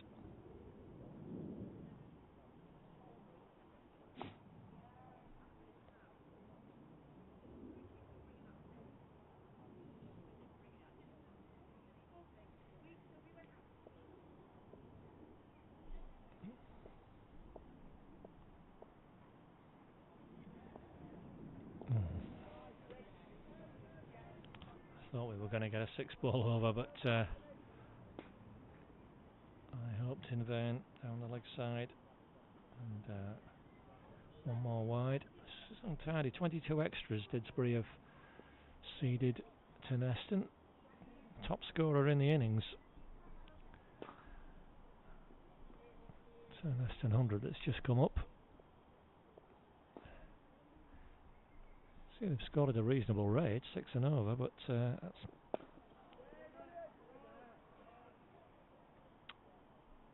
still not going to help them because the run rate slides over 9.5 now required. James Green left that over. A little unlucky with the one that was almost caught at backward point.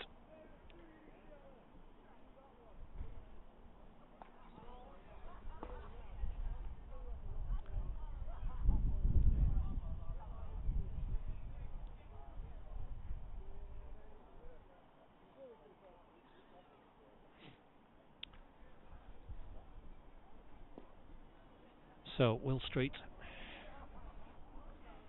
Third over. On deep mid wicket. Deep backward square, very backward square, Liam Booth. The men out on the leg side as an extra cover on the boundary.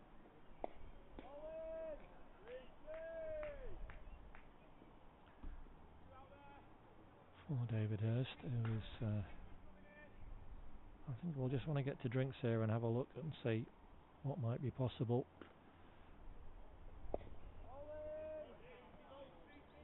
He knows if he gets out, then it really is. All the hopes are faint at the moment, extinguished if he were to get out within the next few overs.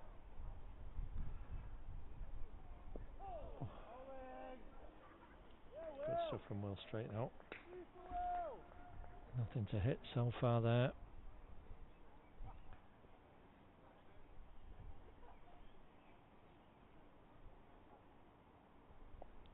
The ball nicely guarded away by David Hurst. He's timed it so well, in fact he's got it away to that third man boundary. Will Street just reflects on just a little bit too much width. David Hurst dabbed it away. And despite the chase from Sam Leach, it was quite quick. Ball beat him, such is the quality of the outfield. So David Hurst on to 25, fourth 4.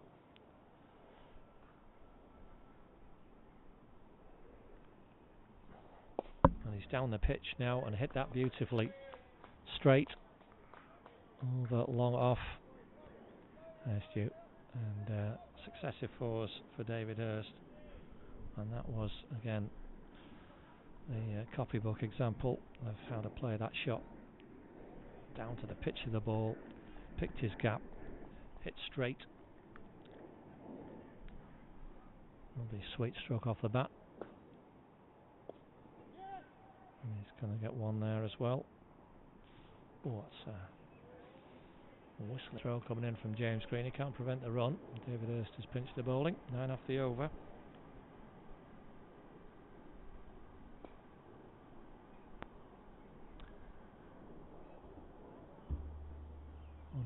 $110 for 4 off 18, so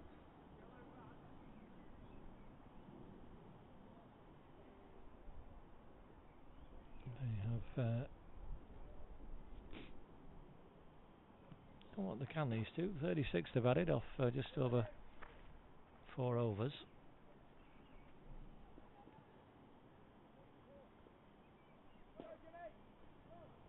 James Green's going to have another one. 1 for 36 from his 4, a very mixed bag from the Didsbury Quick. But,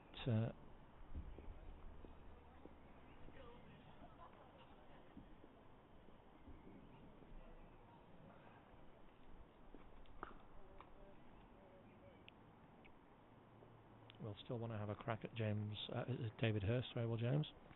Oh! There's one past the bat at last. Now James, come on.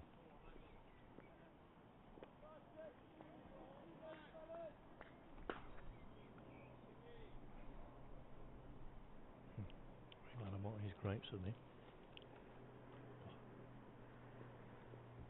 Just the ticket.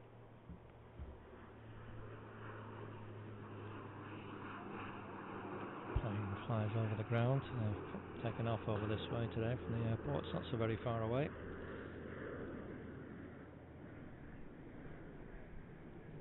Clouds still high, but I don't think we're going to see much sun now, as they've gathered it.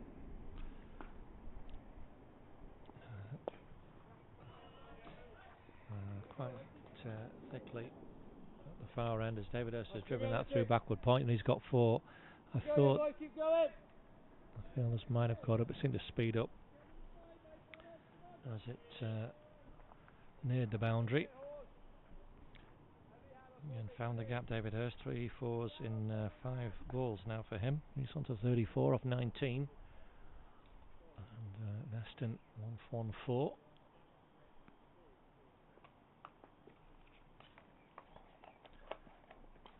Oh. Sure. You extended it to go that fine, David. It was not so very far away from Will Street, down here in front of me, or just to the right of me at fine leg. Let's change that round again. Sorry, I've put a 4 on there and I shouldn't. That's the right button. There we are. 1 is what it was, because you can see Zach Rogers is on strike. James Green's going to stay over the wicket to the left-hander.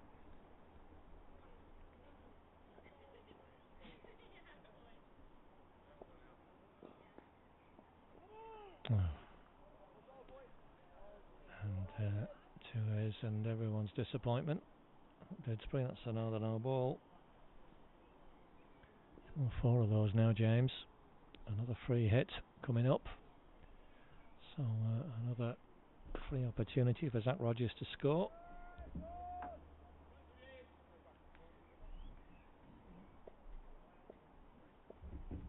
Third man, fine leg, square leg on the boundary. Nobody can change position. That's Well, Jimmy! I assume I can't actually see straight down the wicket from where I am. I assume that must have gone over the stumps, because I was umpire shaped as he was going to signal wide, but decided in the end that was fine, and James Green has pulled a good riposte to Zach Rogers. That free hit, so we're back to normal action. Ball number 5 of the over coming up. Oh, that's a great ball, full. And Zach Rogers, he got an edge on it. That's why there was no real excitement from the Didsbury fielders. That was very full. Fine delivery from James Green. He's got 1 ball left in this over.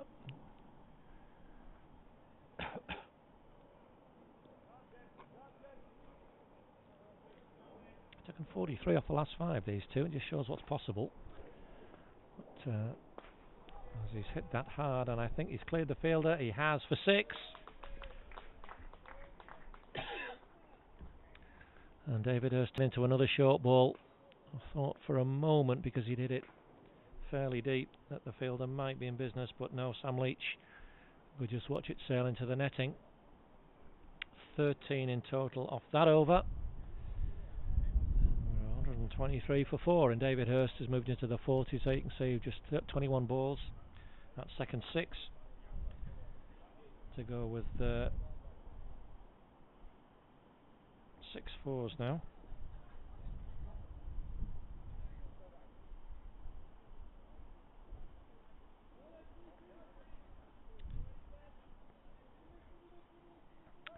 And this partnership now worth 49.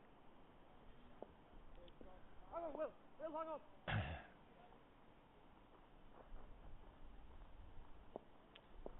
So Anderson just sorting the field out. And Will Street comes into ball. Rogers Yours in the ring, straight please. away calls for the single, and that's the 50 partnership for the 5th wicket between these two. Come in very good time.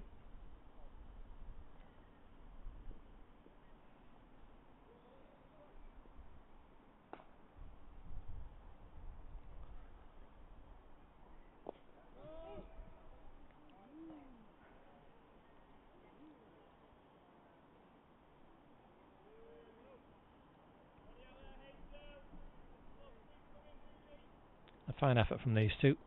So I'm just correcting a couple of notes on my sheets. 50 partnership, yep. In a little under 6 overs actually it's come. It's a good time. It just goes to show that the scoring opportunities are there. That's those 4 wickets that have put Neston under a lot of pressure. And this is the sheer size of the target. They're still on some 200 adrift for all intents and purposes of a victory. They worked so hard to get to this position. Did you want to say 45 and the horse stay? No. Why are you the horse swapping every time? Oh no, sorry, yeah, I understand. Sorry. Just here, Nick Anderson, skipper, just shouting out some instructions and some suggestions to the bowler. He's got the field he wants. James Green at short, fine leg. As Zach Rogers drives down the ground. Jonty Wallaker mid off. Scanner for a single, but just 3 off this over. There's one more ball before drinks.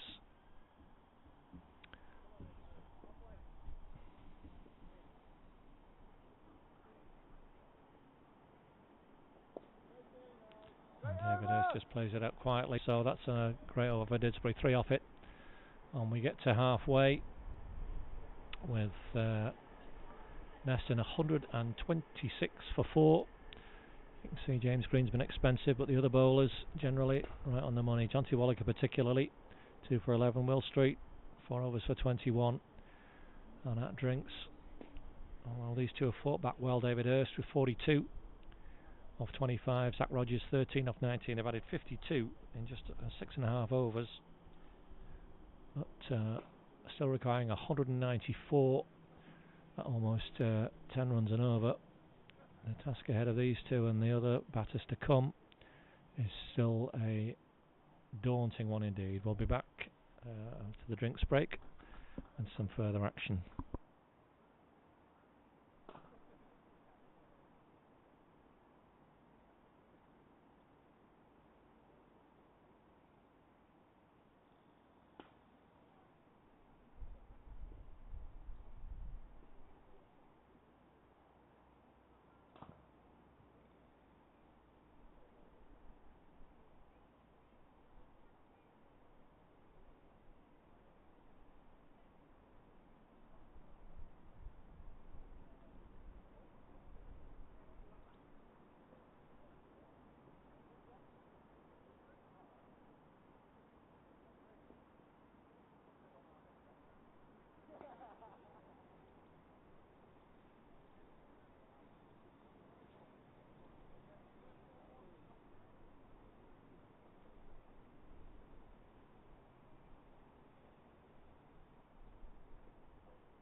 So we're back with the final part of the action from today's national knockout match.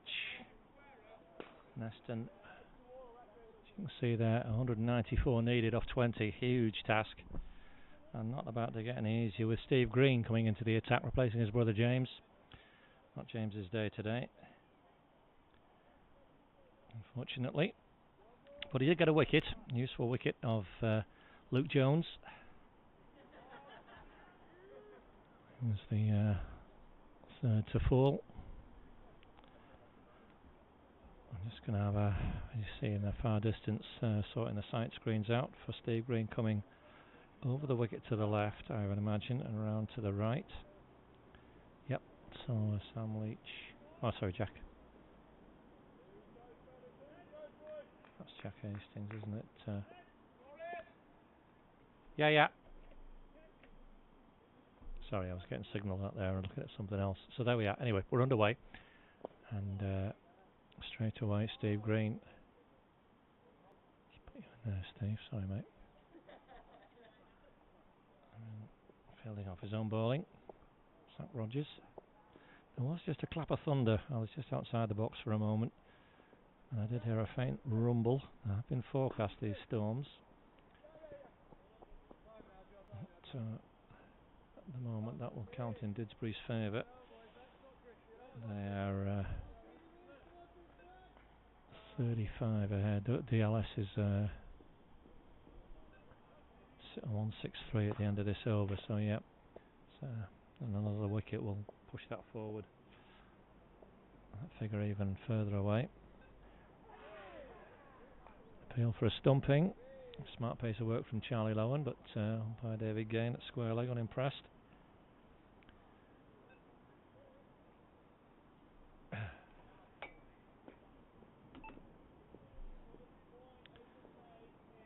It has got very muggy, and the clouds, as I mentioned before, drinks building up now. Oh, that bright sunshine's gone. Catch, was that edge? What was that off? Was that off the pad?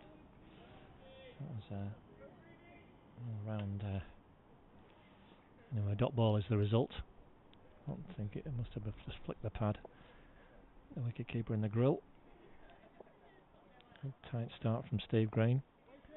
Oh, man there for that shot is John T. Wallaker, so that's another profitable shot for Zach Rogers.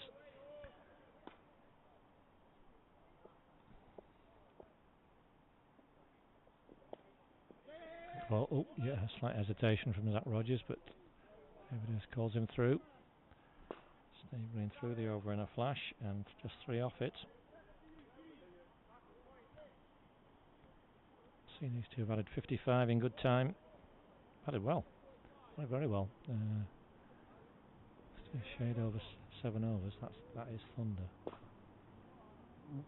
Sure, I could hear that. So Didsbury will be happy at the moment because there should we get any interruption, they are well ahead on DLS, which has gone up to 168 now. And should a wicket fall, it will, as I say, jump right up again. And straight with his 5th over.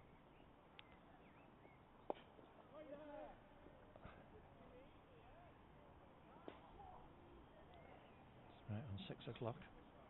And they did say that there was a chance of thunder and some heavy showers later on today.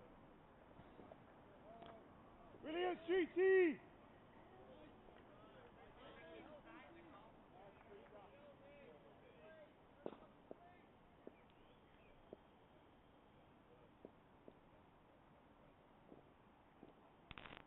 Oh, nice shot.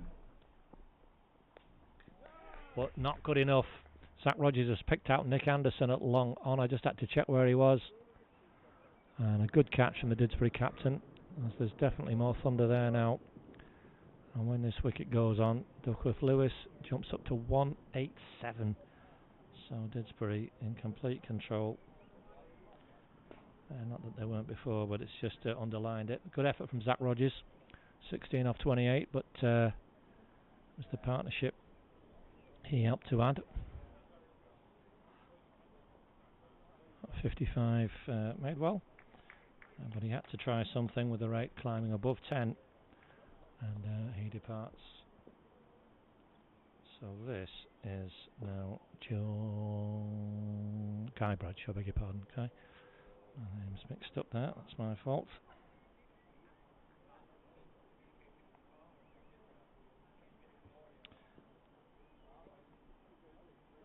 29 for 5.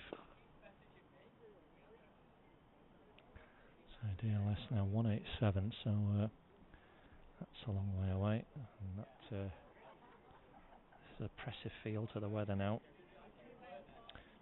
Sticky, it feels like it could come down at any moment, to be honest. It's gone quite murky. The umpires might have even just been chatting about the light or the possibility of thunder. I haven't seen any lightning.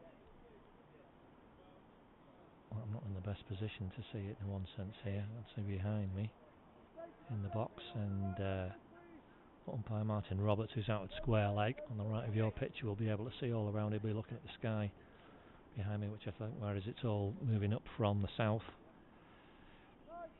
and so any hint of lightning will be off. They have to go off. For now we're okay. Gloomy light.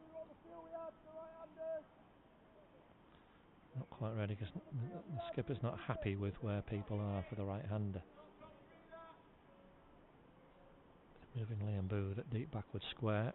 Steve Green's in at forward square in the circle. It's Will Streets into Guy Bradshaw's first ball. Let's it go. Hellerab.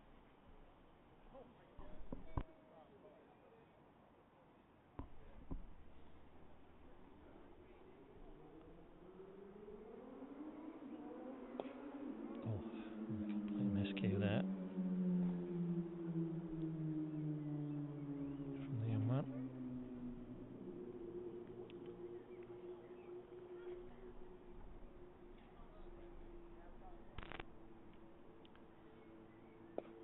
So that's a wicket maiden, the 22nd over of a 40 over game. Well bowled, Will Street. And more rumbles of thunder, you might even hear them on the effects mic. I don't know what the umpires are going to do here. Thunder rumbling around, as I said, so lightning is the issue, not so much the thunder.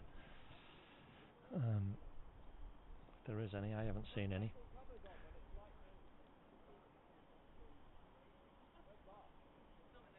I was just discussing that at the moment.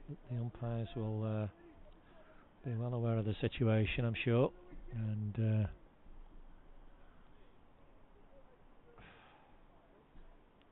nobody wants to be caught out in this. It's gone pretty dark now, and a few spots of rain I can see, and that is rain. Yeah, it is definitely raining. So I'm just going to try and get myself a little bit protected in here. Steve Green is in to David Hurst. I have to try and concentrate. It's his first ball since drinks, David. Did really well before then. 42 off 26. The rain intervening. And you can hear on the effects mic the rain now that is falling steadily. Spectators are clearing off inside. I don't know where Anthony is to sort this microphone out. Anthony?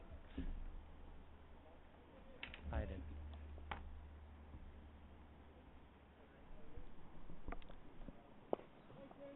I'm going to take a single. David Hurst.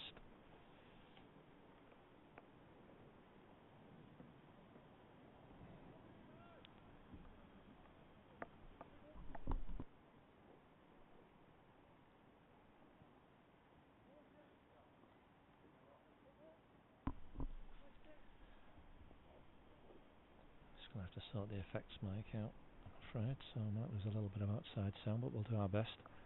As Guy Bradshaw faces Steve Green, flicks him away nicely, but it's only going to be a single. Deep mid wicket.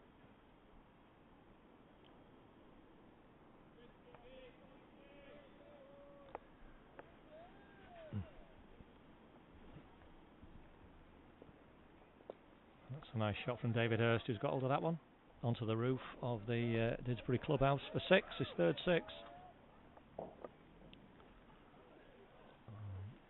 end to the over for the Neston skipper, who moves within 1 of a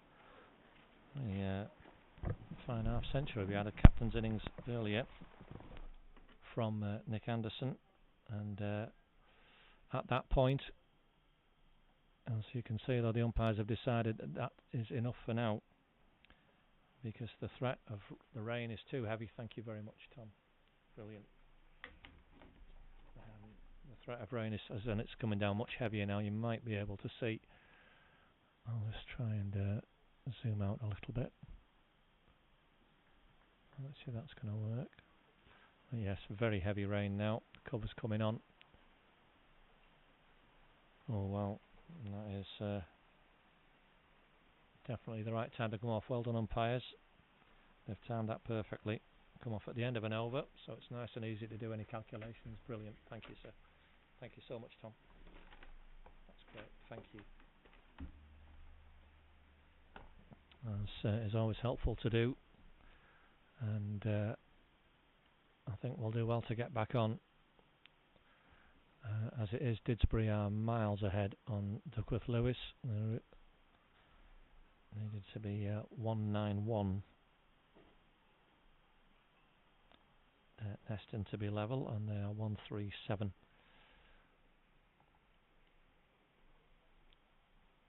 So some 54 behind in the match situation. The graphics will come on out and tell you the players. You might be able to see the players dragging sheeting on. Covers are on. And we will just take a pause in the commentary while we wait and see what happens, but you'll be able to work out for yourself the match situation.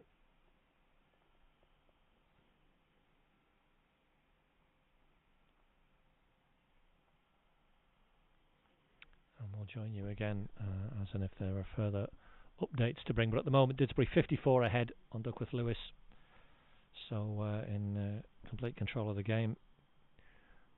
Despite a fine knock from the Neston captain David Hurst, 49 off 30. Hit his third 6 off the last ball before that break for rain. We'll be back with you, as I say, as and when there's some news to update. But for the moment, we're off for rain.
Just to let you know, this one speaking to the umpires, the game has been abandoned, so Didsbury will win by they're 54 runs ahead on Duckworth Lewis.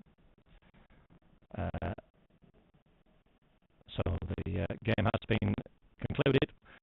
David has one short of a half century, but I think with heavy rain falling out, a lot of lightning flashing around the ground, it's very dark, and more lightning flashing as I'm talking to you now. No chance of a resumption.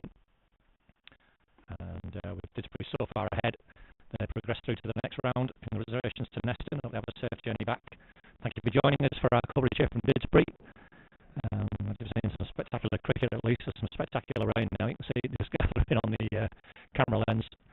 The lightning overhead. And we'll join you again next time. This is James Emerson, the Didsbury scorer, thanking you for joining us. And we will